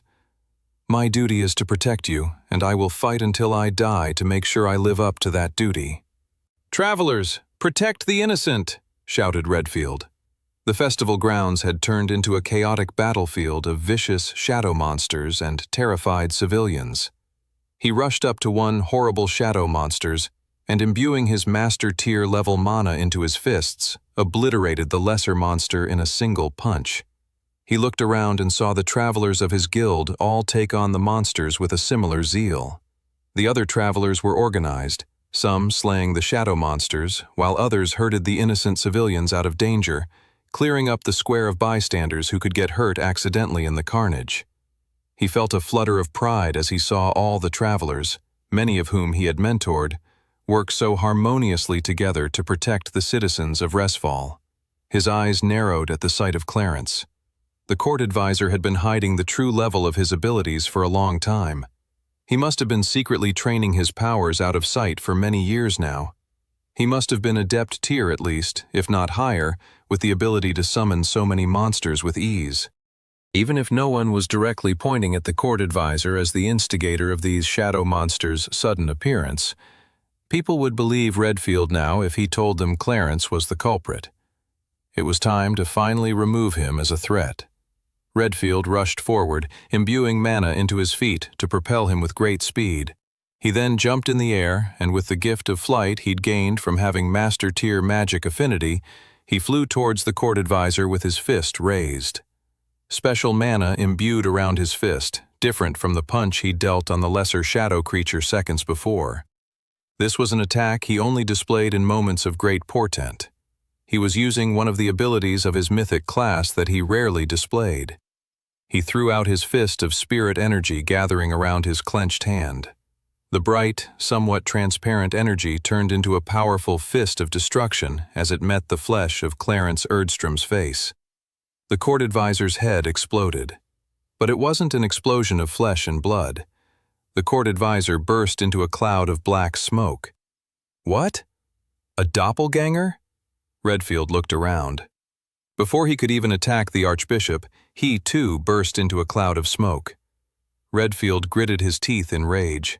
All across the central square, travelers unleashed their class skills and fought the horde of shadow monsters that Clarence Erdstrom had so viciously summoned to attack them with. Magical projectiles flew in every direction, exploding with destructive violence. Black blood from the shadow creatures coated the ground and mixed with the red blood from wounded travelers. "Push forward, travelers, and take back the square," bellowed Redfield for everyone to hear. The battle for Resfall had begun. 98. Sam leapt out from where the assassin had previously perched his magic sniper rifle and landed 4 stories below in the town square.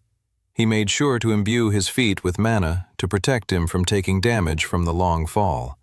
He ran up to a trio of shadow crawlers and triggered Pain Ring. A red ring of magic burst forth from his chest and created the limits of his battlefield. The silver dragon armor dug into his flesh, causing him pain and raising his strength second by second. He materialized his berserker sword as he swung his hand upward, the grip of the blade materializing and slicing through the unsuspecting shadow crawler within seconds. The creature dripped black shadow blood, and Sam wasted no time triggering his Deathlord ability, Blood Flame. The blood of the shadow creature ignited into a burst of bright red flame, burning the 2 remaining shadow creatures alive.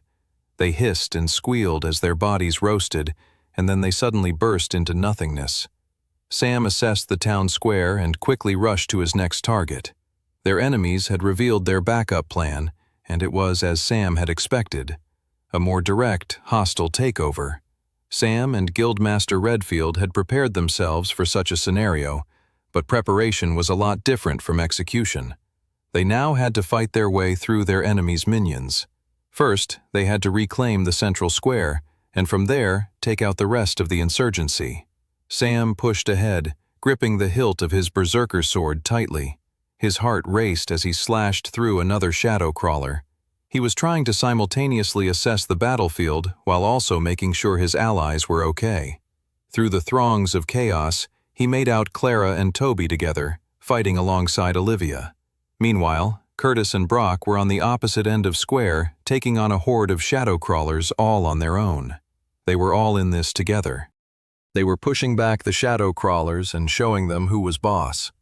Thankfully, many of the citizens and bystanders had been shepherded into nearby buildings and temporary shelter, so the travelers could fight the invading monster unimpeded.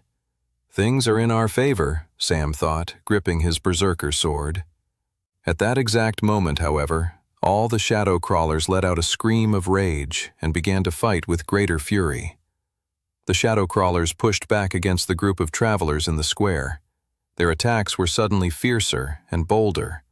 One particularly nasty shadow crawler dodged the sword swings of a group of young novice-tier travelers. It jumped forward, opening its horrific jaws, preparing to rip off one of the young travelers' heads and swallow it down. Then, it readied itself to feast on another. "Stay away from them!" yelled Sam, rushing forward. He slashed his berserker sword into the back of the monster. He felt the ridges of his blade shallowly dig into the creature's strange, monstrous flesh. Harmful, but not enough to kill it. Sam would need more power to kill it. This particular shadow crawler must have been at high apprentice tier levels of power. Thankfully, his sword's special ability triggered. The large, grotesque being from the shadow realm turned around with a frenzied anger and hunger for Sam's death. "Exactly what I wanted," Sam grinned as the large shadow crawler galloped towards him like a feral beast. Sam leaped backwards, retreating from the incoming beast. The shadow crawler was drooling, leaving a trail of nightmarish saliva on the ground as it chased after Sam. It was clearly angered by Sam's retreat. If the monster could speak, it would have called Sam a coward. But Sam wasn't a coward. He was just leading the beast back into his pain ring, where his power had already increased. As the monster jumped forward to attack him, level 2 of Sam's pain ring ability triggered, and Sam could suddenly make out the creature's weak point. It wasn't the head, or the heart. It was the creature's back, the spine just below the neck area. He just had to get behind the creature to deal the fatal blow. This wasn't too difficult thanks to his berserker sword's special ability. Because the powerful shadow crawler was attacking in a frenzied, hostile state, it was very easy to predict the monster's movements. Like, for instance, the creature was currently flinging forward rapidly in an attempt to tackle Sam and chomp on his skull and brains. Sam quickly spun on the balls of his feet and easily sidestepped the creature's attack. As the monster crash-landed on the ground below, he stabbed it right in the back of his neck, where his pain ring had indicated was the weak point. The shadow crawler collapsed on the ground, dead. Sam then turned around and shouted to his colleagues, "The shadow crawler's weak point is in its upper back just below the neck." Toby and Clara nodded their heads nearby. They knew to take Sam's word for such things. Suddenly, a blast of water flung across the former festival grounds right into the back of another shadow crawler, sending it to the ground in a weakened state. Clara then followed up Toby's first hit with her attack burst ability, sending her spear right into the weak point, killing the shadow crawler. Anyone who may have ignored Sam's advice was now fully convinced. If 3 novice-tier travelers were able to take out the shadow crawler threat with such grace, so could they. Soon enough, the travelers had reclaimed the festival grounds from Clarence's summoned minions. Sam ran to a nearby building, sending mana into his feet. He jumped onto a window ledge and quickly scaled the building. He wanted to get a better view of the city.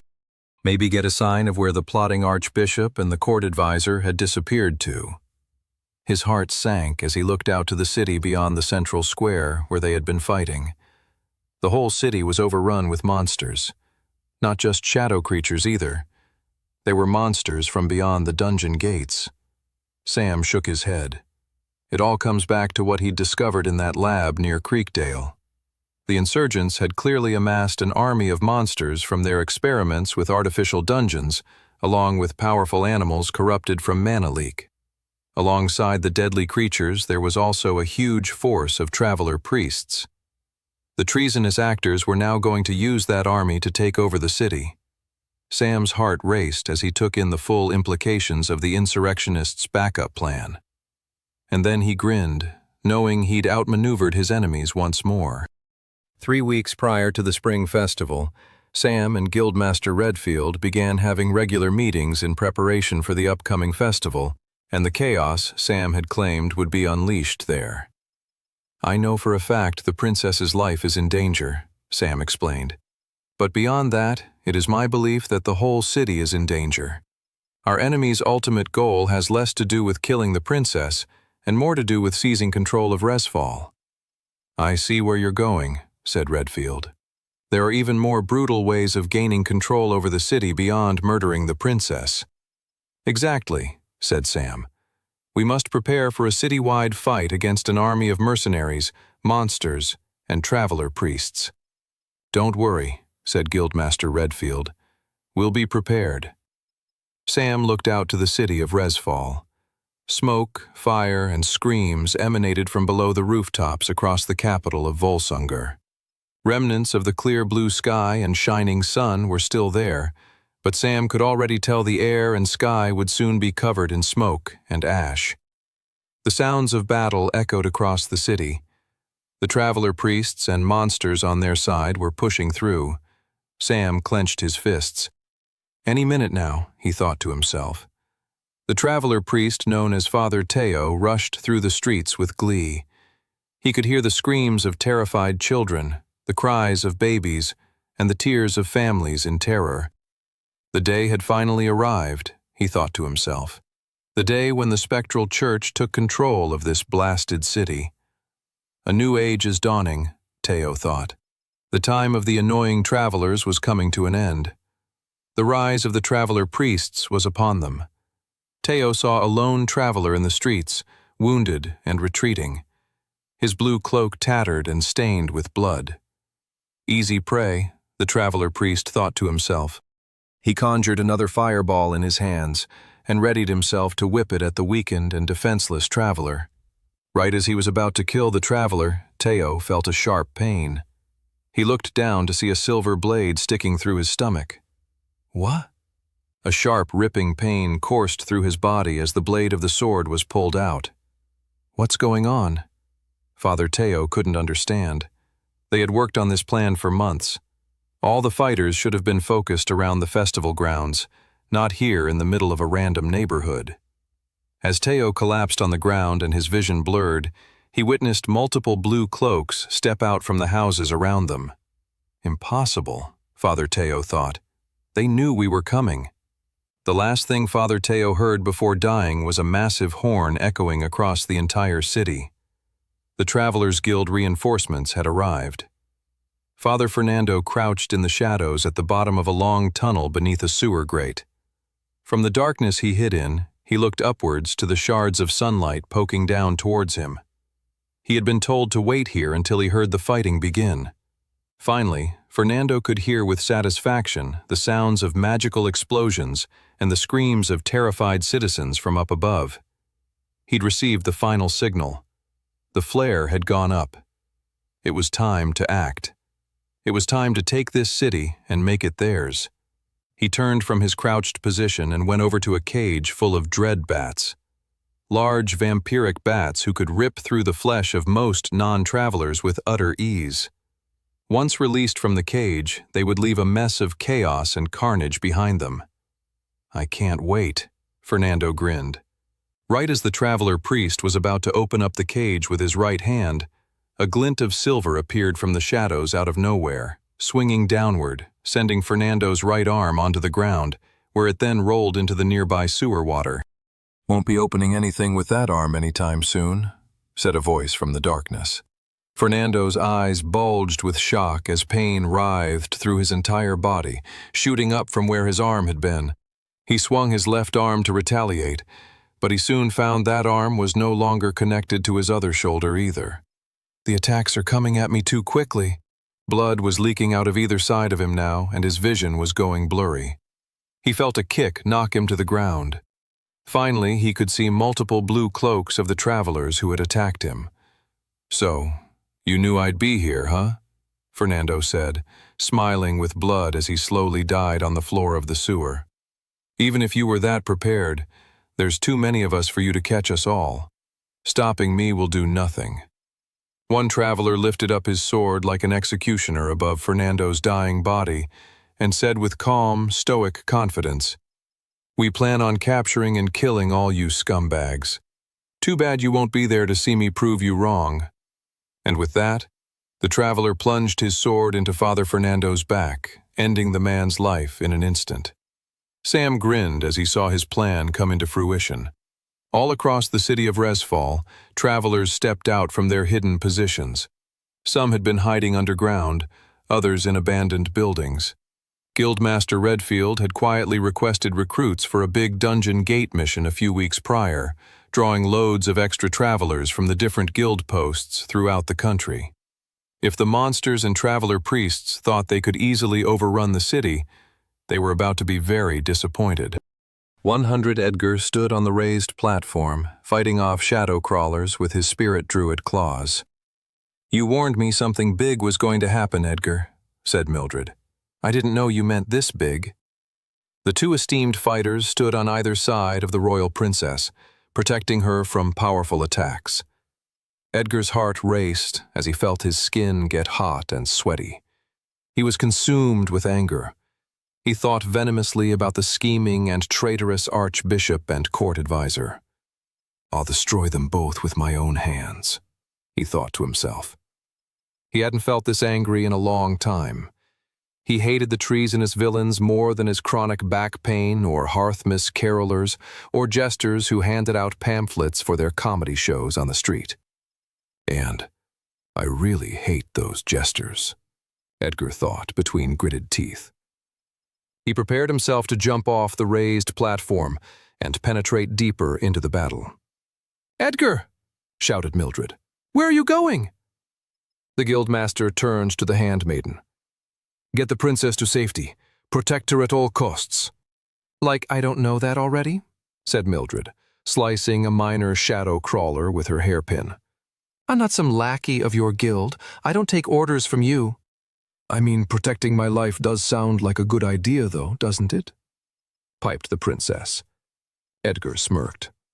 "See you at the end of this." Mildred sighed and looked at him in a way that she hadn't in many years. "Be safe, Edgar." "You too." With that, they flung themselves into the battle. Sam turned in the opposite direction to look further into the city. The Grand Cathedral and the Royal Keep were much further and deeper within the capital. The leaders of the insurgency had most likely headed to those power centers of the city to regroup and commence whatever other dastardly plans they had in store. "We have to go after them immediately," Sam thought. But before Sam could even formulate a short-term plan, the roof he was standing on exploded. A giant shadow monster the size of 10 shadow crawlers combined lumbered through the streets. It had a massive fist, and its punch had destroyed the rooftop Sam had been standing on.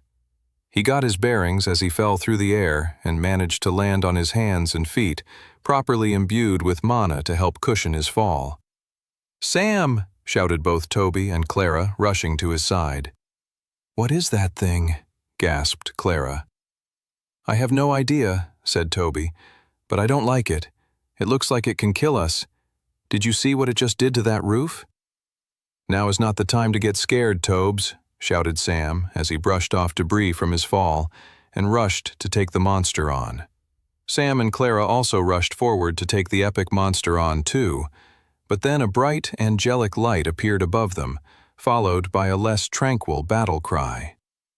"Die, you foul beast!" It was the guildmaster falling from high above with his fingers interlocked into a hammer shape. Powerful mana, unlike Sam had ever seen, rippled around his fists. That's the special mana, Sam realized with awe, of the mythic spirit druid class. Edgar screamed as his powerful blow crashed through the skull and body of the giant shadow bruiser and obliterated the monster seconds later. Everyone was blown away by the extent of the guildmaster's power. As he stood up and brushed some dirt off his arms, he said, "Don't act so impressed. I am the bloody guildmaster after all." Even in Sam's previous lifetime, Guildmaster Redfield had been known for his enormous strength and the mythic rarity of his class, but he was known for rarely displaying his class's power and abilities, relying more on his martial fighting abilities and mana manipulation. For him to be using his class abilities so openly was a sign that he was worried about the outcome of the overarching battle they were in. Edgar marched towards them and whistled for all the nearby travelers to come closer. They had cleared the festival grounds, while other squads of travelers were taking on distant monsters invading all the different parts of the city. "All right," said the guildmaster, looking particularly at Sam. "We have a few moments to make a plan. What's next?" Clarence stood on the balcony just outside the great throne room of the royal keep, grinning at the chaos and destruction happening across the city. Smoke and flames swirled out from the rooftops and grounds of the streets. Metal clashed with metal, magic exploded into magic. Screams of terror echoed into the sky. "I caused all of this?" Clarence grinned at his handiwork. "Out of all this chaos, a new leader will rise, and it will be me. The throne will be mine." He then materialized a powerful orb from his inventory. They hadn't planned on unleashing this power today. If only that little stupid princess had been assassinated like we had originally planned, Clarence thought with a scowl. It didn't matter. They had this orb. It was the ultimate backup plan, and Clarence had now deemed it necessary. He channeled his mana into the orb. The orb glowed with power, the energy so intense it blew Clarence's hair back like a stormy gust of wind. The orb's power became so overwhelming that Clarence had to throw it out into the air off the balcony, but that still didn't stop the rippling intensity of the artificial dungeon orb. The orb flew through the air until it suddenly stood motionless in the sky, and then started to expand. "Yes," grinned Clarence, "it's working." His eyes widened at the sight of their brilliant creation. Sam and everyone around him paled at what they were seeing happening in the sky. In the air, just above the royal keep, was an expanding orb of clear energy. "Please tell me that isn't what I think it is," said Toby. "If it is, then the likelihood of me surviving this battle has just dropped significantly. Mind you, it wasn't very high to begin with, but—" Clara nudged him in the ribs. Toby's paranoid ramblings were certainly not helpful for morale. Sam gulped. His greatest fears were coming true. Clarence Erdstrom had just unleashed a new type of irregular dungeon gate. It was a clear-colored dungeon gate, also known in his previous timeline as an artificial dungeon gate. Dungeon gate scientists, like the one Sam had found in Creekdale, had figured out a way of creating a portal to a dungeon world on their own, reverse engineering the process of the dungeon gate's random appearances. In Sam's previous timeline, when Clarence ruled over Resfall, he forced his enemies into different artificial gates as a form of torture and execution. Sam bristled at the memory. He then explained to his allies what they were all currently witnessing. "What's the big deal?" said Olivia. "We destroy Clarence and the Archbishop, and then we clear the dungeon. Easy peasy."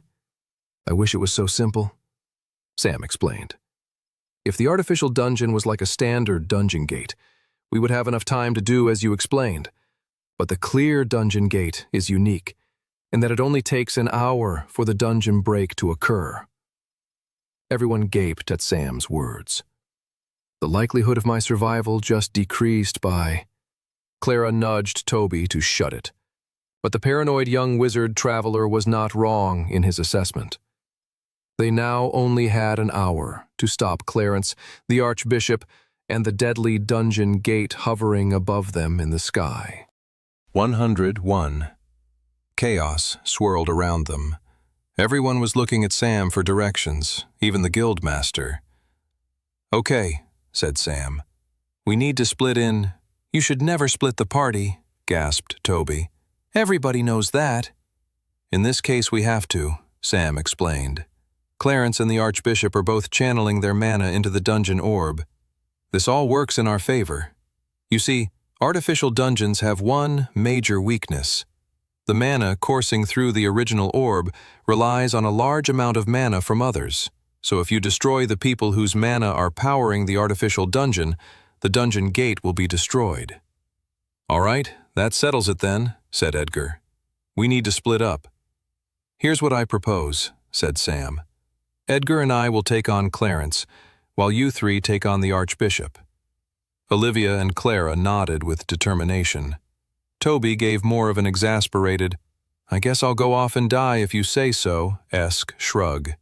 The three of them then hurried off in the direction of the spectral church's grand cathedral. Edgar and Sam hurried in the direction of the royal keep. When Olivia and her squad were out of sight, Edgar looked to Sam. "You kept our part of the plan secret, huh?" said the guildmaster. "I didn't want to worry them," said Sam. Sam and Edgar had discussed a variation of this scenario in their planning and preparation in the lead-up to the spring festival. From his knowledge in his previous timeline, Sam knew that Clarence had a very powerful shadow shield ability. It would take a lot of time and a high level of magic affinity to break through, a level of mana control Sam had yet to achieve, though Edgar had it in spades. While Edgar focused on breaking the shield, Sam could help sway the tide of both this battle and history itself, before reconvening with him to take down Clarence together. "Go on ahead," said Sam. "I'll meet you there." "Sounds good to me," said Edgar. "I hope I'll get to destroy him before you even arrive." Edgar then jumped in the air and hovered above Sam. This was the awesome power unlocked with Master Tier mana manipulation. Flight. Edgar waved and said, "See you in a bit," before zooming off through the air towards the royal keep. Olivia strode forward with the two young novice tier travelers behind her. She wished it was Curtis and Brock, but they were stationed elsewhere in the city. "I hope those two goofballs are okay," she thought to herself as she moved forward. They easily fell apart without her as an organizing force. Olivia sighed and accepted that she would have to make do with the two young recruits. It was just a bit nerve-wracking, was all. She could rely on her two squad members to do what was necessary, whereas with these two, she felt a greater responsibility for their well-being. When they turned the corner, they spotted a large trio of trolls heading in the direction of the Grand Cathedral. "All right, team," said Olivia. "Let's make quick work of these monsters. We don't have any time to waste." She triggered the level 1 version of her Paladin class's novice tier ability, Divine Inspiration. The ability added an exuberance and courageousness to all nearby allies, which resulted in greater damage from their attacks. She quickly glanced to both Clara and Toby, and could see the new feeling of greater power and excitement filling inside them. "Let's go!" she yelled. Olivia charged forward, drawing her sword. She slashed two of the trolls at their legs, toppling them over. The one still standing swung its club at Clara, only for it to collapse backwards as Clara unleashed a powerful warrior-class attack burst with her spear, right into the monster's stomach. Behind her, Toby threw out an extra powerful water blast right into one of the other trolls, so it knocked into the other, completely disorienting them. It was enough for Olivia to reorient herself and finish them off. The three trolls disintegrated into mana stones, and she turned to the two young travelers behind her. She was impressed. "You're giving Brock and Curtis a run for their money," she grinned. "Now come on, let's go." They hurried forward towards their destination. They had 55 minutes left before the dungeon gate in the sky unleashed another wave of monsters upon the city.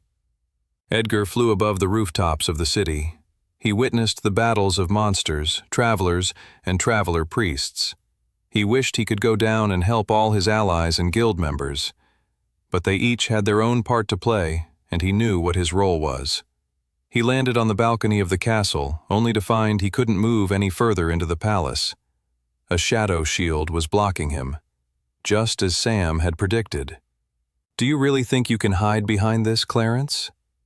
Edgar stretched out his arms and began channeling his spirit druid mana into the shadow shield.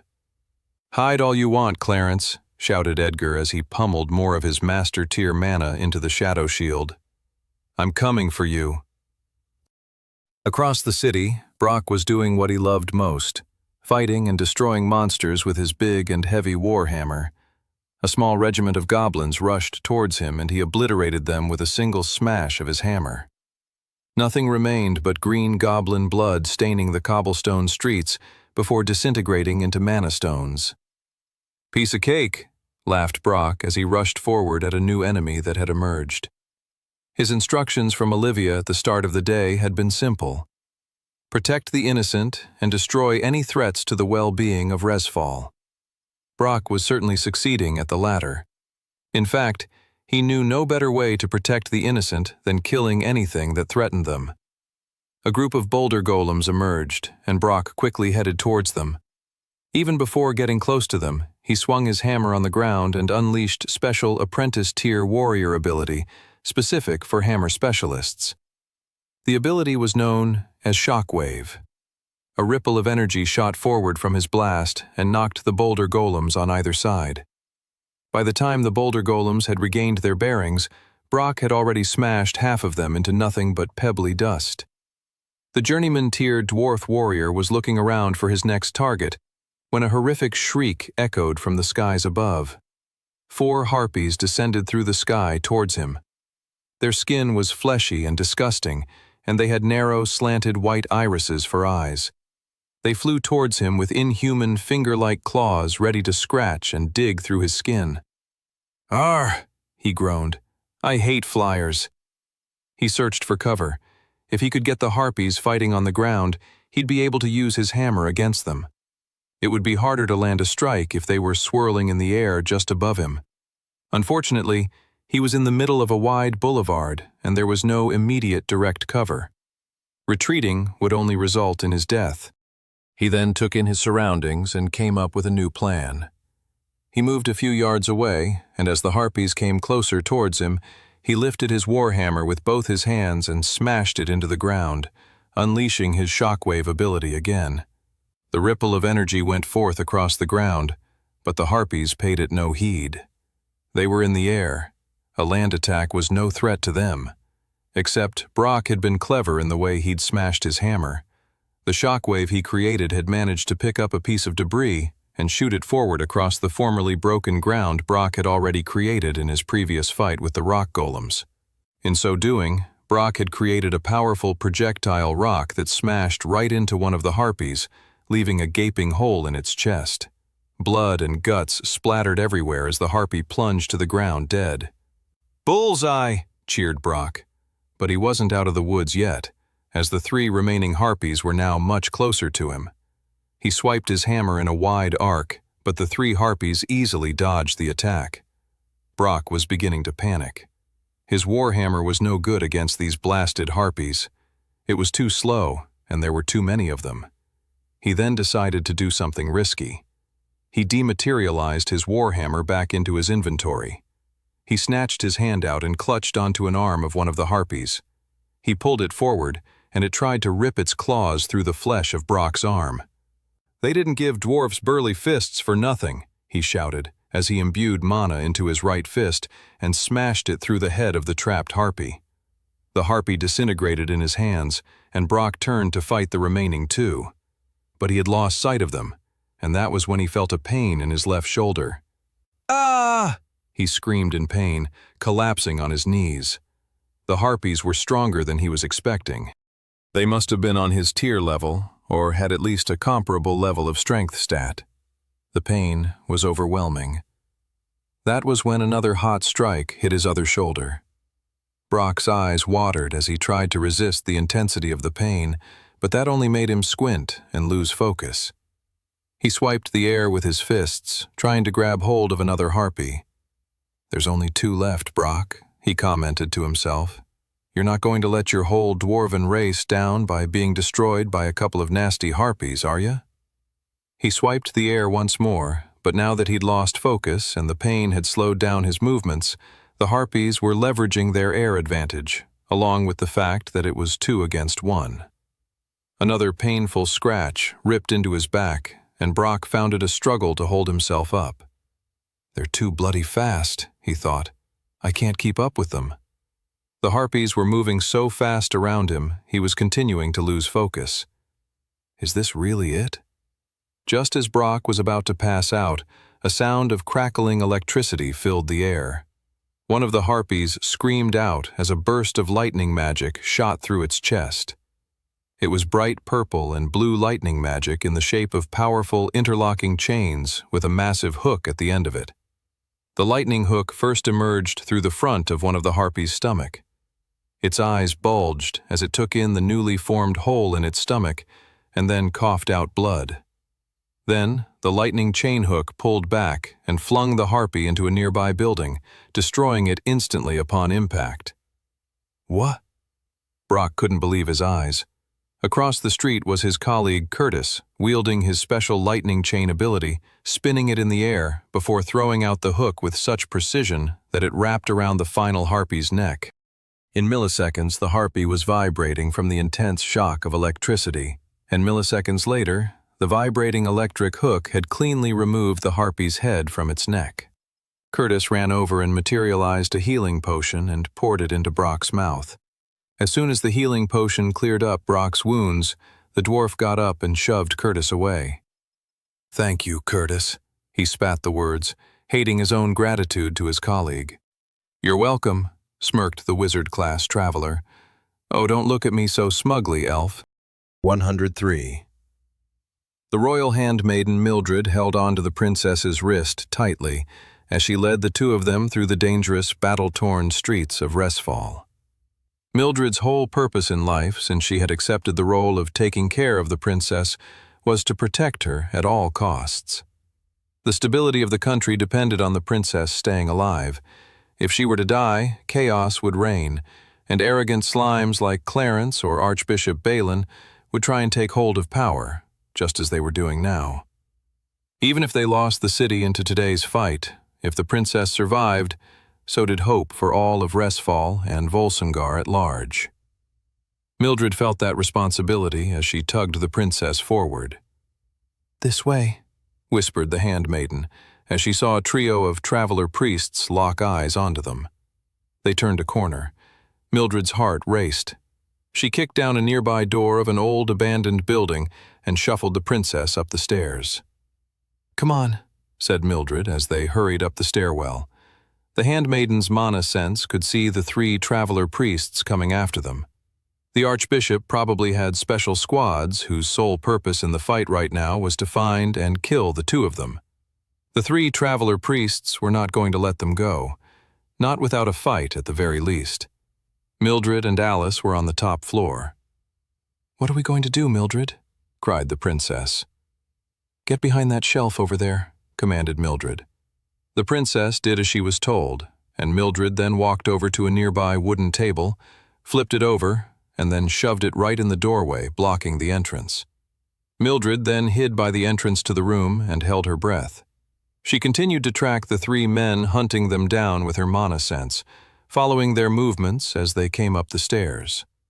She closed her eyes, counting the seconds to their arrival. They were getting closer and closer. 3, 2, 1. The killers were moving so fast that the first member of the group got shoved over the table as they all crashed into each other. Clutching her hairpin, Mildred moved her hand out with lightning quickness, stabbing one traveler priest and then the other in the center of their foreheads. She left the fallen over one for last, stabbing him through the throat. She pulled her hairpin out from the dead attacker and wiped the blood off of it with her shirt. Fools, she thought to herself. The biggest mistake anyone who'd been through the White Gate and survived could make was that they thought they were somehow invincible, that their new powers were a guarantee of victory. So many travelers over-relied on their abilities, foregoing common sense and good strategy. The princess nearby shivered and made a gasping sound. You killed them with such ease," shivered she. "That is my job, Your Grace," said Mildred, whose eyes darted to the nearby window. "Duck!" The glass windows shattered as two more traveler priests kicked the windows down and swung into the room from outside. Mildred smirked. So, the first set of attackers weren't so foolish after all, she thought. They were smart enough to call for backup and tell them where they were going. No matter, I'll make quick work of these two as well. From her mana sense, Mildred gathered that these two priests were journeyman-tier travelers with high mana capacity, which meant only one thing. They could wield magic. One priest lifted up her arm and conjured a vine whip out of the air, while the other conjured an axe composed of fire. The vine whip woman rushed Mildred, while the flame axe went for the princess. Mildred moved with lightning quickness. At Adept tier, she was faster than either of the two Traveler priests by a long shot. She tripped the flame axe wielder, and he slammed into the ground. She then focused in on the man with her hairpin. She started stabbing him at random points across his body, and his flame axe suddenly flickered out of existence. "What have you done to my weapon?" gasped the evil Traveler priest. "Why can't I conjure it?" Mildred picked him up by the head and then kicked him out the window to his death. She turned to the vine whip priest, who suddenly looked horrified. "What did you do to my partner?" she yelled. "I'll kill you!" Mildred sidestepped the woman Traveler priestess and landed the same strikes on her back as she had on her partner's. The grass specialist wizard's vine whip disappeared, just like her partner's flame axe. "What?" "It's my ninja ability, Channel Sight," explained Mildred. "I can see your mana points and I can disrupt them so your abilities don't work. I don't mind telling you, as you're about to—" Mildred finished the Traveler priest off with another smooth attack to the forehead, with her hairpin going right through the brain of the enemy. The princess looked at her handmaiden with horror, not realizing the violence Mildred was truly capable of. Mildred cleaned up the blood from her hairpin once more, with a patch of cloth from her humble dress. Then, as if to assuage the princess of her newfound horror, the older woman turned to Alice and bowed. "I am merely fulfilling my duty, Your Grace." 104. Sam sprinted through the city streets towards the royal keep. He held both his berserker sword and fiery flame sword out in either hand as he hurried forward. His heart raced, his throat burned. While he was entirely focused on his end destination, Sam did stop to help in the battle wherever he could. If Slash saved a traveler, killed a monster, or weakened one so that an ally could finish it off, all the better.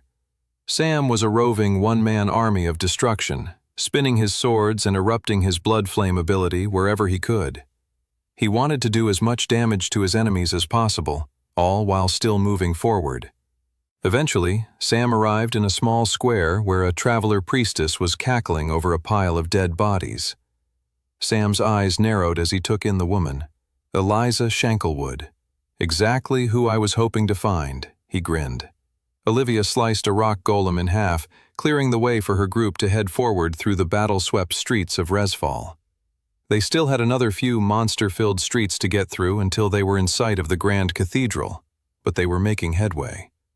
"We just need to keep pushing forward," the Adept-tier Traveler thought to herself. "We can't slow down now." "How are we doing, everyone?" asked Olivia as she ran forward with the two Novice-tier Travelers at her side. They were doing a good job keeping up with her. They showed more promise than she had expected of them when she had first met them. They'd grow up to be fine travelers if they survived today. She could hear it in their breathing that they were not used to this level of frenetic uncertainty in their lives, this level of risk in battle. "Get used to it, kids," she smirked as she slashed through another set of weak goblins blocking the way. "This is the life of a traveler." She swerved around a corner only to find a shadow bruiser wreaking havoc on a nearby building. The shadow monster punched a fist through the bottom of the building, collapsing it to the ground. Olivia was running as fast as she could to dodge the falling building and pushed herself to get on the other side of the street before the building collapsed and blocked the road. Just as she reached the other side, she heard the shudder of the building and the shattering of glass as the building smashed into the ground. She turned around to make sure her two companions were all right. Unfortunately, there was only one of them behind her. The young girl Clara was looking up at her and panting. "Where's your friend?" The girl was so out of breath and so focused on not getting crushed by the building that she'd temporarily lost sight of her companion. "Toby?" she yelled. "I'm okay," hollered a voice on the other side of the fallen building. Clara turned to Olivia. "What are we going to do?" "Go on without me," shouted Toby from the other side. "I'll catch up with you. Good luck." Olivia slashed the shadow bruiser at the legs and then stabbed it in the eyes. The creature collapsed on the ground, and the Adept-tier Traveler turned to Clara. "We don't have time to wait for him," said Olivia. "If he catches up, great.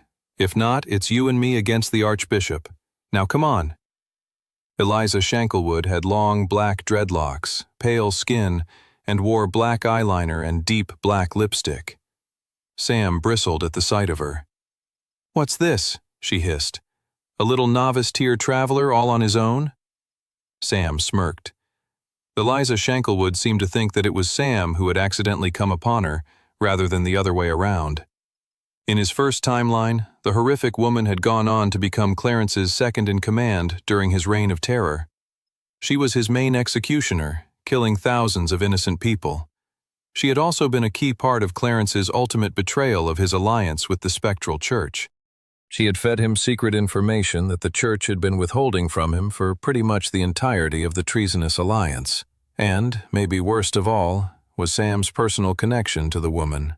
Eliza Shanklewood had also been one of the torturers and experimenters who had made Sam's initial life after the White Gate horrible. Sam triggered Pain Ring and rushed towards her. "You foolish boy," hissed the Traveler Priestess as she unleashed her class ability. Her right arm mutated into a fleshy spear and then stretched out in Sam's direction. Sam ducked and ran alongside the deadly stretched-out arm. Eliza mutated her left arm and shot that towards Sam as well. Sam leapt over the second attack and ran in a circle with the awful woman's mutated spear arms chasing after him. "Stop running, you coward," said Eliza. Sam dodged, flipped, ran, and retreated from the woman's deadly spear hands for another minute. He was biding his time. Letting the teeth from his silver dragon armor chew into him, the agony raised his power from his Pain Ring ability by the second. "You want me to stop running?" said Sam. He was suddenly no longer retreating, but going straight for the woman. Sam jumped and swirled in the air, dodging right between the flowing hostile tendrils of the woman's spear arms, and unleashed both of his swords right across her face, slashing her entire head into quarters. The woman's quartered face collapsed onto the ground like chopped meat from the butcher shop. The woman now looked like she belonged in an experimental painting, a portrait of a fragmented head with half her crooked smile resting over her forehead and eyes.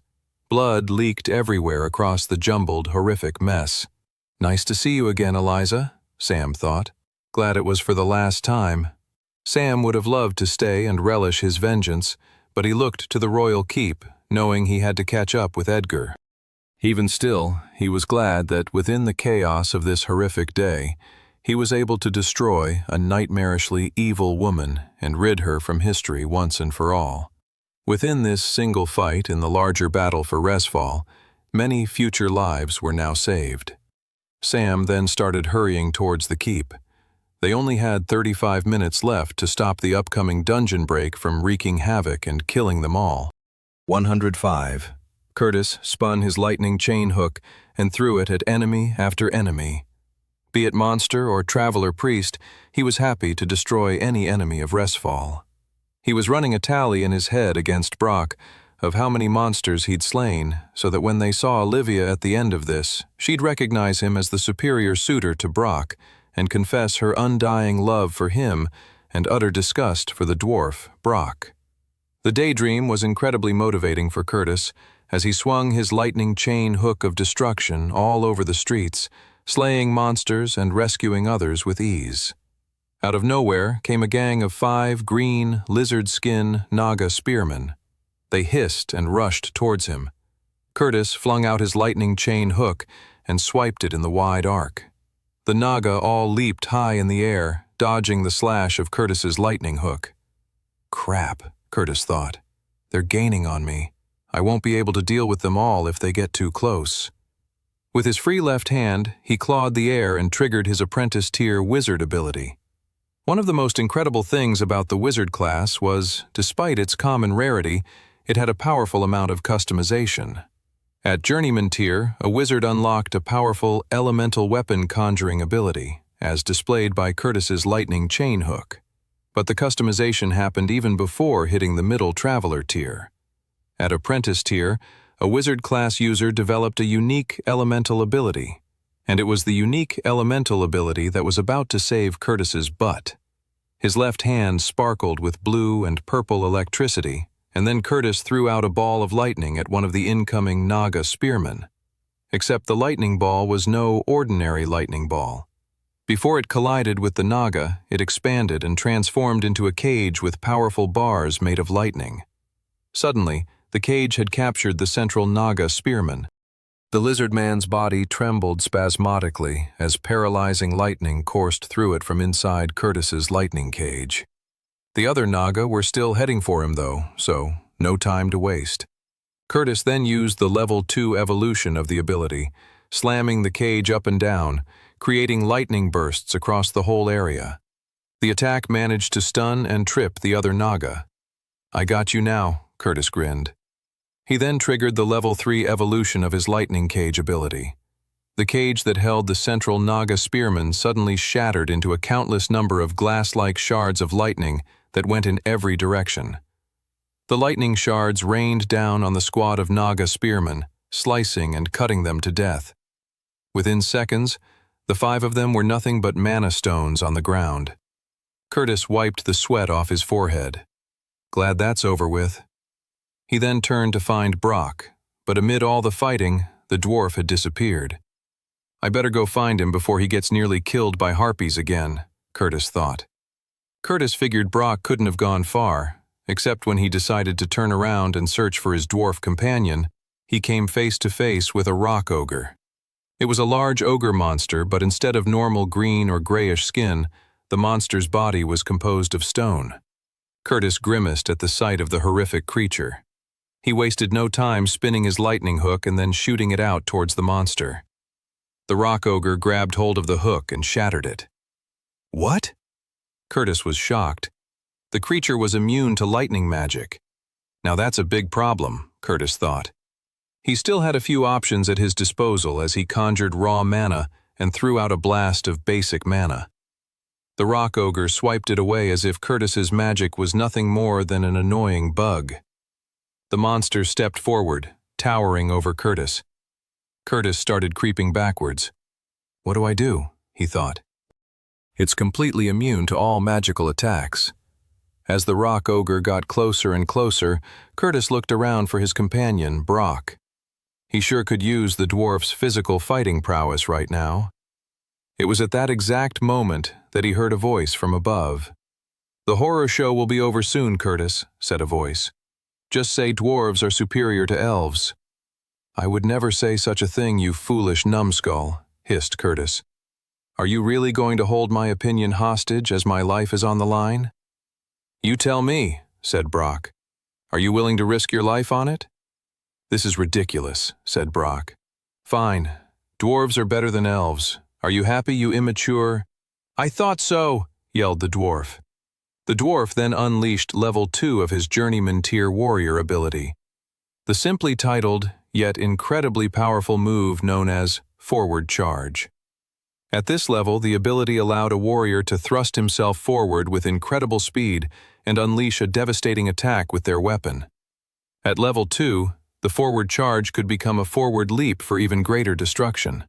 Unleashing this ability, Brock emerged from the roof of a building and jumped off it, swinging his warhammer and imbuing it with mana as it crashed down onto the skull of the rock ogre and obliterated it upon impact. The dwarf's hammer attack then smashed into the ground, leaving a small crater. Brock yanked his hammer out of the ground and grinned at Curtis. "Consider us even," huffed the dwarf. 106. Toby's eyes widened and he gasped at the sight of the demolished building in front of him. "I'm all alone in this monster-infested city," he shivered at the thought, as the countless ways he might be killed any moment now rushed through his head. Then, from beyond the demolished wall, he heard someone scream. It was a shriek of terror, not unlike the many times he thought he'd been infected with dirty water disease, or woke up thinking his blanket had suffocated him. Except this wasn't his shriek of terror, it was someone else's. And Toby recognized the voice. It was someone really important to him. It was Clara. Toby gulped. His friend was in trouble. He needed to help her. He had to get back to Clara and Olivia immediately. "I won't let them get hurt," he thought. "I need to help them now." His confidence and determination, however, disintegrated as he turned around to the smashed building and took in the smoke and blood-filled streets and the army of monsters roaming in front of him. Toby trembled. "The monsters probably won't even notice me," he said to himself. "Yeah, that sounds right. I'm just a little novice-tier wizard traveler. They'd want a challenge. They would never see me as easy, delicious, and succulent flesh to be preyed upon. Oh boy, who am I kidding? They'll definitely think that." Toby's eyes filled with tears as he rushed forward into the battle-torn streets. He figured he could try and run and outmaneuver the monsters, and, if so, he'd be able to catch up with Clara and Olivia and help them with whatever danger they were currently facing in no time at all. He got to the first street corner and turned, managing to not draw the attention of a group of monsters that were in a fight with a squad of other travelers. They got their mission, Toby thought. I got mine. He kept running. As he ran, he tried to tell himself positive affirmations. He had been told that they supposedly could be of great help to someone as anxious and paranoid as him. I am a strong, confident, and independent man who can both protect himself and others, he said to himself while tears fell from his eyes as he swallowed back the terror of all the monsters around him. It was at that moment that a group of goblins started to charge after him, except two strange-looking men interrupted them. They were bare-knuckle boxers who went toe-to-toe with the goblin warriors. Who the heck are those guys? They're not even travelers. Toby was amazed at their fearlessness. The two human civilians punched and destroyed the goblins until they were nothing but mana stones. Who are you guys?" said Toby, aghast. The two men looked over to Toby. "The name is Dangerous Darren," smiled one of the men. "And my name is Felix Firepunch," said the other. "You may have heard of us," said Dangerous Darren. "I guess you could say we're minor celebrities in the illegal underground fighting circuit of Resfall." "Don't be humble, Darren," said Felix. "We're definitely major celebrities." Toby didn't know what to say to these two strange men. They were beginning to creep him out just as much, if not more, than the monsters they were all meant to be fighting. "You see, late last year my wife left me for another man," said Felix, wiping a tear from his eye. I didn't ask you about—" "And the thing I learned from that experience," said Felix, ignoring Toby's protestations, "was that despite my incredible muscular appearance and devilishly handsome good looks, I still harbored a deep sense of insecurity. And that was when I realized I had to team up with my longtime rival Dangerous Darren and show the world that you can be a strong and courageous fighter even without having the magical aptitude of a traveler." "That's right. Dangerous Fire Brigade assemble," shouted Darren, letting out a whistle. A group of burly young boys and girls stepped out from a nearby alleyway with their fists raised to fight. "We're not going to let the Travelers Guild hog all the glory," said Felix. "We plan on protecting this city just as much as you." Toby didn't want to correct them and tell them they were speaking to the wimpiest and most fearful traveler in the entirety of the Resfall Travelers Guild. But more than that, Toby was profoundly moved by this group of citizens. They had no magic abilities, and yet they fought these monsters with an unbridled fearlessness.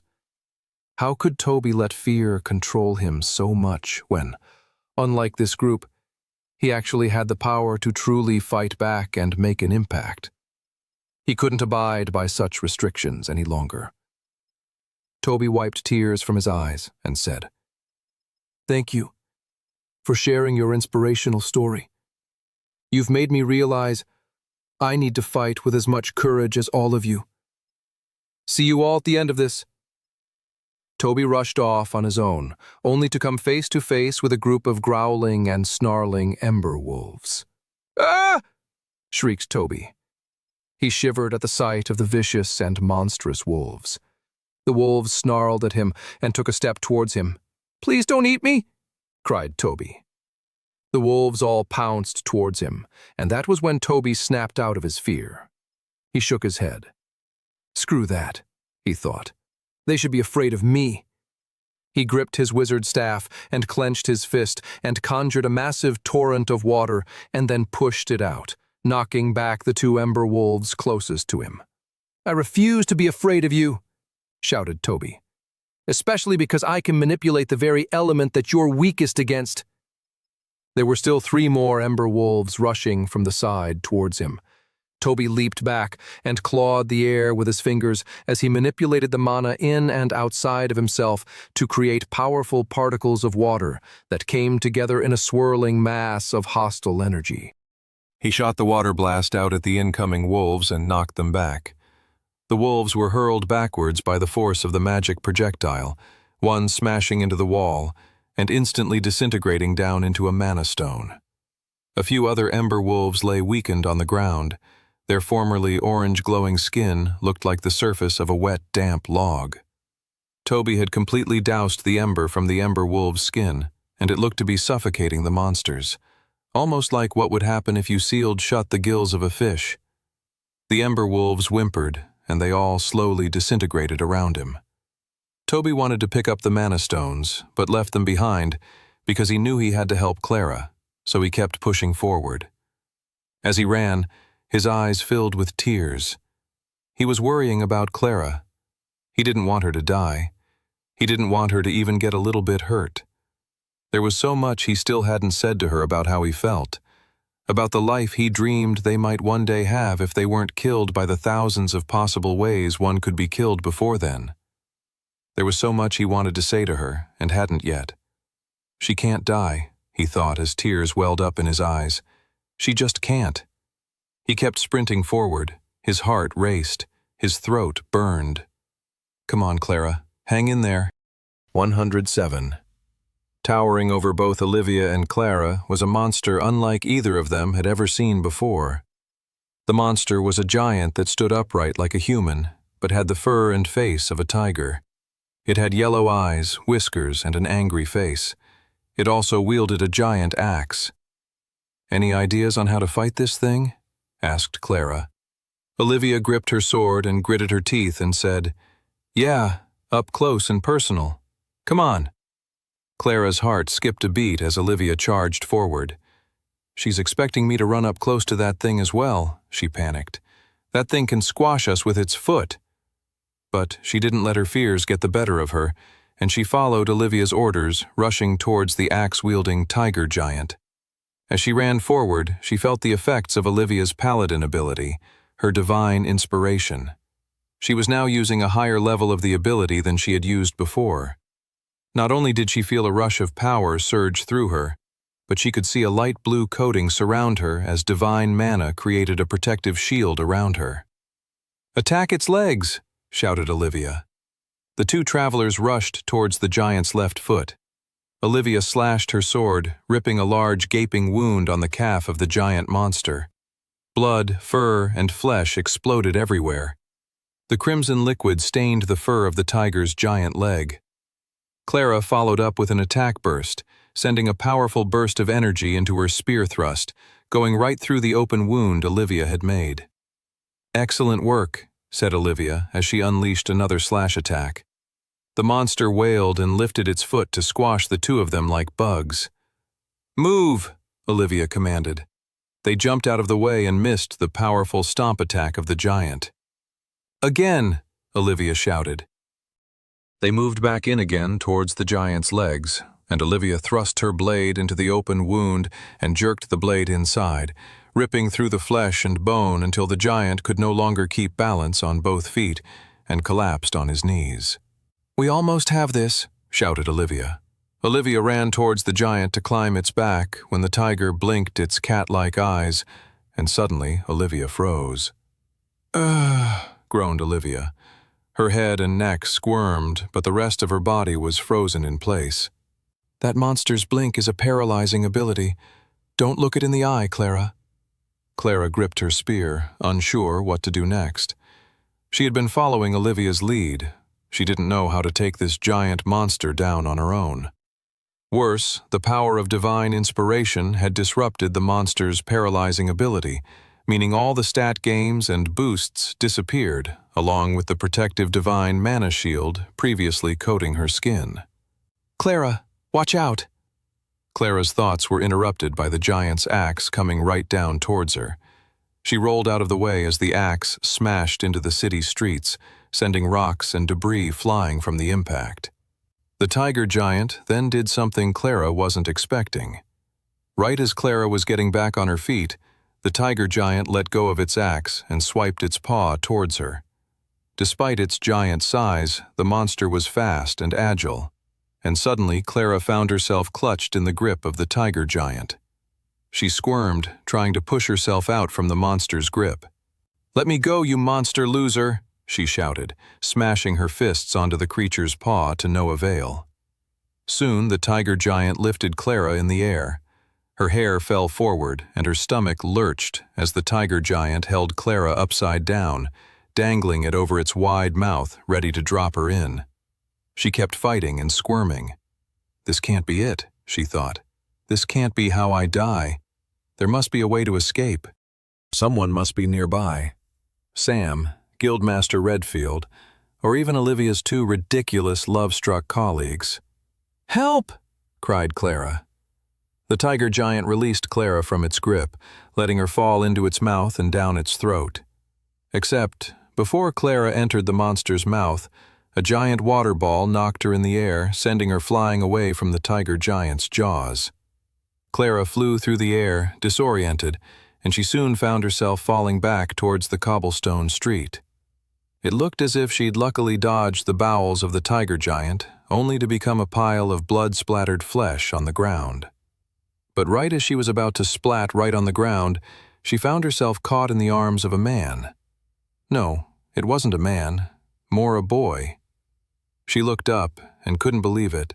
It was her childhood friend. "Toby," she thought, looking up at the boy with wonder. "Is that really you?" Toby held Clara in his arms and stared at the tiger giant with rage. "Stay away from my friends," he yelled, as for once in his life he truly showed no fear. Mildred made sure Princess Alice stayed hidden in the corner of their hideout. The handmaiden clung silently to the wall across from Alice, ready for any attackers who tried to step into the room directly. Mildred focused on her mana sense, along with keeping an eye on the nearby windows. In an ideal world, Mildred wouldn't have picked this room as their hideout, but she was improvising with the hand they had been dealt. The handmaiden decided it was better to stay hidden than to attempt to find somewhere safer. If they stayed where they were, the higher the likelihood that they wouldn't attract any more unwanted attention. All they had to do now was wait out the battle and hope Edgar and the other travelers were able to stop this bloody coup from going any further than it already had. "Come on, Edgar," she thought. "You can do this, you irritating old coot." Her hopes of a tedious and boring wait for the battle to be over were dashed when suddenly she picked up in her mana sense a group of incoming hostile enemies. She stepped behind a bookcase and triggered her level 1 version of her ninja class's novice tier ability, Stealth Walk. Under the guise of shadows, her whole body could become invisible. Not a trace of her could be seen. So when the first new wave of traveler priests entered through the front door of their hideout, they didn't see the knives coming until they were through their throats. 3 more traveler priests swung in through the windows. "I see," Mildred thought. "They're going to come at us from both sides this time. They're wising up." The 3 traveler priests were classic warrior classes. If Mildred had to guess, she would say they were probably apprentice tier, definitely not higher than that. One was wielding a sword, another wielded an axe in both hands, and the third had a flail. She threw out another wave of knives at the new attackers. It gave away her hiding spot, forcing her to move and lose her invisibility, but she had to keep the warriors' attention on her and away from the princess. The 3 warriors rushed after her, knocking furniture out of the way or just smashing through it with their powerful weaponry. She materialized 2 more daggers from her inventory and then threw them towards her attackers, while triggering Journeyman Tier Ninja ability, Mirage Blades. The 2 daggers suddenly turned into 3 more, meaning to the warriors it looked like 8 daggers were now coming at them. And, effectively, it was true. Even though the majority of the daggers were mirages, these were illusionary projectiles that were deadlier than the real thing. The blades smashed through the warriors' armor and flesh, causing the warriors to trip and stumble. Mildred smirked. One rule about facing a ninja, lads, Mildred thought to herself: never stumble. In a second, Mildred was behind them, shoving her hairpin in the back of their heads with the speed of a manic orchestra conductor. Mildred assumed that was all of them, until another wave appeared. Damn, word must have gotten out somehow that the princess is here, Mildred thought. Otherwise, why were so many enemies descending upon them? Mildred rolled up her sleeves and readied herself to keep fighting. She could take on low-tier goons all day. It was at that exact moment when an orb came flying in from the front hall. Mildred's eyes widened. Uh-oh. The orb exploded into a massive ray of light, blinding Mildred. Even with her eyes closed and using her mana sense, the disorienting flash grenade had done its damage on her. She'd been temporarily crippled. By the time she could see and would have been able to move properly again, 2 warriors were holding her on the ground.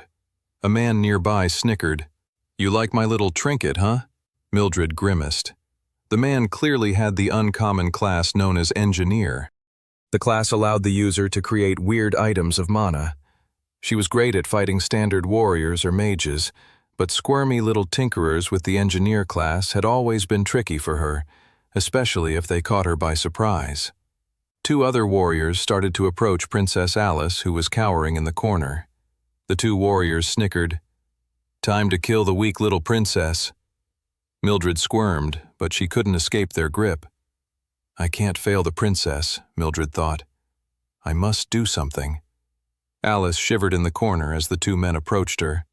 The men laughed. "There's nothing you can do, can you? You're helpless." It was at that point that something triggered inside of Alice. She stopped shivering. Her shoulders straightened. Her face went red. Her skin began to take on a fiery hue. Even the princess's normally blonde hair suddenly went a deep crimson red. Oh boy, Mildred thought as she watched what was about to happen. The former king, Alice's father, hadn't just hired Mildred to be a handmaiden to protect Alice from potential enemies, but it was to protect the girl from herself. Alice had been given a powerful mythic class from a class stone with some very unique properties. The class had a latency period to it that made it uncontrollable and existed deep and far away from one's conscious mind. The special stone had given the girl a powerful mythic rarity class known simply as Phoenix. As fire began to swirl around Princess Alice Grace, the girl screamed, "I am not helpless!" The princess grabbed the head of the approaching warrior and roasted him alive, until he collapsed into ash within a few seconds. The other warrior cowered and stepped back. The princess thrust her hand forward, shooting out a swirl of fire that sent his flaming corpse out the window. The girl screamed and created torrents of fire all around her. The gushing flames shot the remaining nearby enemies through the roof of the building and out to their deaths on the pavement nearby. 109. Sam sliced off the head of a Drake warrior and kicked its body out of the way. He kept moving forward. The royal keep was now in view. He was almost there. He was running down the street when a trio of traveler priests stepped out from an alleyway. "Where do you think you're going?" snickered the leader. "Get out of my way," said Sam. "You can still change sides. Be on the right side of history." "Foolish boy," laughed the traveler priest. "We are on the right side." They rushed towards him to fight, and Sam grimaced. He didn't have time for a drawn-out fight with traveler priests. He only had 20 minutes to stop the explosive and destructive dungeon break of the artificial gate. Toby helped Clara onto her feet.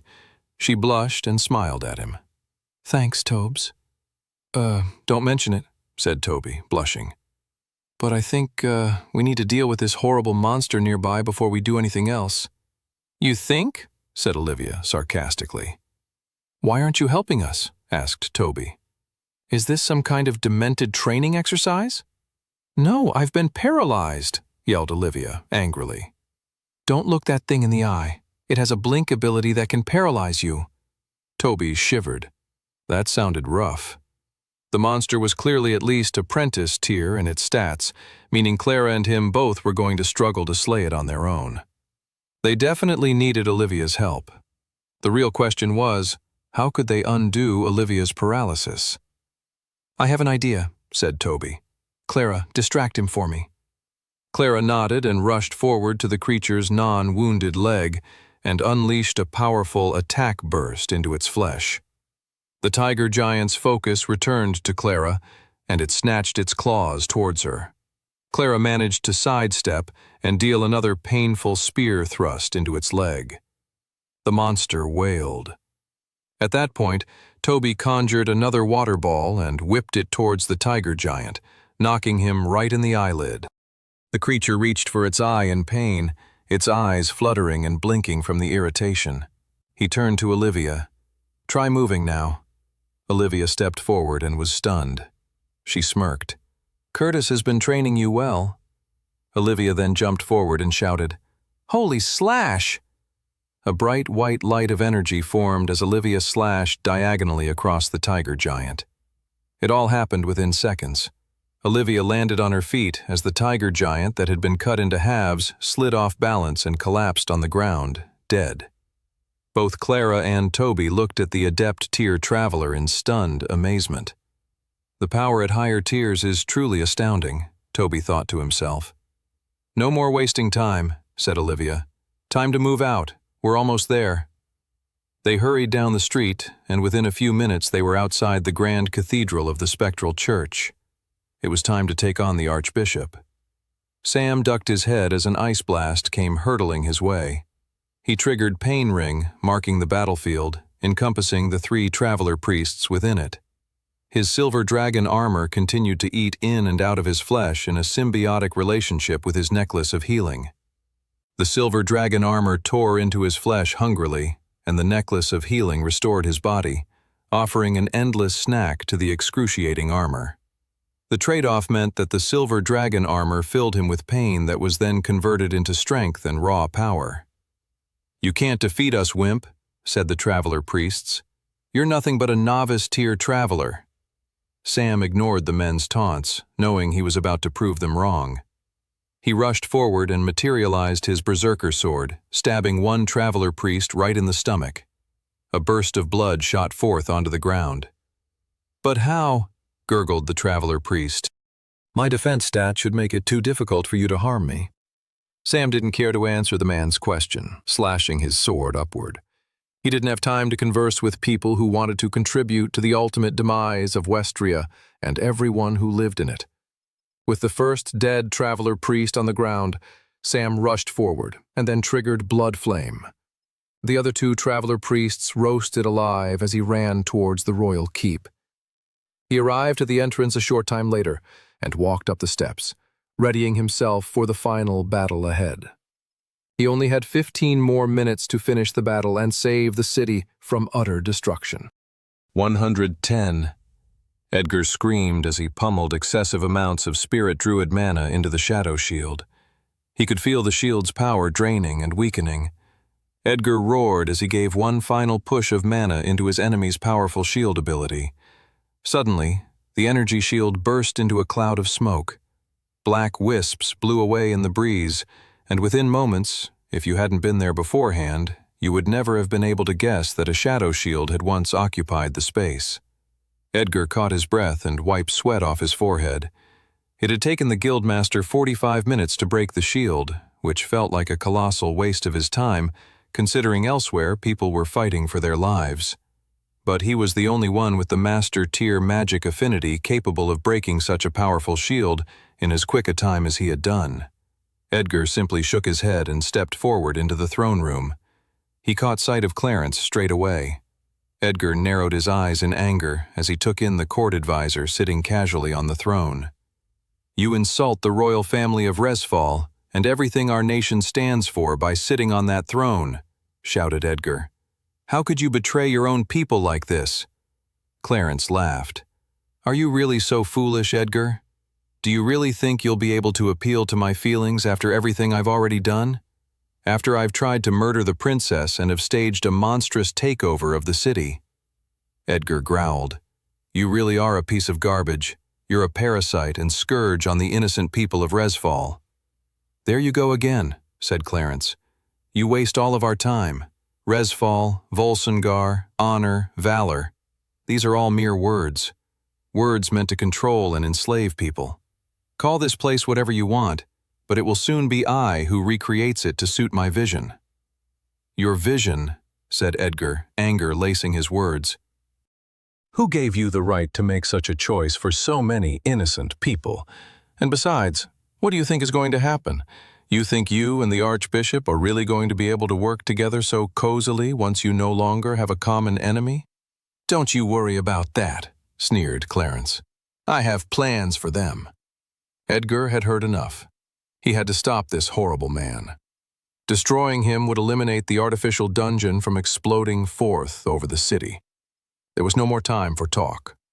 Edgar assumed a battle position and conjured his spirit druid claws. More than that, he triggered level 2 of his apprentice tier ability, Conjure Spirit Flame Skin.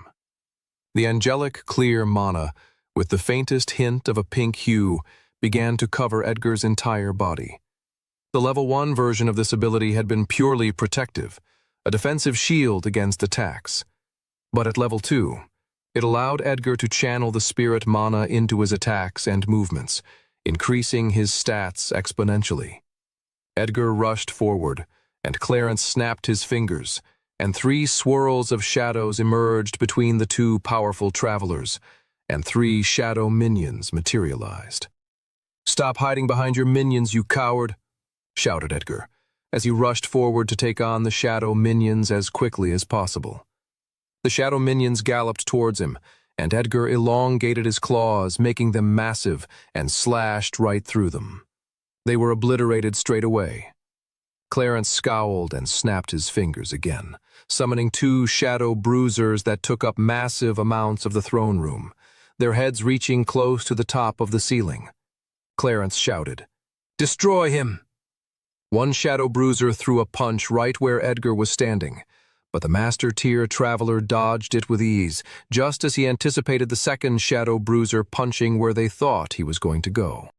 The punches were powerful and created massive shaking tremors across the entire throne hall. The blasts of the attacks created large, crater-like holes in the floor. Edgar jumped and flew up to meet the shadow bruisers face to face.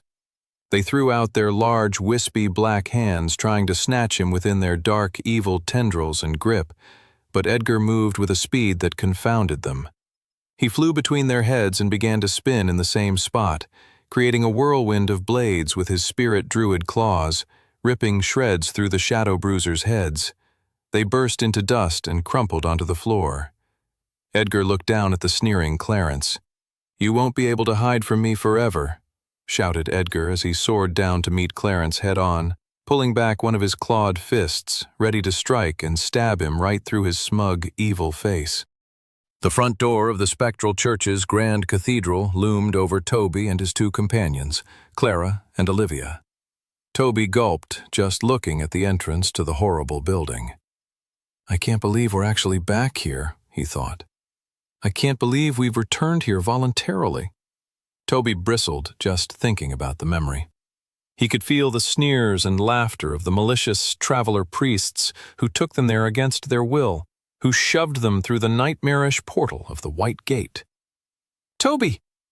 Toby snapped out of his dark memory to see Clara looking at him sternly. "Come on," she said. "We don't have any time to waste."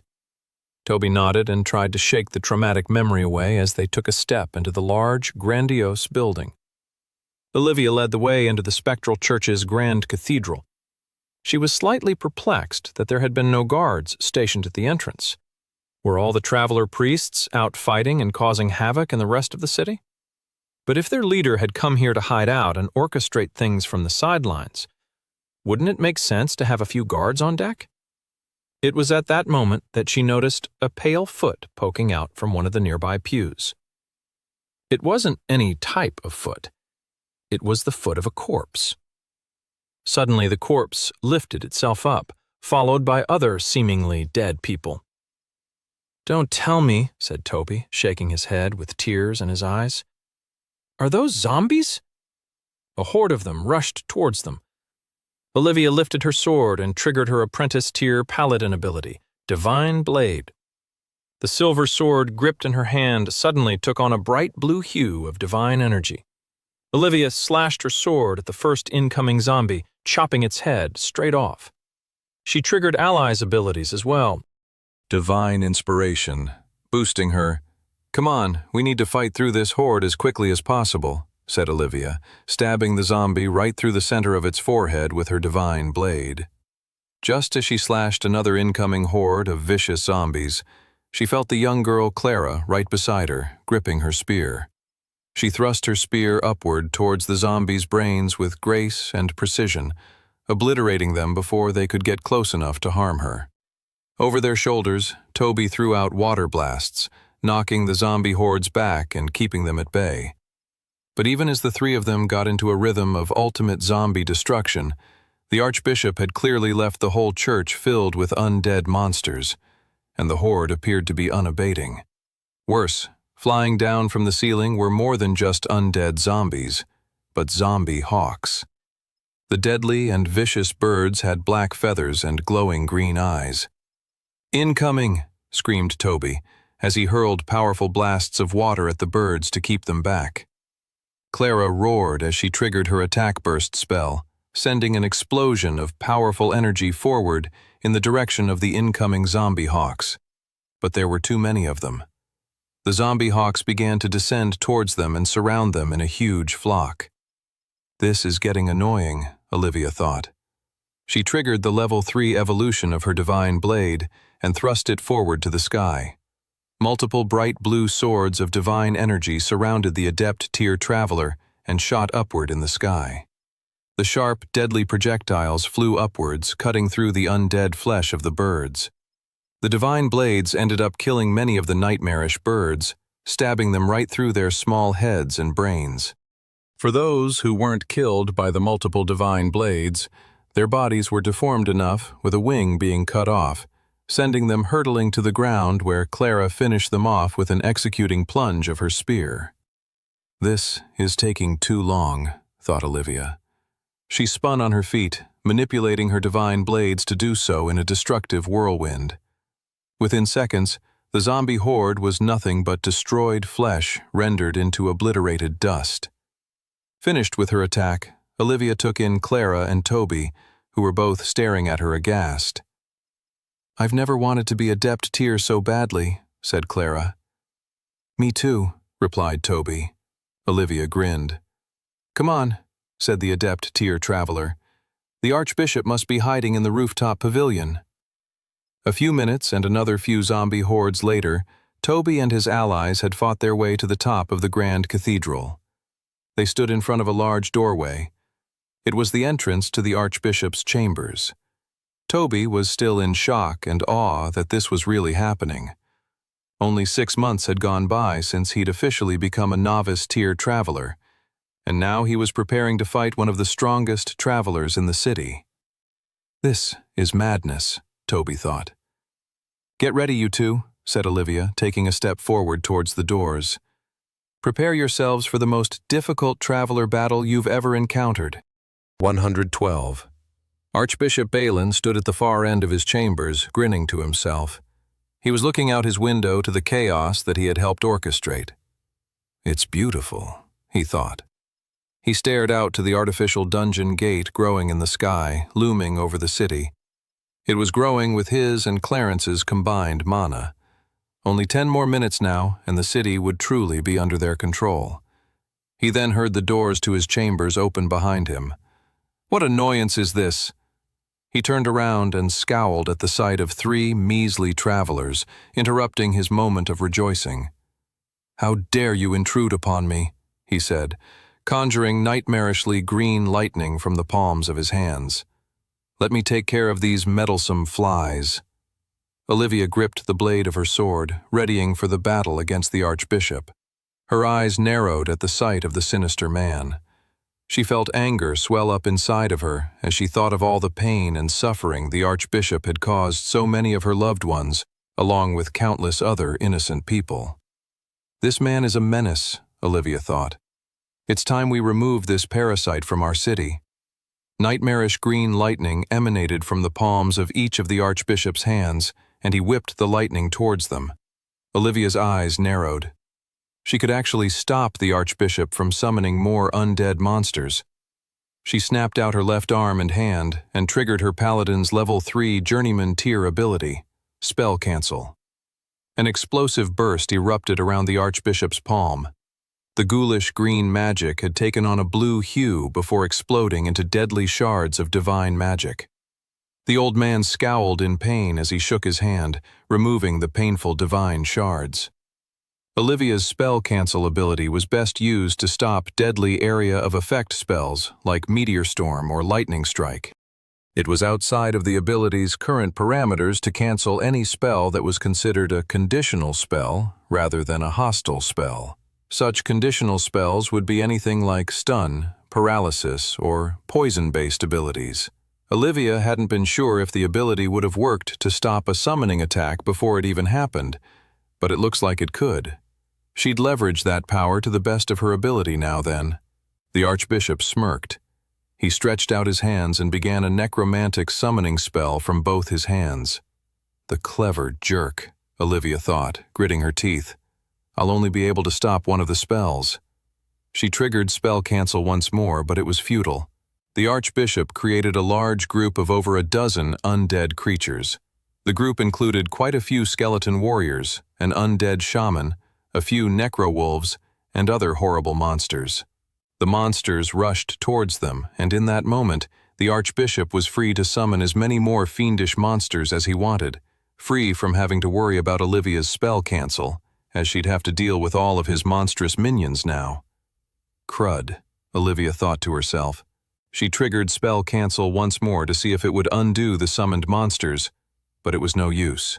Once summoned, the creatures were no longer considered a hostile spell by the spell cancel ability. Makes sense, Olivia grumbled in her mind with irritation. All right, here's the plan, said Olivia to Clara and Toby. We need to fight through these waves of monsters.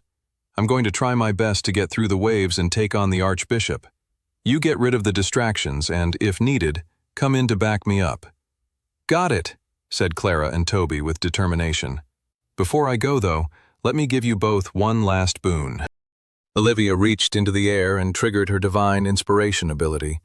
This time, she'd give them every advantage possible, using the level 3 version of the spell, granting them a boon to fight harder, a defensive coating of divine mana over their bodies, and finally, the level 3 perk, a small extra bit of luck. As the two young travelers began to glow from the coating of divine mana surrounding them, Toby looked at Olivia and said, How are you going to get through this initial wave, though? Olivia smirked. Just watch me. The Adept tier Paladin triggered her level 2 version of her Apprentice tier ability, Divine Blade. At level 2, the magical conjured blade could be stretched, enlarged, and generally mutated to do what she needed to do. In this case, Olivia enlarged her divine blade and stretched it out, forging a path of carnage and obliterated flesh to help her move forward.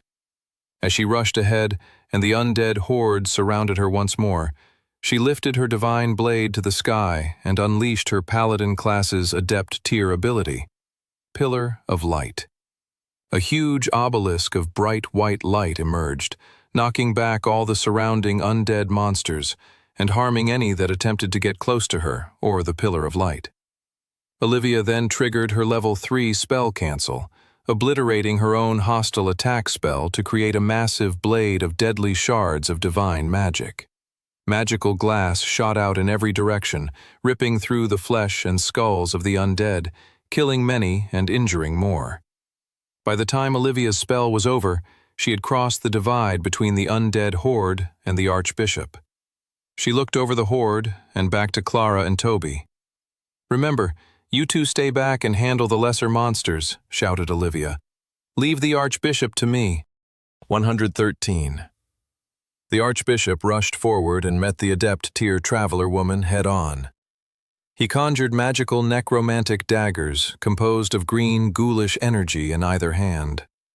His necromantic daggers clashed with the steel of her silver paladin's blade. You have so little power, sneered the Archbishop.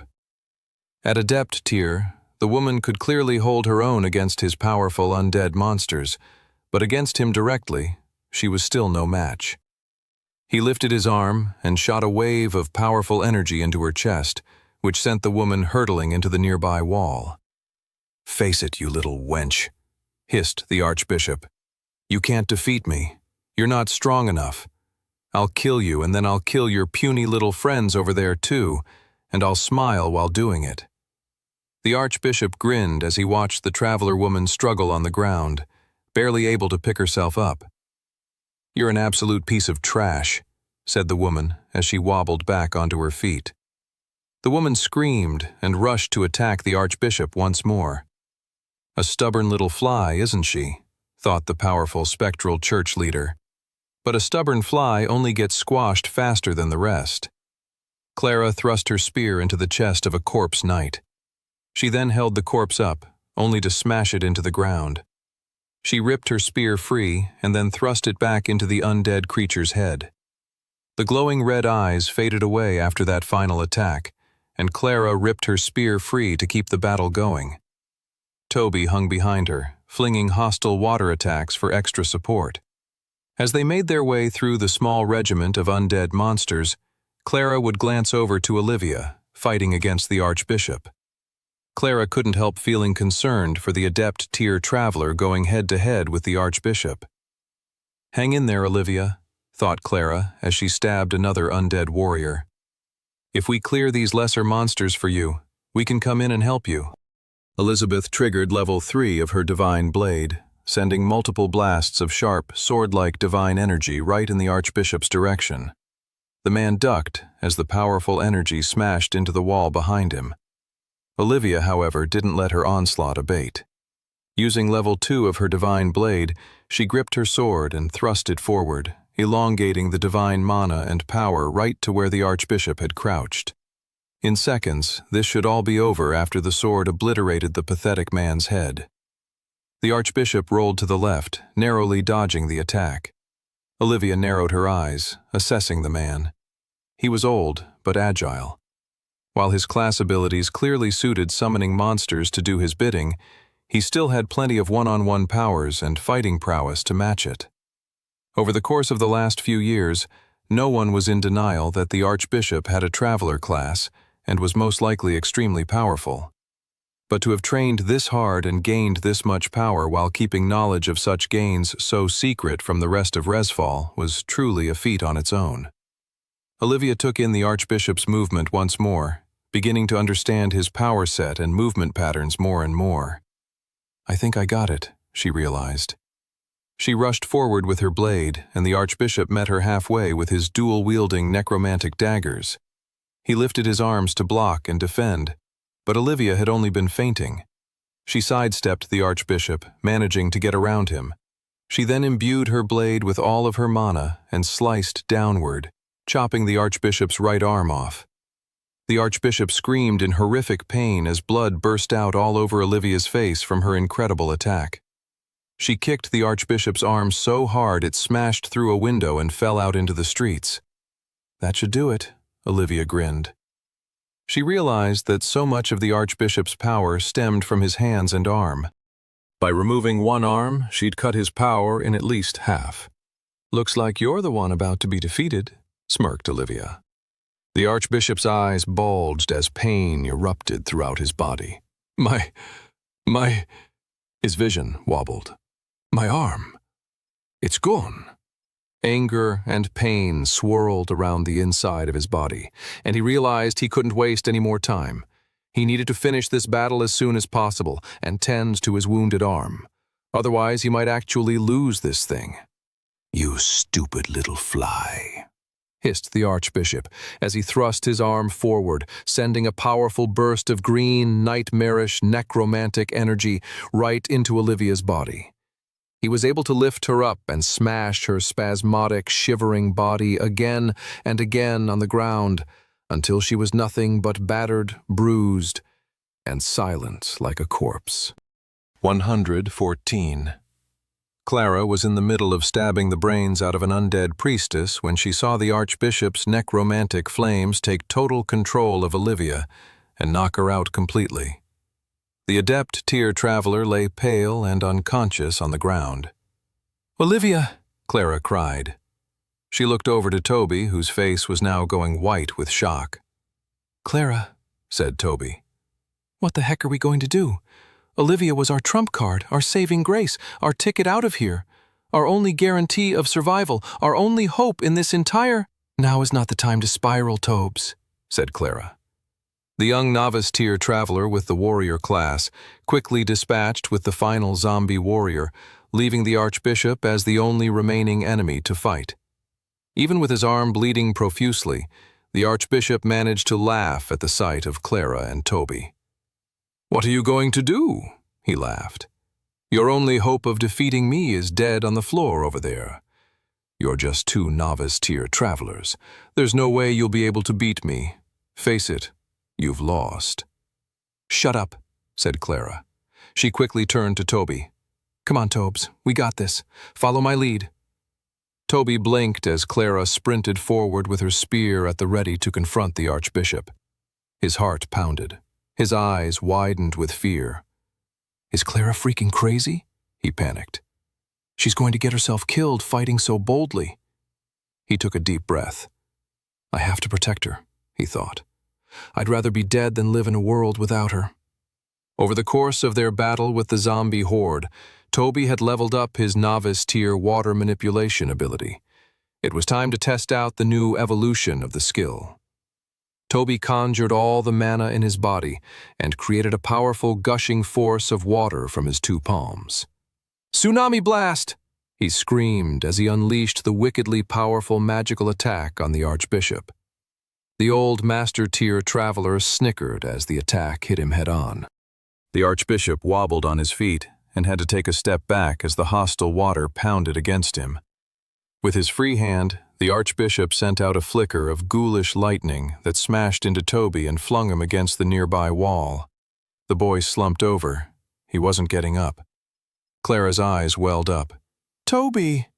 Her friend couldn't be dead. Not yet. They still had so much to do, so much to see, so many things to experience. She pushed forward, despite a huge part of her trying to make her stop.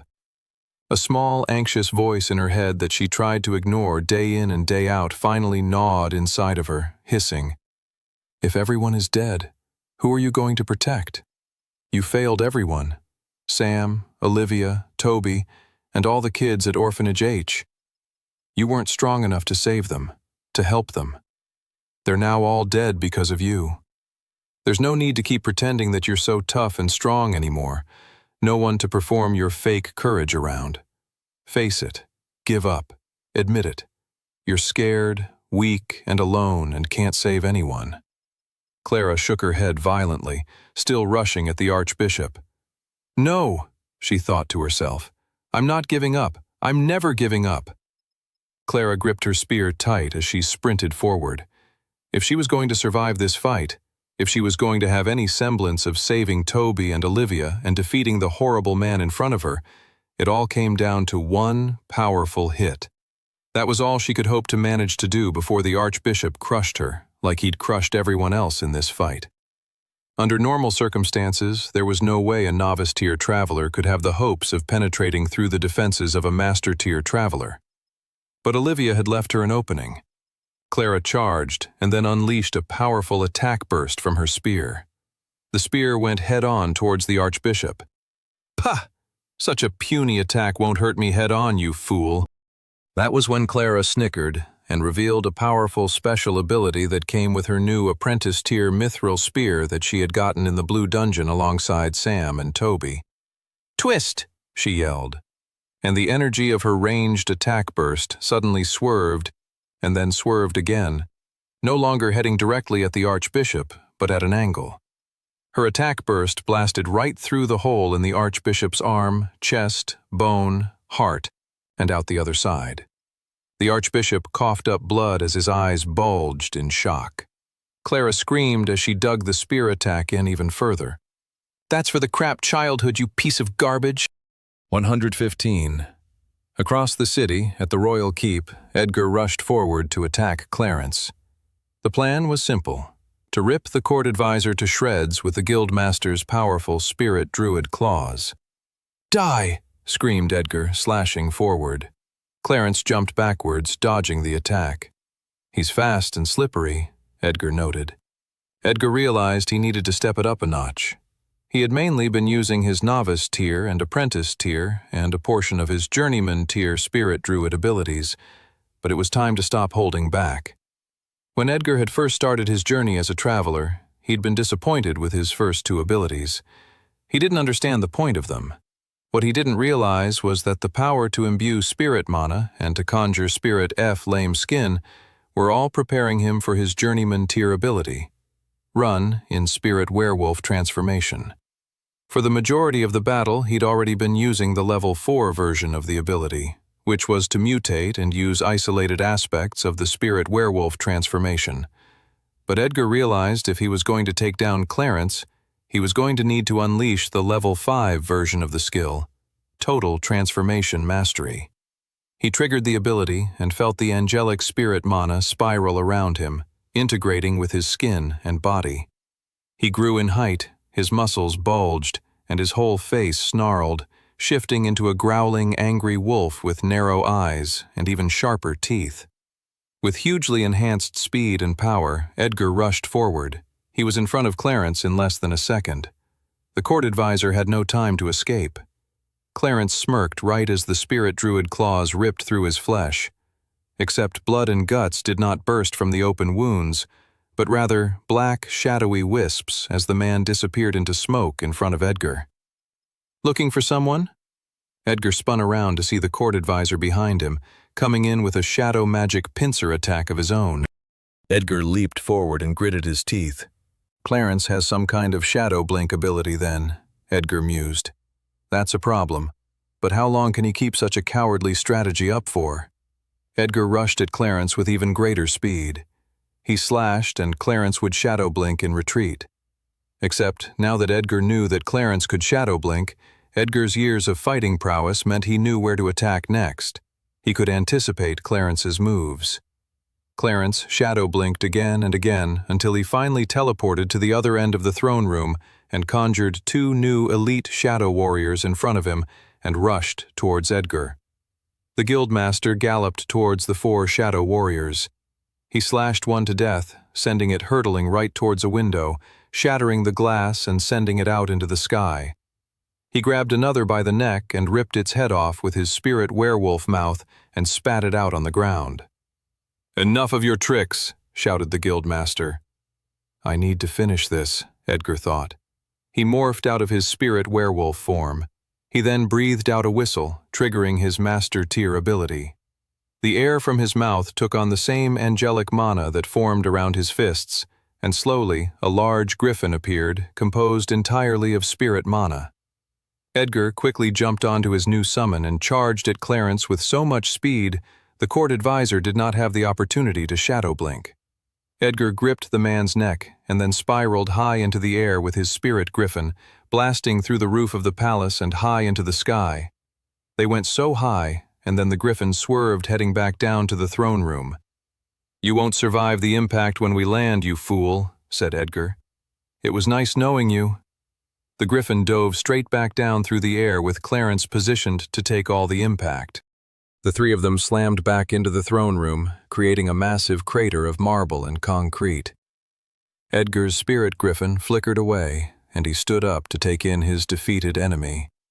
The smoke began to clear, and Edgar took in the court advisor's body. Clarence's teeth were coated in crimson blood, and he smiled and laughed at Edgar. The man began to flicker into smoke. No, Edgar thought, not another doppelganger. Before Edgar had time to react, a powerful master-tier shadow spear went right through his stomach. 116 Edgar eyes bulged as he stared down to the shadow spear that had just ripped through his stomach. Blood began to leak and drip from the hole the shadow spear had created. "You conniving little scoundrel," hissed Edgar as his body filled with pain. The court advisor had always been a canny strategist and tactician, and he had outsmarted Edgar in this fight. Edgar had to accept that. More than that, he needed to lessen the extent of Clarence's victory. He had to turn this man's victory into a sacrifice, a trade-off, a compromise that will leave him weakened for his next battle. That was the only way to salvage any kind of victory from the jaws of defeat. Edgar reached down and clutched the shadow spear wedged into his body and held it tightly, creating large, bloody gashes in his palm as he did so. "So long as you hold this attack inside me," said Edgar, "you can't move, and I know where the real you is." With Edgar's other hand, he then reached out behind him and stretched out his spirit druid claws and slashed the area in front of him. The court advisor screamed in agony as Edgar finally hit the real version of the scumbag traitor. Clarence squirmed, trying to escape the guildmaster's attack. But escape was futile so long as the guildmaster kept clutching onto Clarence's deadly shadow spear. Edgar Redfield truly is a madman, Clarence thought. How much pain and damage is he enduring by clutching onto that shadow spear to hold me in place? The man's spirit claws slashed through his robes and created 4 large gashes in the court advisor's body. They looked like large crimson tracks running across his chest. The pain was unbelievable. The guildmaster's strength was undeniable. Clarence had no doubt that the man's title as the leader of the Travelers Guild was truly deserved. The court advisor then sensed that Edgar's power was waning, and he felt the man's hold on his shadow spear loosen. Clarence wasted no time, ripping it free and leaving the gaping hole in Edgar's stomach. The guildmaster coughed out blood and collapsed onto the floor. The man would be dead in a few more seconds. Clarence grinned, knowing that his final plans were coming to fruition. Only a few more minutes now and the artificial dungeon would break, and there would truly be no hope for Resfall after that. Then, suddenly Clarence heard footsteps. Someone else was coming. Who's this? Clarence scowled to himself. Edgar felt the blood draining from his body. His cheek lay hard against the stone floor. He was struggling to keep his eyes open. Is this really the end for me? Even at his age, Edgar couldn't help but think that there was still so much he'd like to do. There were so many at the guild who he cared for that still needed his guidance and training. Olivia, Curtis, Brock, Toby, Clara, the young, talented orphan traveler prodigy Sam. And then there was Mildred. So much between them still remained unsaid. There was only one positive to death, Edgar thought, and that would be the freedom from his chronic back pain. Maybe, just maybe, that will make dying worth it, he grumbled to himself as his vision began to fade around him. Then, in the distance, he made out a figure of someone stepping into the throne room. A black-haired boy with crimson-red eyes. Sam, he thought. You made it. Edgar grinned. He was happy to know he could die with a little bit of hope still left in the world. Clarence's attention was fully on the newest intruder. The boy had shaggy black hair and strange red eyes. He wore rare and powerful-looking silver armor. He'd seen this kid before. He'd thwarted his first assassination attempt of the princess back at the winter ball. "Do you really think you can defeat me after your precious guildmaster failed to?" sneered Clarence. The insolent young man had the audacity to smirk at him. "Let's find out," he said. With the entire fate of the city of Resfall on the line, the final fight truly began.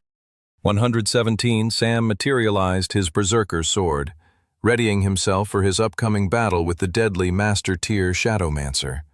The court advisor stood across the throne hall from him, waiting for Sam to make the first move.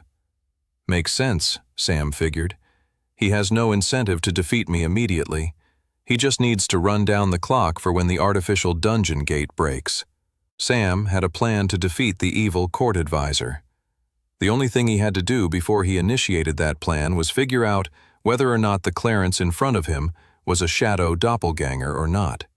On the one hand, he had 4 bloody gashes ripped across his chest, but he could easily make a new doppelganger that captured those new features he developed in his battle against Edgar. The best way to figure out if that was indeed the real Clarence was to land a direct hit. Better get to work then. Sam rushed forward. He materialized a glass vial in his hand and whipped it on the ground near Clarence. "I didn't even have to dodge that, you fool," cackled Clarence.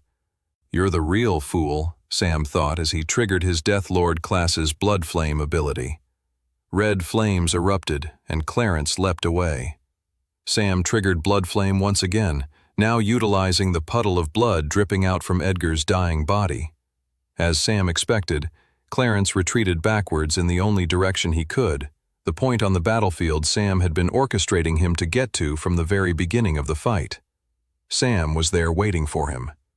"Wait, what?" hissed Clarence. Sam slashed up on his back, just grazing the man before Clarence could trigger his shadow blink and escape. Sam's eyes narrowed at the man in the distance and saw a small cut form where his sword slash had been. Sam grinned. "Looks like you're the real one then," he thought to himself. Stage 1 of his plan was now complete. Now it was time for Stage 2. It was Sam's only hope for surviving and eking out a victory against such a superior foe.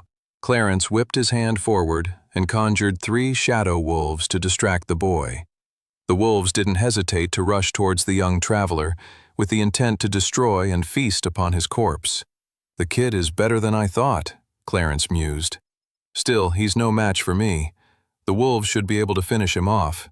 But then a bright red marker burst out from the boy's chest, creating a large circle in the throne room.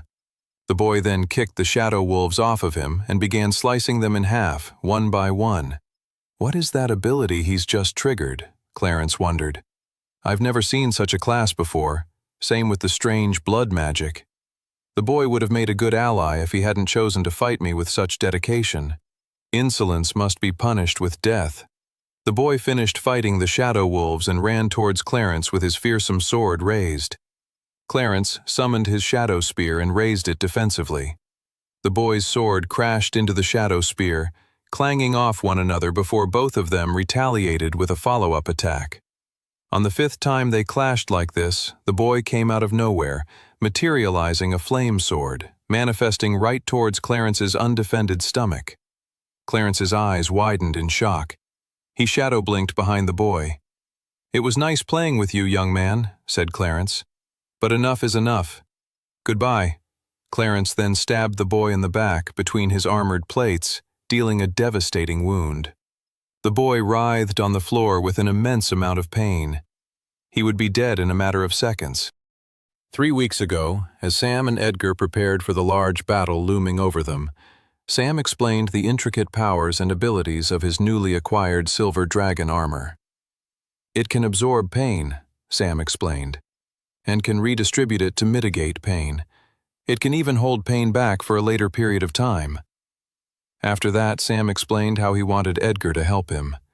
In a private training room, Sam and Edgar faced each other. "You want me to do what now?"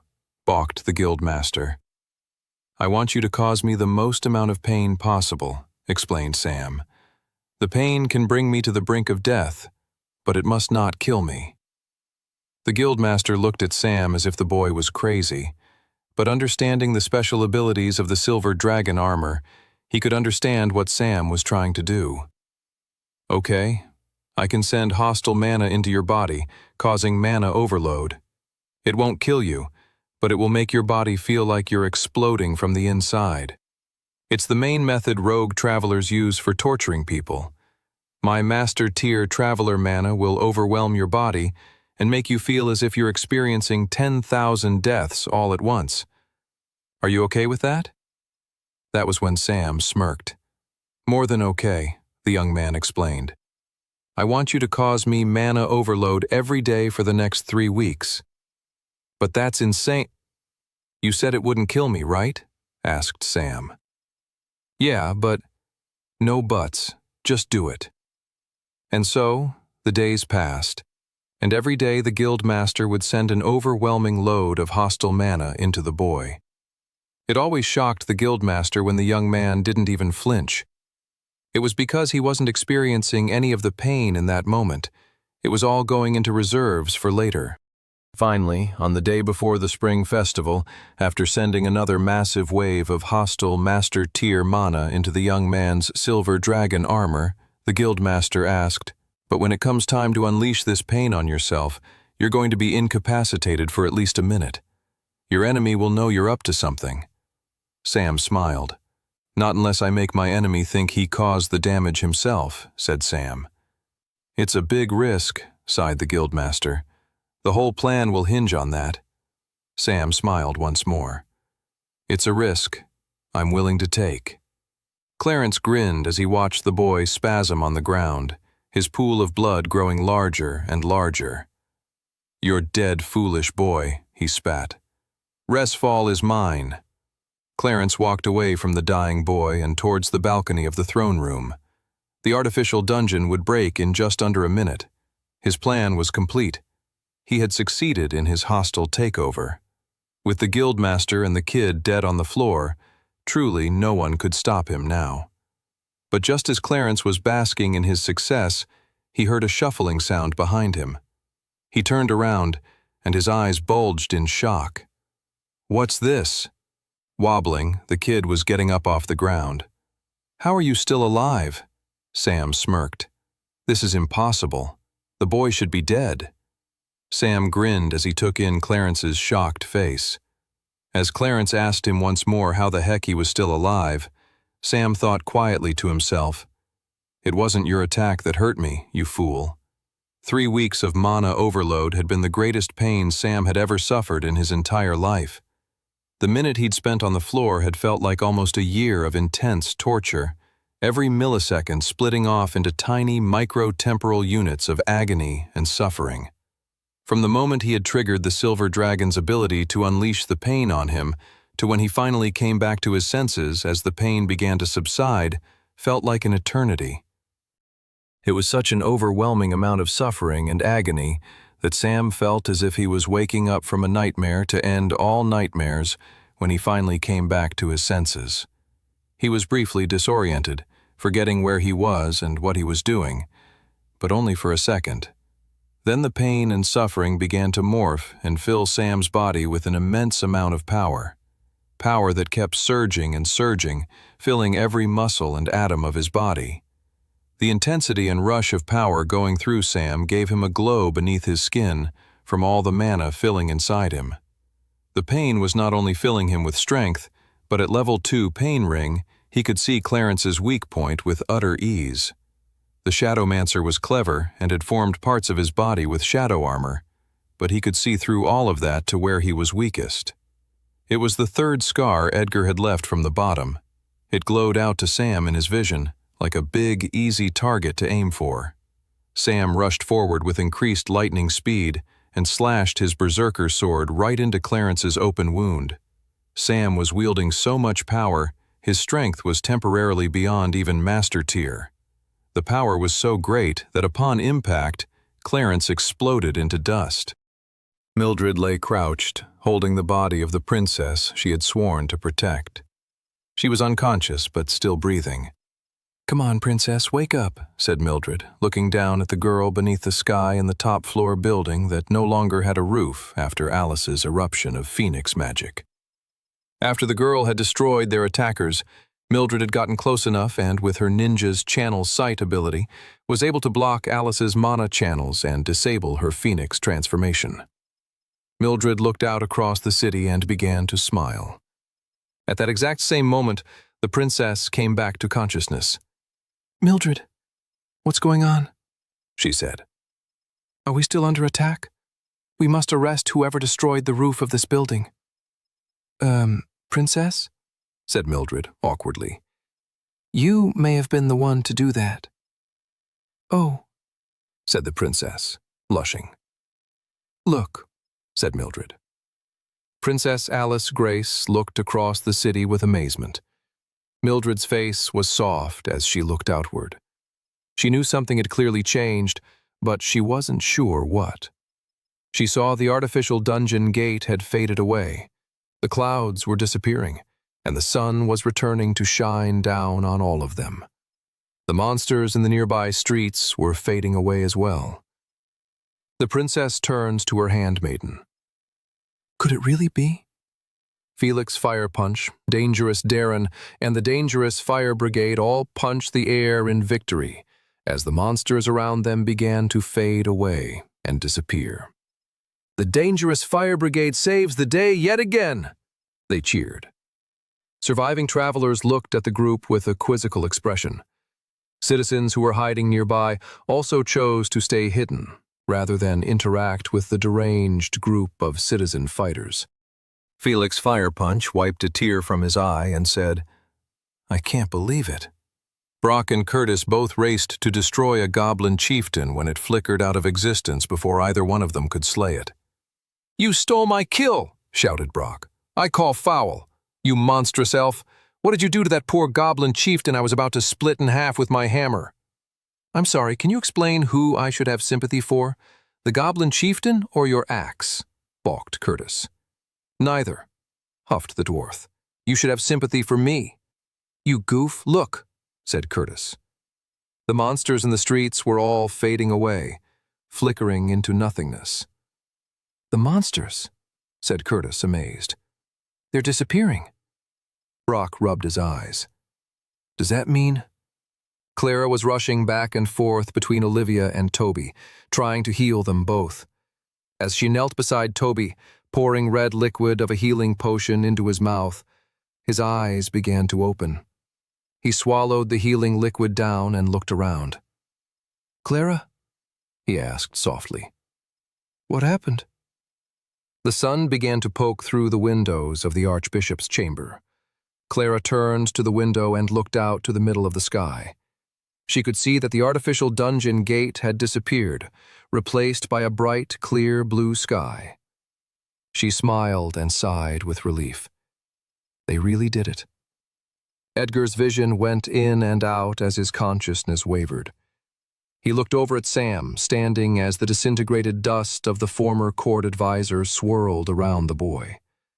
The power leaking out of the boy was incredible. He smiled at the young man whose cunning strategy had led to their victory. Unbelievable, Edgar thought. The young man's prowess is truly beyond words. As the monsters faded away, the clouds disappeared and let in the blue sky and shining sun, and the citizens of Resfall began to poke their heads out from their hiding places and shelters of refuge. People cheered in joyous relief. The hostile takeover of Resfall and the assassination of Princess Alice Grace had finally and truly been averted. The days following the failed assassination of Princess Alice Grace were one of hope and optimism. With the devastating crisis averted, the citizens of Resfall rallied together to help rebuild from the damage the city had sustained during the attack. Everyone worked as a team, everyone working for free and without cost. Healers tended to the wounded, builders helped repair damaged buildings, cooks and food stalls gave out free meals to everyone in the square. There was a strong sense of unity among the citizens. They had survived a deadly ordeal through their united perseverance, and so they would continue that unity as they rebuilt after such a cataclysmic attack on their home. There was a sense of change and hope that swept through the whole city like a joyous breeze on a beautiful spring day. The spectral church was stripped of its power to train and conscript travelers. The secret white gate, hidden beneath its grand cathedral, became official property of the Travelers' Guild, creating a new sense of order and balance to the city. The Travelers' Guild and the Spectral Church would no longer be institutions that were in tension with one another. They were now set up to work harmoniously together. Remaining Traveler priests were rounded up and arrested, while those who were part of the church but not involved in the violence were promoted into new positions of power. The Spectral Church would return to its original duties that it had always been known for, and what had helped it garner such a great reputation in the past. It would take up its work as a charitable organization for social good. As the city rebuilt and reconceptualized how it functioned and worked together, an even greater cause for hope came in the form of Princess Alice Grace's upcoming coronation. "It's official," said the princess as she paced across her bedroom. "I'm freaking out, Mildred." The handmaiden strode over to the princess and grabbed her by the shoulder. "Take a deep breath, princess. Inhale, exhale." The princess inhaled and then somehow started choking on the air and having a coughing fit. "See, Mildred?" cried Alice. "I can't even breathe without messing it up. How will I ever be queen?" Alice had been getting more and more stressed and panicky about her coronation as the big day got closer and closer. It was going to happen any minute now, and she felt like she was going to throw up. Then even the thought of throwing up made her freak out about getting puke all over her dress. It was a vicious cycle. "There is no denying you have a certain habit of messing things up," said the princess. "Just say it, Mildred. I know that's what you were going to say." "Yes, of messing things up," said the handmaiden. "But everyone makes mistakes. The true mark of a great queen is how they step up to the occasion when they do mess up, and showing empathy and restraint when others make mistakes around you." "So it's okay for a queen to make mistakes?" asked Alice, as she wiped a tear from her eye. "Of course," smiled the handmaiden. "You're all the better for it even. The people can relate to you because of it, and that makes them love and respect you as their leader." "Thanks, Mildred," said Alice. "You really know just what to say." "I'm only saying what your grandmother would have told you had she still been alive to see you now," smiled the handmaiden. "I know she would have been so proud of you. All of your family would have. Your mom, your dad. Now come on. It's time that you follow in their footsteps. The ceremony is about to begin." Mildred took Alice's hand and escorted her down through the palace from her chambers to the throne hall, where the entire nobility, merchants, and guild leaders were standing at attention, waiting for her to enter. The young man with shaggy black hair and red eyes, who she felt was incredibly insufferable and annoying, was standing in the crowd alongside the guildmaster of the Travelers' Guild. The black-haired boy smiled at her as she stepped out into the hall. She blushed and looked away in a huff. She sat down and the grandiose coronation ceremony began. Alice Grace was soon crowned queen of all of Volsungur. No one even noticed the small rip in her dress that she had accidentally made when almost tripping on her way down from her bedchambers to the throne room. 121. Following the queen's coronation, there was a massive celebratory feast and party. With the spring festival having been such a disaster, the coronation day became the big celebration that everyone had been wanting for the last few months. Magical lights were strewn all across the city streets, creating a beautiful and wondrous atmosphere. The city was filled with the smells of grilled meat and other scrumptious delicacies. Just as a huge celebration happened out in the city streets, so too was the palace and the royal gardens done up to mark the occasion. A band played in the beautiful garden while the hundreds of guests sat at their tables eating and drinking the finest meats, cheeses, fruits, wines, and ales to their utter heart's content. Without a doubt, the members of the Travelers' Guild, the group with the least amount of people trained in the art of table manners, ate the most shamelessly.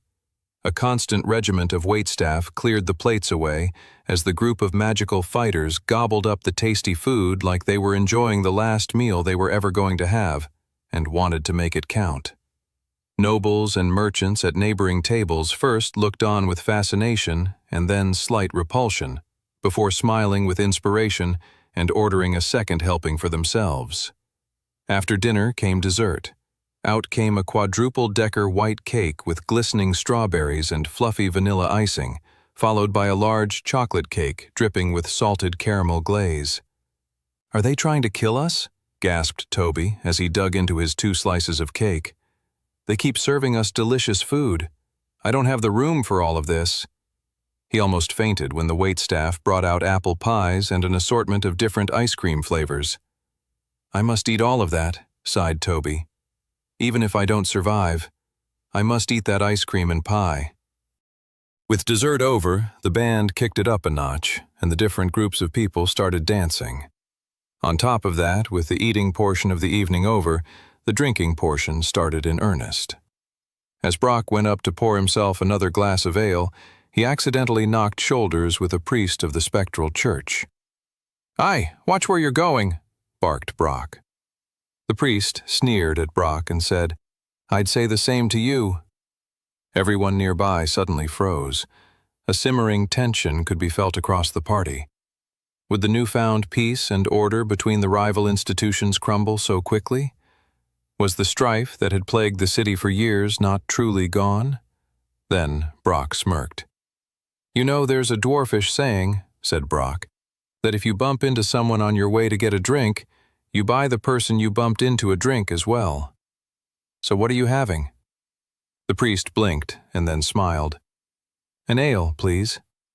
Good man, that's what I'm having too, said Brock. And then everyone laughed and cheered. For the first time in many years, the different institutions of power in Resfall were truly in harmony. 40 minutes later, Brock approached Curtis and threw down 2 shots of dwarven whiskey. We never settled our bet out on the battlefield, said Brock, meaning we must settle it here. Honor will be decided by who can drink the most amount of whiskey shots.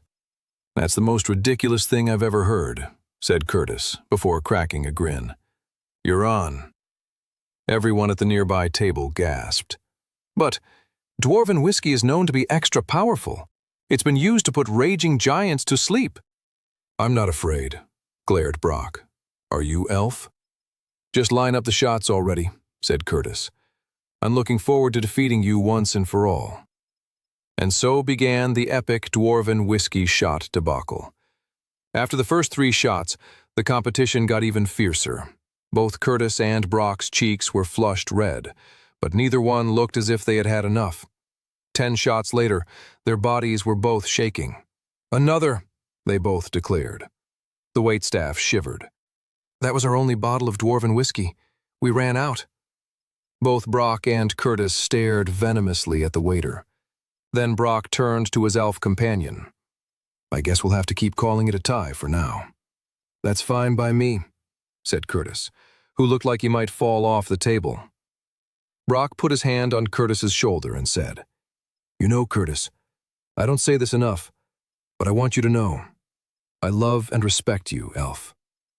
Tears formed in Curtis's eyes, and he swatted the dwarf's hand away before giving him a big hug. No, I love and respect you, said Curtis back. With tears in his eyes, Brock said, Why can't we say this to each other more often? I don't know, said Curtis. We're foolish, so foolish. You're my best friend. I want everyone to know. You're my best friend too, sobbed the dwarf. As the 2 pals admitted to each other their undying platonic love for one another, their captain Olivia Reeves walked by in a beautiful red dress. They both turned, awed by their captain's stunning attractiveness. Both tried to get her attention, but she was already out of earshot, heading across the party to talk with somebody else. No longer hugging, Brock said, All right, how about for this evening we call a peace treaty on Olivia? Neither one of us will fight over her tonight. Deal? Deal, said Curtis. Shall we continue our contest then? Said Brock. We can switch from whiskey shots to pints of ale? Sounds excellent, said Curtis. The new contest began, and the 2 friends started chugging down beers, each with their own secret plan to ask their captain Olivia to dance as soon as the other passed out from drinking too much. 123. Mildred sat proudly beside Queen Alice at the high table of the young girl's royal coronation party. The day had been a huge success. Alice was now queen, and with the celebrations of her royal coronation underway, the most recent horrors that had engulfed the city could be replaced with now fonder, happier memories. How are you feeling, my lady? Asked Mildred, sipping a cup of tea. Wonderful, said Alice. The former princess was beaming. She looked radiant and composed. The 2 women looked out to the group of people dancing in front of the live minstrel band. Do you plan to dance with anyone tonight? Mildred asked. The queen shook her head. I am queen now. I must be diplomatic with who I show my affections to. Certainly, said Mildred. So I'm guessing you won't dance even with a young, shaggy, black-haired boy who saved you and the city? Queen Alice's face went a deep red, and she shook her head vehemently. I have rewarded him with the privilege of our counsel should he ever seek it in future times of great danger. At best, we are colleagues, nothing more. Mildred gave the young girl a knowing look. Your words say one thing, while your face says another, said Mildred. The new queen crossed her arms and said, I have no idea what you are talking about. Besides, I think someone is after your hand to dance, Mildred. Approaching their table was Guildmaster Redfield. He's coming, whispered the queen gleefully. What will you say if he asks you to dance? "I will politely decline," said Mildred. "I don't believe that for a second," giggled Alice. "You spent every day beside him while he was at the healer's wing after the Battle of Resfall." "Quiet," said the handmaiden, just before the guildmaster was standing beside them. "He doesn't know that. He was unconscious the entire time." Edgar smiled at Mildred and bowed. "Beautiful Mildred, can I have the pleasure of a dance?" Mildred, who was very good at not showing any emotion, for the first time in many years, blushed. Edgar took Mildred's hand and walked her out to the dance floor. The handmaiden wrapped her arms around the older man's neck as he placed his hands on her waist, and they danced slowly to the music. There was a comfortable familiarity in the way they held each other, mixed with a sense of melancholy. It was both familiar and yet distant, like a fading memory. Edgar smiled at Mildred, whose cheeks didn't stop blushing. "Don't get any ideas," said Mildred. "I wasn't." "I know you," said Mildred. "You definitely were. You always have ideas." "After seeing the light that awaits one at the brink of death, I have learned to cherish being in the present rather than chase the promise of the future." "Nice little speech," grinned Mildred, "but I don't buy it for a second." "Seriously, Mildred," said Edgar, "we haven't been like this in so long. I'm like a man in the desert dying from dehydration, and so I can cherish even the tiniest morsel of water." "Well, if you keep it up with such romantic metaphors, who knows where the night will take us," said Mildred. Edgar smiled wistfully, and then his mind turned to other things. "The dungeon gates, I don't know what they mean for us, for the world," said Edgar. "I fear dark times are coming our way." Mildred stepped a bit closer and rested her head on Edgar's shoulder as they danced. "Let's just enjoy this moment of respite," said Mildred softly.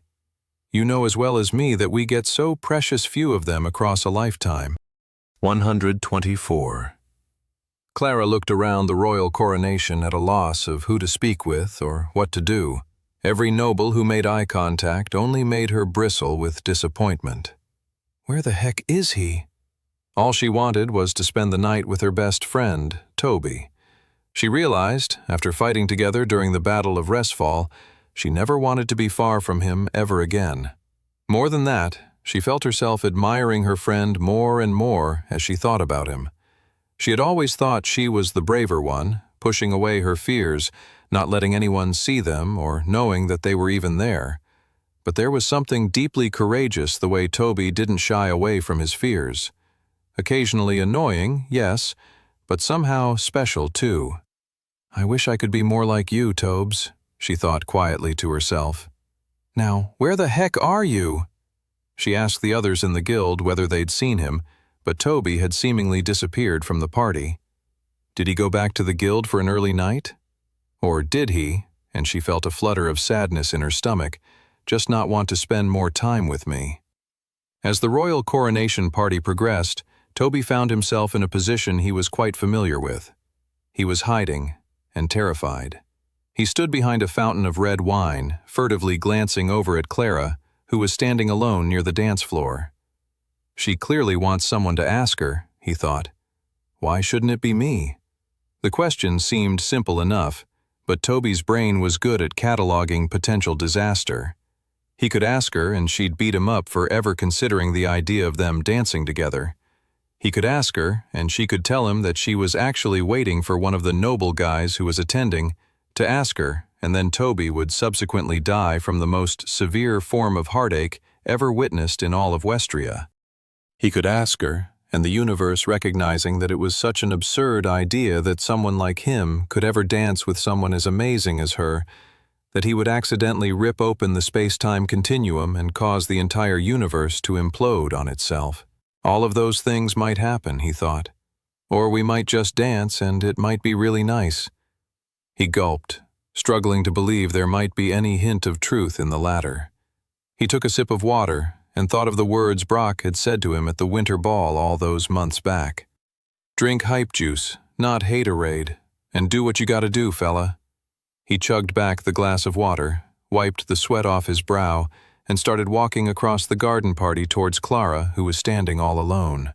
The walk across the party may have been the longest walk of Toby's entire life. He felt every step he took, every beat of his palpitating heart. He was practically hyperventilating by the time he was standing in front of her. "Hey, Clara," he said, his voice cracking as he spoke. "Do you maybe wanna, sort of, it's not a big deal or anything, but dance? With me?" Clara smiled. "Yeah, Tobes, I'd love to." "It's okay if you don't want to, not a big deal or anything. I don't want to put pressure on you or mess with our friendship or whatever. Totally understand if you're waiting for a noble—" Toby's fear had taken over and he'd been rambling, and it took a moment for his thoughts to catch up with his voice. "Wait," he paused. "She said yes." "Tobes?"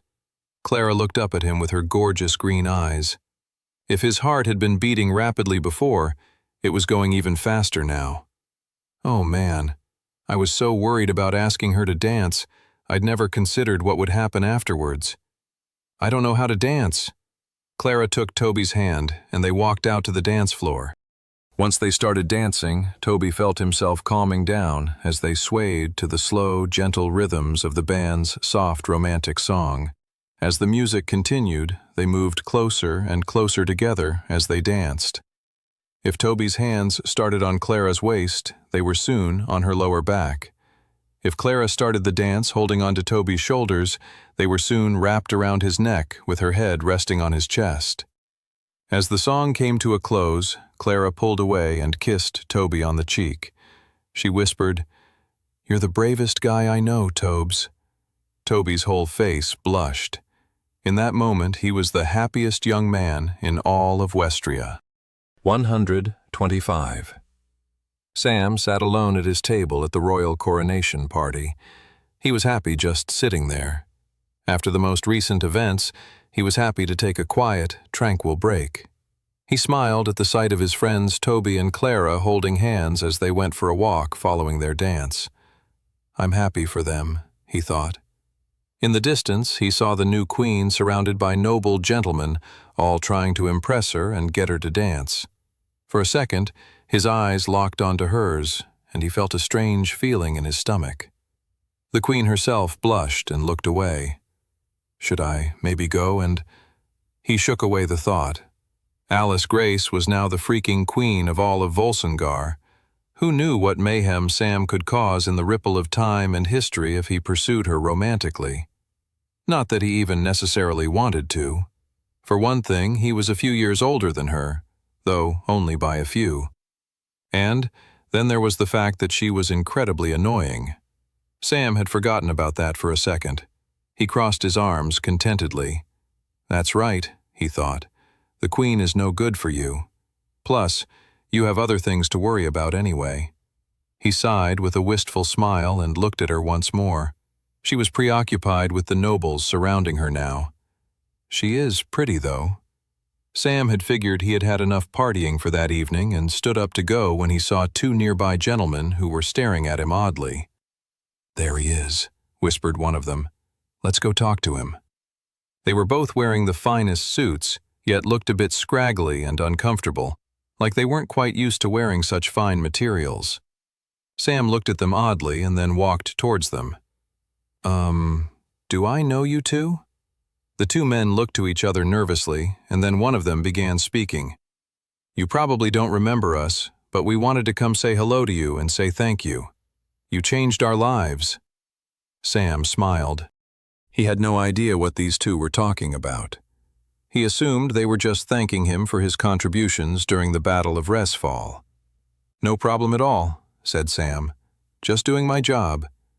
"See? He doesn't remember us," said the other guard. "We met just under a year ago now, at the end of September last year," said one of them. "You probably don't recognize us as we're dressed a bit differently, but we were on guard duty one night when you decided to go out into the woods and fight against monsters with your crummy equipment. We thought you were a dead man, a goner.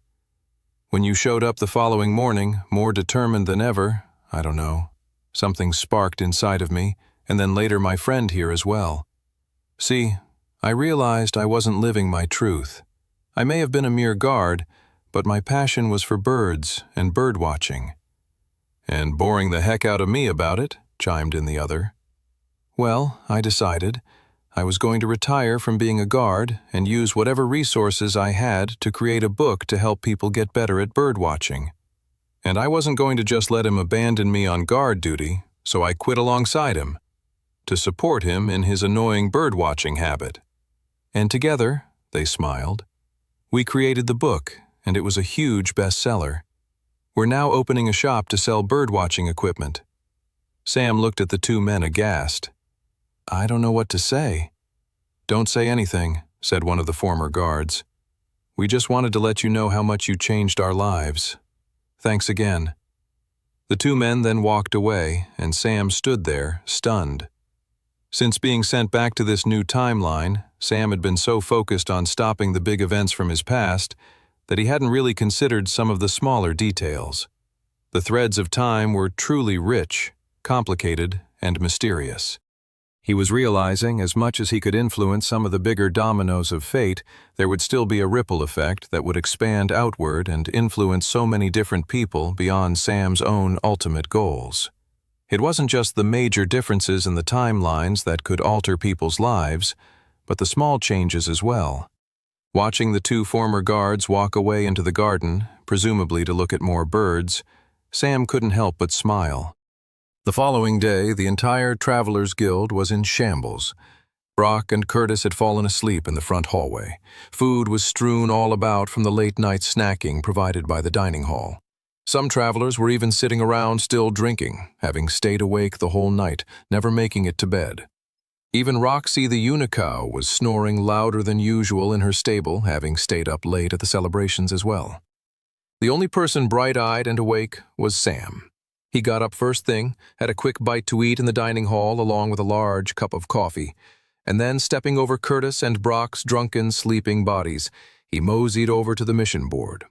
He was very pleased with how many terrible, cataclysmically awful things he'd stopped from happening so far. He'd saved his friends and survived the White Gate.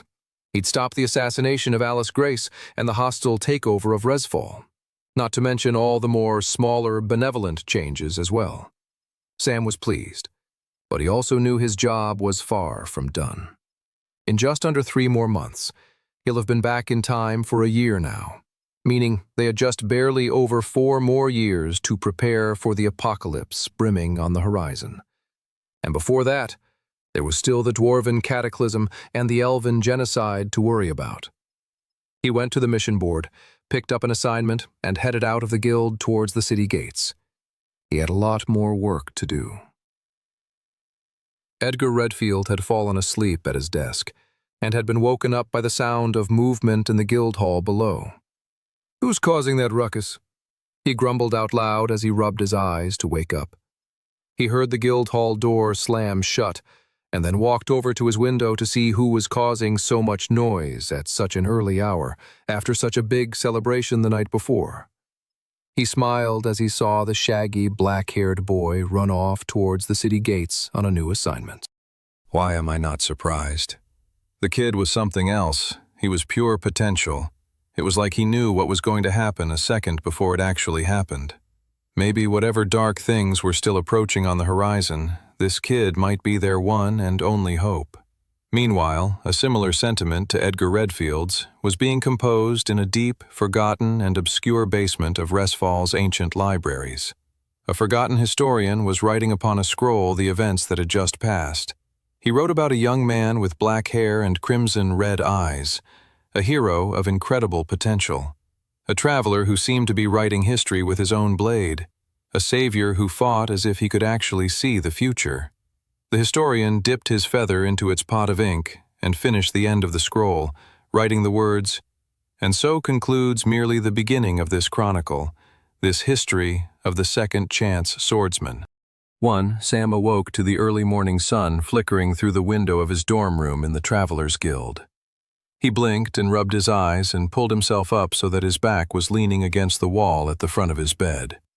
He turned his head over to see his friends and fellow travelers still asleep on their bunk beds. First to rise again, Sam thought to himself cheerfully. He picked himself up, got dressed, and headed down to the Travelers Guild dining hall. All the windows were open in the guild hall in an attempt to keep the building as cool as possible. It was currently the month of June, and the hot summer days were beginning to take their toll on everyone. The heat wave meant that no one in the guild was currently getting a great night's sleep, and so everyone was constantly agitated and barking at each other. It was for those reasons that the most peaceful time in the guild hall was typically early in the morning. Sam entered the dining hall and made himself a plate of bacon, eggs, hash browns, and some strawberries. He also poured himself a big hot mug of black coffee. As he ate breakfast, he contemplated the next steps of his mission. It had been almost 10 months ago now since Sam had mysteriously woken up 5 years in the past. The goddess had sent Sam back in time right as he was about to die, and all of Westria was about to be destroyed by the Demon King and his horde. The weight of history now rested firmly on Sam's shoulders. Whether they knew it or not, all of the innocent lives of Westria were counting on him to save them from absolute and utter oblivion. For those reasons, it didn't matter whether it was hot or cold, Sam would always make sure to rise early. There was still so much to be done. He finished the food on his plate and downed his coffee and stood up. He put his food tray away and headed towards the guild hall's stables. On his way to the stables, he walked right past the bulletin board where missions were on offer. Today, he didn't need an official mission assignment, because nothing to precipitate there actually being a mission had even happened yet. It's just one of the few perks of having knowledge of the future, Sam thought to himself. He signed out a horse in the stable and then handed a note to the stable hand. "Do you mind passing this on to the guildmaster?" Sam asked. "It's just a note saying I'll be gone for a few days, an entire week probably." His friends and colleagues were used to him disappearing for days at a time, but if he could do anything to lessen their worries, he'd try his best to do so. He led the horse out of the courtyard and left the Travelers Guild, entering the public streets of the city of Resfall, the capital of the great Volsungar nation. The sky above was clear and blue, and the streets were already brightly lit by the hot baking sun. As Sam walked through the streets, he watched with happiness as he saw kids coming out to play games and kick a ball around, shopkeepers opening their doors and sweeping the pavement, and birds chirping and resting on the chimneys and rooftops. For everyone else, it was just another hot, boring day of Resfall in the summertime, but for Sam, it was a sight to behold. In Sam's previous timeline, at this exact moment, the stench of blood and death had wafted through the streets. People had hidden inside behind locked doors and shut windows. The new ruler of Resfall had his goons patrolling the streets, ending the lives of anyone deemed traitorous to the new regime. It had been a dark and awful time in the history of Resfall, a period of time from Sam's perspective that the nation had never truly ever recovered from. But thanks to Sam, that horrific historical outcome in this new timeline had been averted. It had been over a week now since the assassination of Princess Alice Grace had been thwarted, and Sam felt the differences the most acutely. He felt it on every smile he passed and every echo of laughter he heard in the distance. Sam had achieved a lot in his first 9 or so months of being sent back in time. He had saved his best friends, Toby and Clara, from dying in the White Gate, and he had saved both Princess Alice Grace and all of Resfall from the terrible hostile takeover.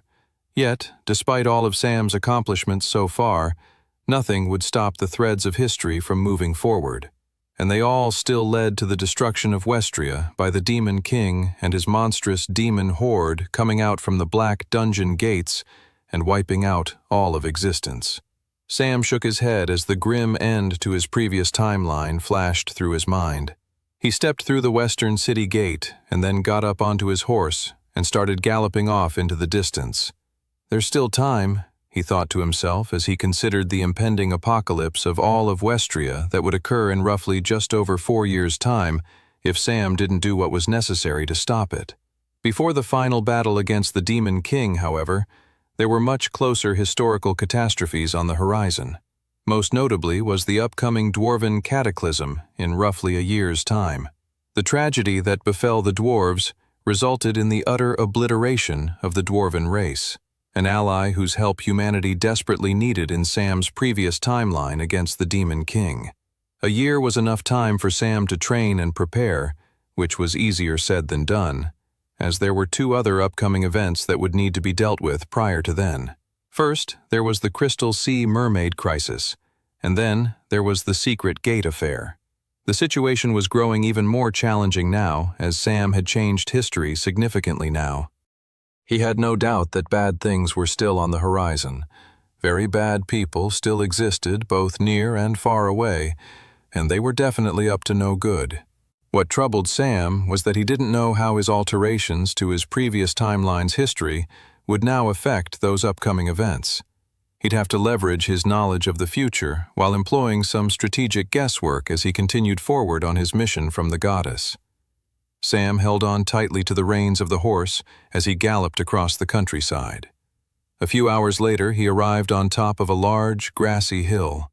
The hill was nothing but an ordinary hill. No one would have ever pointed it out as anything special. But then, as Sam stood on the hill, he saw a green spark of energy form. Right on time, Sam smirked. The green energy grew in front of him, first just sparks and fluttering ashes, and then suddenly a raging fire of green magic formed in the air, growing and growing, until it stood tall and menacingly across the fields and valley below. A portal to another world. A green dungeon gate. There was only one way for Sam to move forward against the heavy tide of history. He needed to train. He needed to get stronger. He needed to solo clear a dungeon gate a whole tier level above him. 2. The glow of the green apprentice tier dungeon gate stood out before Sam.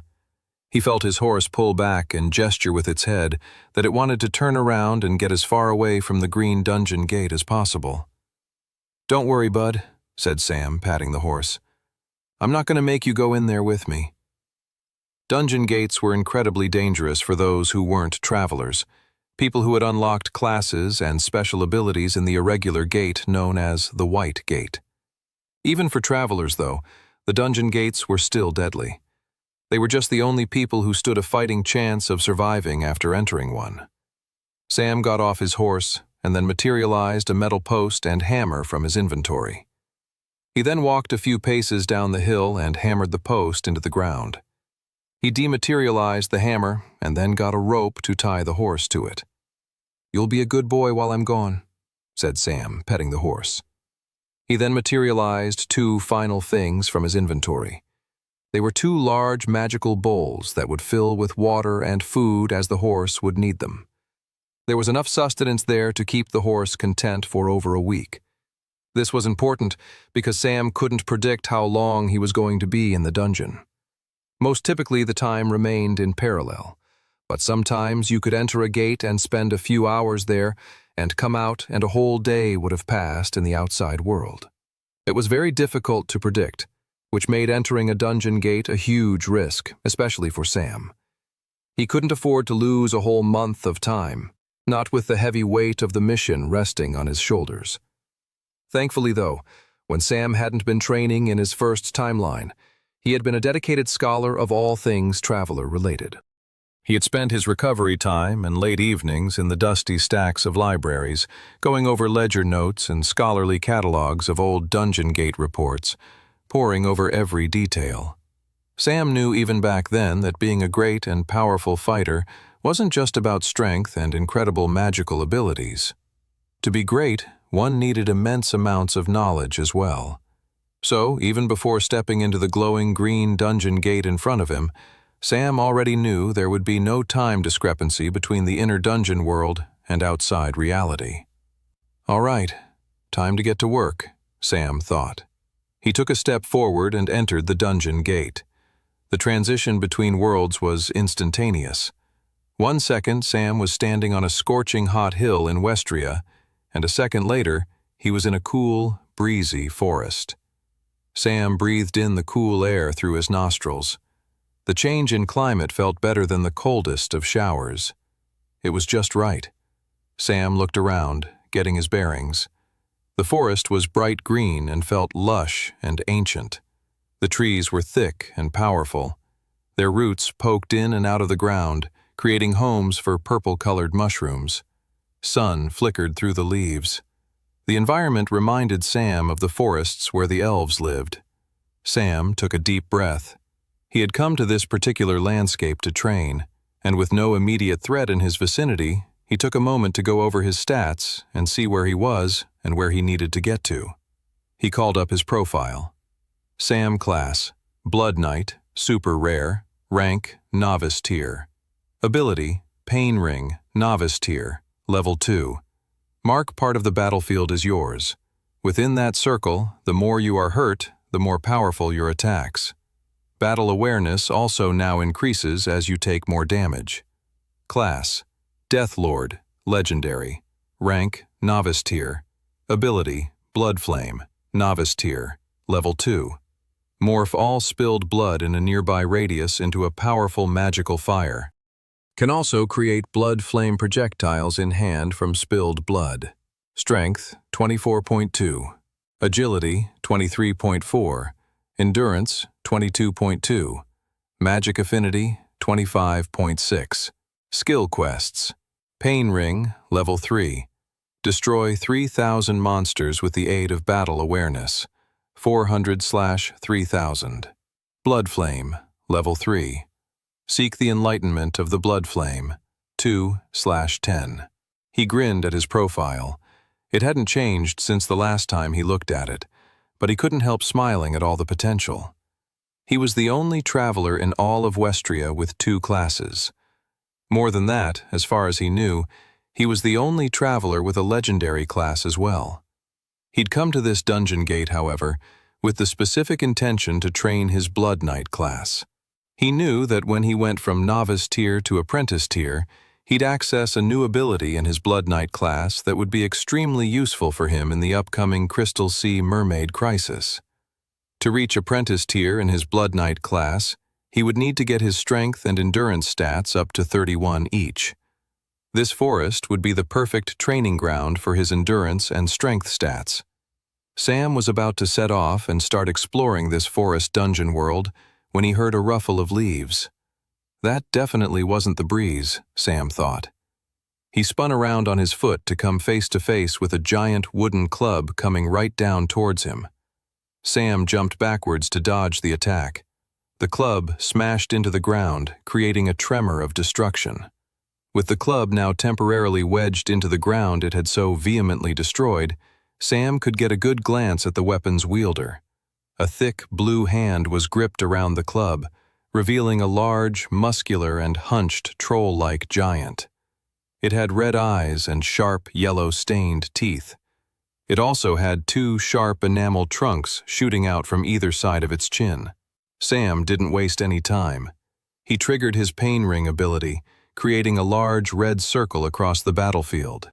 Now, any damage Sam took within the Pain Ring would help increase his power, strength, and damage output, so long as he fought within the boundaries of the red circle.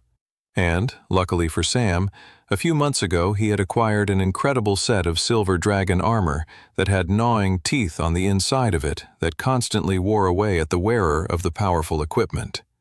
So this meant that as soon as Sam triggered Pain Ring, his power and strength was increasing by the second, because he was already taking damage and pain from the armor itself. Even better, he had a ring of numbing that dulled his senses to the pain, and a necklace of healing that kept the armor from ever truly killing him. You should have attacked a wolf or something, buddy, Sam thought. You messed up. Big time. Before the blue giant could even lift up its club, Sam rushed forward, planting his feet on the club and sprinting towards the giant's head. As he ran, Sam then materialized his most powerful and rarest sword in his inventory, a black blade with sharp, ribbed edges that looked like the teeth of a monstrous shark. The Berserker Sword. The sword was Adept tier and was super rare on the rarity scale, making it a sword far beyond Sam's current pay grade of a novice tier traveler. It was a sword one would expect to see wielded by captains and generals, leaders of huge armies, not a 16-year-old orphan who had, at least technically in this timeline, only been a traveler for less than a year. but Sam certainly wasn't complaining. He had nothing bad to say about how much more powerful his sword was than him as he gripped it tightly and swung it with such speed and ferocity that it sawed right through the blue giant's neck, lobbing its head off quickly and cleanly. 3 blood spurted out from the blue giant's headless neck. Sam kicked himself away from the blue giant's chest, jumping into the air and back onto the grassy ground of the bright forest. The giant's severed head lay motionless by a tree trunk nearby. The giant's body soon joined its head, toppling over onto the ground. Soon after that, both the large body and detached head glowed silver and melted into the ground, disappearing and leaving nothing behind but a green-hued monster stone and a few gold coins. This was what happened when a dungeon monster died. They disintegrated into nothing and left behind a monster stone, coins, and occasionally some other form of loot. Monster stones were always a great bonus from slaying a monster. The stones contained raw mana left behind by the monster. They could be drained to help increase one's magic affinity or be used to help train one's stats more efficiently. Sam walked over to what the blue giant left behind, dematerializing the coins and monster stone into his inventory. Sam couldn't help but smile to himself. It looked as if his training was already off to a good start. Taking a deep breath, he then triggered his mana sense. He kept his eyes closed as his body sent out an undetectable ripple of mana into the area nearby. Who else is around here? Sam thought to himself as he let his mana sense scan the area. Mana sense was the incredible ability to detect other sources of mana in a surrounding area. It was the first form of mana manipulation available to novice-tier travelers upon hitting stat 11 with their magic affinity. It was incredibly handy, especially inside dungeon gates where most monsters didn't know how to conceal their mana presence. Mana concealing was the second form of mana manipulation a traveler unlocked when they hit 21 stat points with their magic affinity. His mana sense pulsed as it rippled outward, and then it picked something up. Sam opened his eyes with shock. He covered his mouth to keep himself from making a loud, audible gasp. He immediately ducked down to the ground and crawled towards a tree where he could remain hidden. His mana sense had picked up 10 hostile moving targets in the nearby distance. Sam immediately felt his heart quicken its pace. 10 hostile monsters were a lot of monsters for the area just near the entrance of the dungeon gate. But that was to be expected for an apprentice-tier gate. Sam was no longer training in novice-tier gates anymore. The baby hand-holding, if it could ever truly be called that, was gone. Sam poked his head out from his hiding spot and could make out a squad of 10 blue giants moving together through the woods. Sam quickly ducked his head back behind the tree so the blue giants couldn't spot him. Sam went over the variables, considering whether he should take the blue giants on. While he'd made quick work of the one blue giant on its own, taking 10 on at once was a whole other story. Plus, since he'd killed the first blue giant so quickly, he never got to see more of the monster's moves and ability set. The amount of damage the first blue giant had done to the ground with its club swing was enough to suggest that the monster was quite powerful. While Sam had the abilities to take on enemies of a higher tier than him, 10 blue giants might be pushing it at that very moment. Sam thought it over and decided he would come back to take the blue giants on later. He looked forward to slaying all of them at a more opportune time. But for now, he had to get his priorities straight. If he planned on training in this dungeon for the next week or so, he needed to find and set up a shelter first, a base of operations. And from his knowledge from his previous timeline, he knew exactly where to go.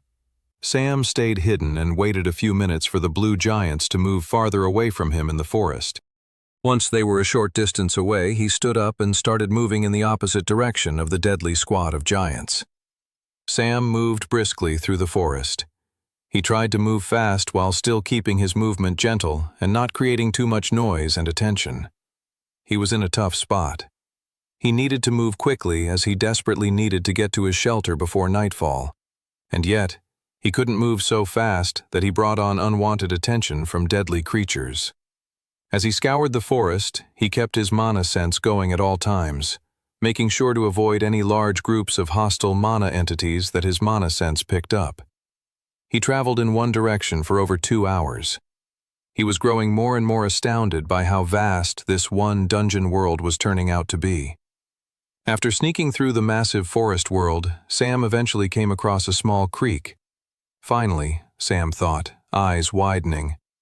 This creek was exactly what he had been looking for. He followed the creek and eventually discovered a cave by a waterfall. Perfect, Sam thought. He had read about this specific cave in his previous timeline, and he knew it would be the perfect headquarters while he trained in the forest. Sam took a cautious step, entering the cave. He had a strong feeling the cave was occupied.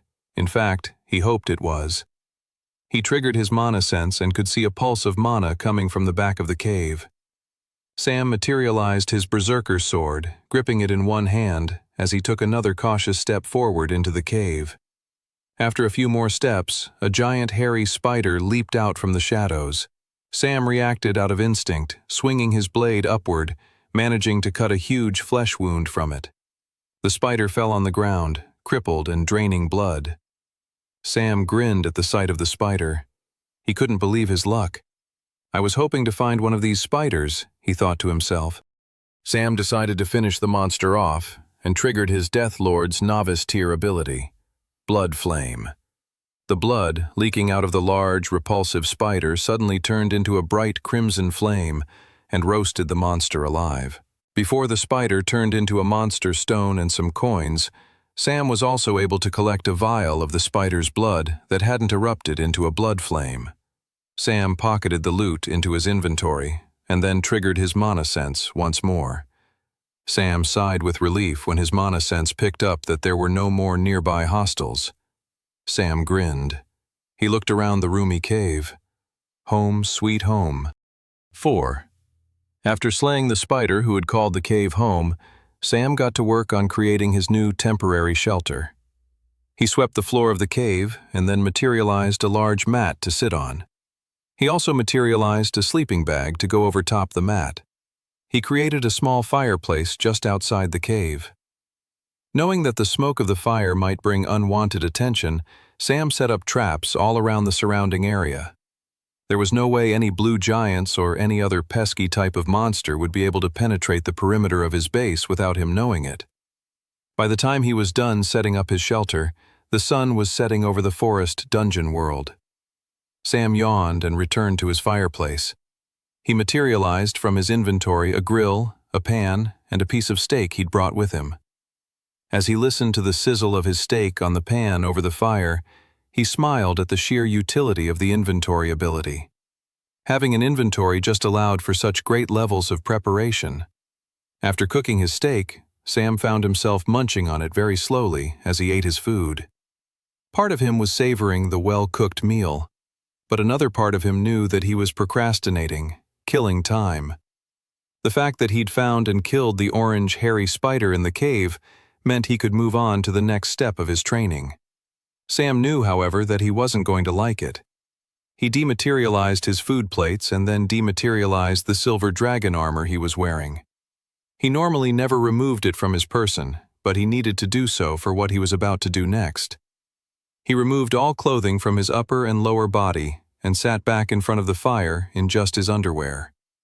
He felt the cool chill of the breeze against his shoulders. The sensation was then interrupted by the warmth of the fire. The hot and cold sensations went back and forth as he sat there. The temperature and weather was in conversation, using his body as the table for their debate.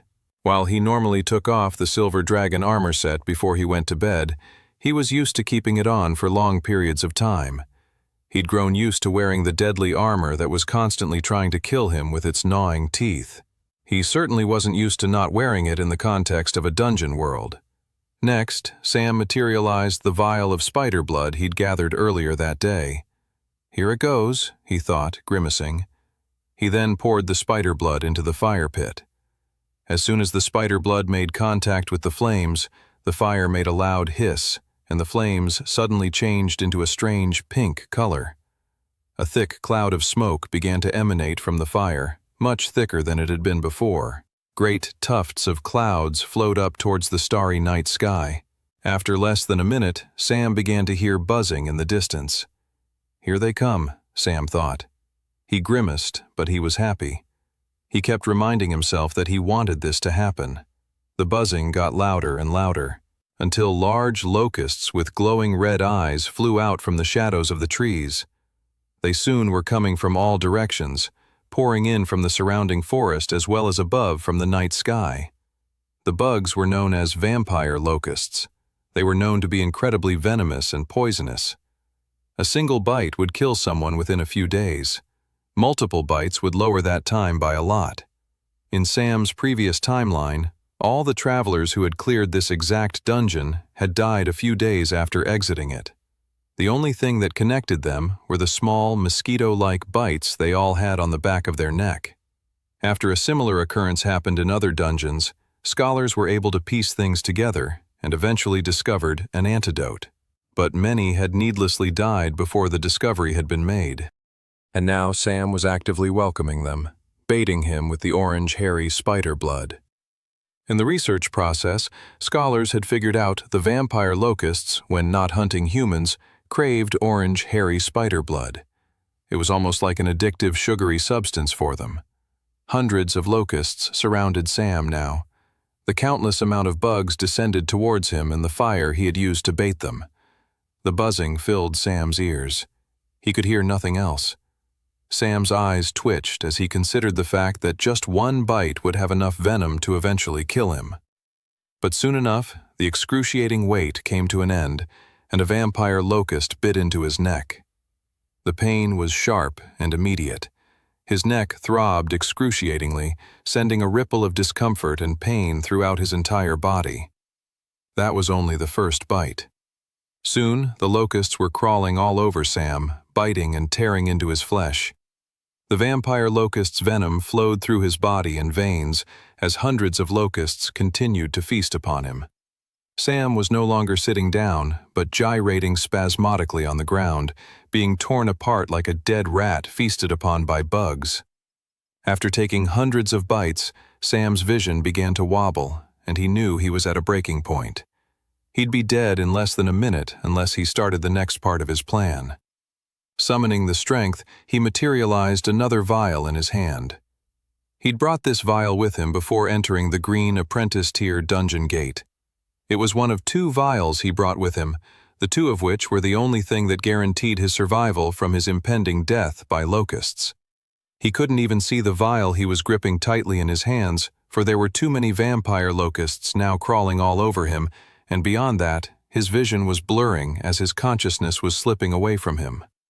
Still, he knew what he had to do. With the last bit of strength he had, he gripped the vial and smashed it on the ground near the fire. The vial oozed smoke and ripped through the sea of locusts like a plague, killing them all rapidly. The hundreds of locusts began to fall to the ground, dead from the suffocating smoke Sam had unleashed upon them. It was raw mana smoke, and it was extremely toxic and deadly to the vampire locusts. The buzzing quickly disappeared as the last locust collapsed to the ground. The crackle of the fire nearby returned to Sam's ears, as did the calm tranquility of the night. It would have all been well and good now that the hundreds of locusts were dead, except Sam still had their venom coursing through his entire body. That was when he materialized the second vial that was important to his survival. It was the specific antidote that he'd prepared for himself the day before. His vision was blurring, and he could barely move the arm he was holding the vial in to the tips of his lips. If he couldn't ingest the antidote, he'd die there in the dungeon within seconds. Westria would then fall to its tragic fate against the Demon King, and everything Sam had achieved so far would be for naught. Trembling, he got the vial to his lips and poured it into his mouth, taking a sip. He sipped enough of the antidote so that he wouldn't die, but then he left it at that. He wanted his body to fight off the poison mainly on its own with just a little bit of help from the antidote. Suffering had always been part of the plan. Minutes passed, and Sam continued to writhe on the floor, his body in a life-and-death struggle with the vampire locust venom trying to rip him apart from the insides. Minutes turned to hours, and Sam continued to shake and tremble throughout the entire course of the night. He didn't fall asleep for a second, enraptured by the never-ending excruciating pain he had inflicted on his body. He tossed and turned, his muscles and limbs jerking and twitching in strange, uncontrollable ways all throughout the night. Only as the sun rose over the lush green forest did the poison begin to dissipate within Sam. Suddenly, he could breathe normally again. He could control his movements without twitching and trembling. He kept expecting his body to twitch, which led him to jerk or shiver, but he soon realized his body had returned to normal. Even though his body was no longer fighting off poison, he'd just experienced the worst night of his life and was incredibly sleep-deprived. He felt terrible all over. He crawled over to the cave and leaned his head against the wall of his shelter. He materialized a bottle of water and took a long chug of it. It's time to see if it was all worth it, Sam thought. He opened up the profile in his eyes and quickly looked it over. Sam class, Blood Knight, super rare. Rank, novice tier. Ability, Pain Ring, novice tier, level 2. Mark part of the battlefield as yours.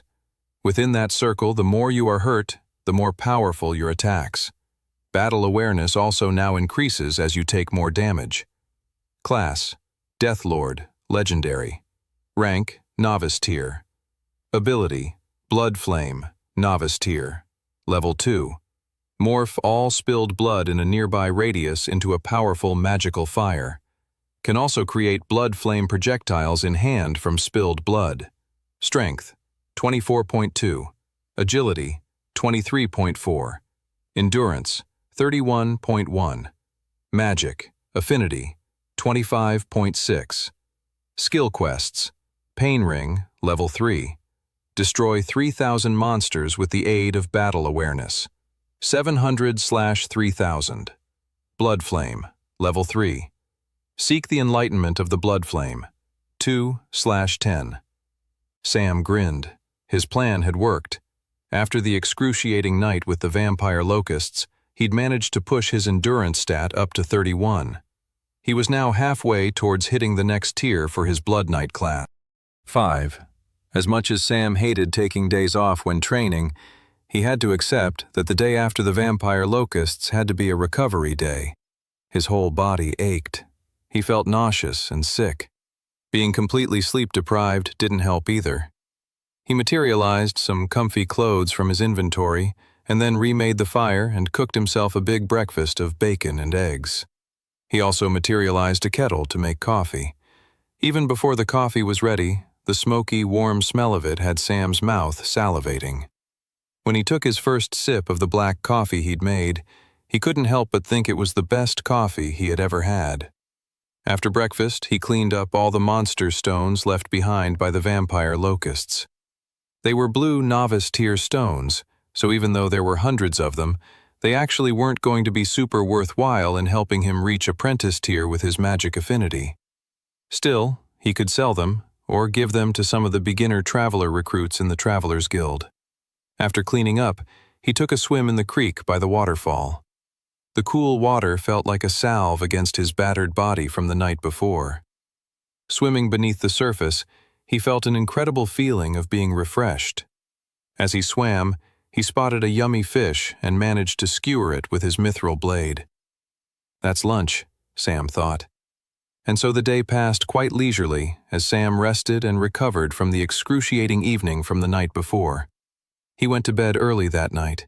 He materialized a sleeping bag and pillow and made himself comfy in the cave. Rest came upon him easily. A good night's sleep would do him good. He needed to recover so that he could start training his strength stat the next day. As he drifted off to sleep, he was excited to continue progressing. Sam woke up to the sounds of a cry and a twig snapping. Sam's eyes shot wide open, instantly awake and alert. My trap. His trap going off meant clearly one thing: intruders and incoming danger. Sam got to his feet and triggered his mana sense.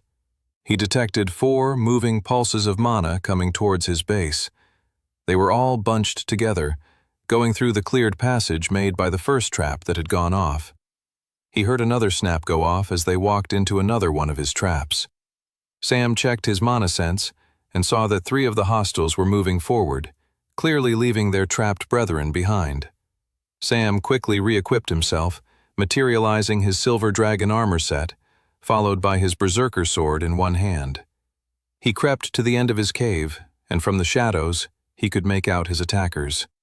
4 large blue giants, each carrying their own massive clubs, moved forward in the direction of his cave. Sam clung to the shadows. The hostile enemies had clearly not spotted him yet. Sam materialized a vial of his own blood. He'd grown used to carrying a bunch around with him in his inventory, as both of his Blood Knight and Death Lord abilities had blood-based prerequisites. He gripped the vial and arched his arm back. He then whipped the vial across the shadows of the night, right in the direction of one blue giant. The glass vial of blood smashed against the giant chest. Crimson-red blood dripped down the giant's blue skin. Perfect, Sam thought. He triggered his Death Lord ability, Blood Flame. A bright flame of unnatural red color burst forth from the blue giant's chest, quickly setting the monster's whole body on fire. The giant flailed around, heading towards the creek. But Sam met the giant halfway, cutting a huge gash in its back with his berserker sword. The blue giant's dead flaming body fell into the creek. A second later, a monster stone bobbed up to the surface of the water. Sam turned his attention to the remaining 2 blue giants. They both grunted and rushed towards him with their clubs raised. Sam waited a moment for them to get into range, and then triggered Pain Ring. A big circle of red energy shot forth from Sam, marking the battlefield. Sam's strength and power was now building by the second, thanks to the gnawing teeth on the inside of the silver dragon armor set. One blue giant swung its club at Sam's head. Sam ducked, dodging the blow, feeling the rush of wind at his neck from the swift attack. The second giant then swung its club right towards Sam, attempting to squash him like a bug. Rather than retreat, Sam rolled forward. The club came down at such an angle that if you rolled into the attack far enough, you could actually enter the attack's blind spot, putting your enemy in an incredibly vulnerable position. And that's exactly what Sam did. He emerged right from his roll, unharmed, and free to slash upwards, cutting the blue giant in half with his berserker sword from the ground upwards. Blood and guts spurted everywhere as the split giant peeled away from itself and collapsed onto the ground. The remaining blue giant screamed and attacked Sam with a rage. Sam dodged the blue giant's attack with ease and then triggered level 2 of his Death Lord's Blood Flame ability. The spilled blood from the recently slain blue giant flew off the ground and toward Sam's palm, gathering into a ball of powerful blood flame in his hand. He whipped the blood flame ball at the blue giant's head. The blast knocked the giant backwards and had it stumbling and confused. Sam then rushed forward with his sword. He'd gained so much extra power from the Pain Ring and Silver Dragon armor set combo by that point that his berserker sword punctured the giant's chest with ease and obliterated the monster's heart within a millisecond. 6. Sam pulled his blade back from the punctured chest of the blue giant. The monster's eyes widened as it coughed up blood as the shock of death overtook it. The monster collapsed in front of Sam and materialized into a monster stone. Sam gathered the fallen stones and wiped the sweat off his forehead. I guess that concludes my restful night's sleep, Sam thought. The hint of orange sun could be seen in the distance. Sam figured it was almost morning anyway. He made himself a quick breakfast and a cup of coffee and then stood up and looked at the forest. Those foolish blue giants tried to attack my base, he thought. He cracked his neck and started walking into the forest. He needed to train his strength stat now. It was time to go on the offensive. Over the next few days, Sam scoured the area of the Green Forest dungeon world. He ran through the bushes and woods with only one thing going through his mind: slay blue giants. He used his mana sense as much as possible, finding the blue giants and getting into fights with them.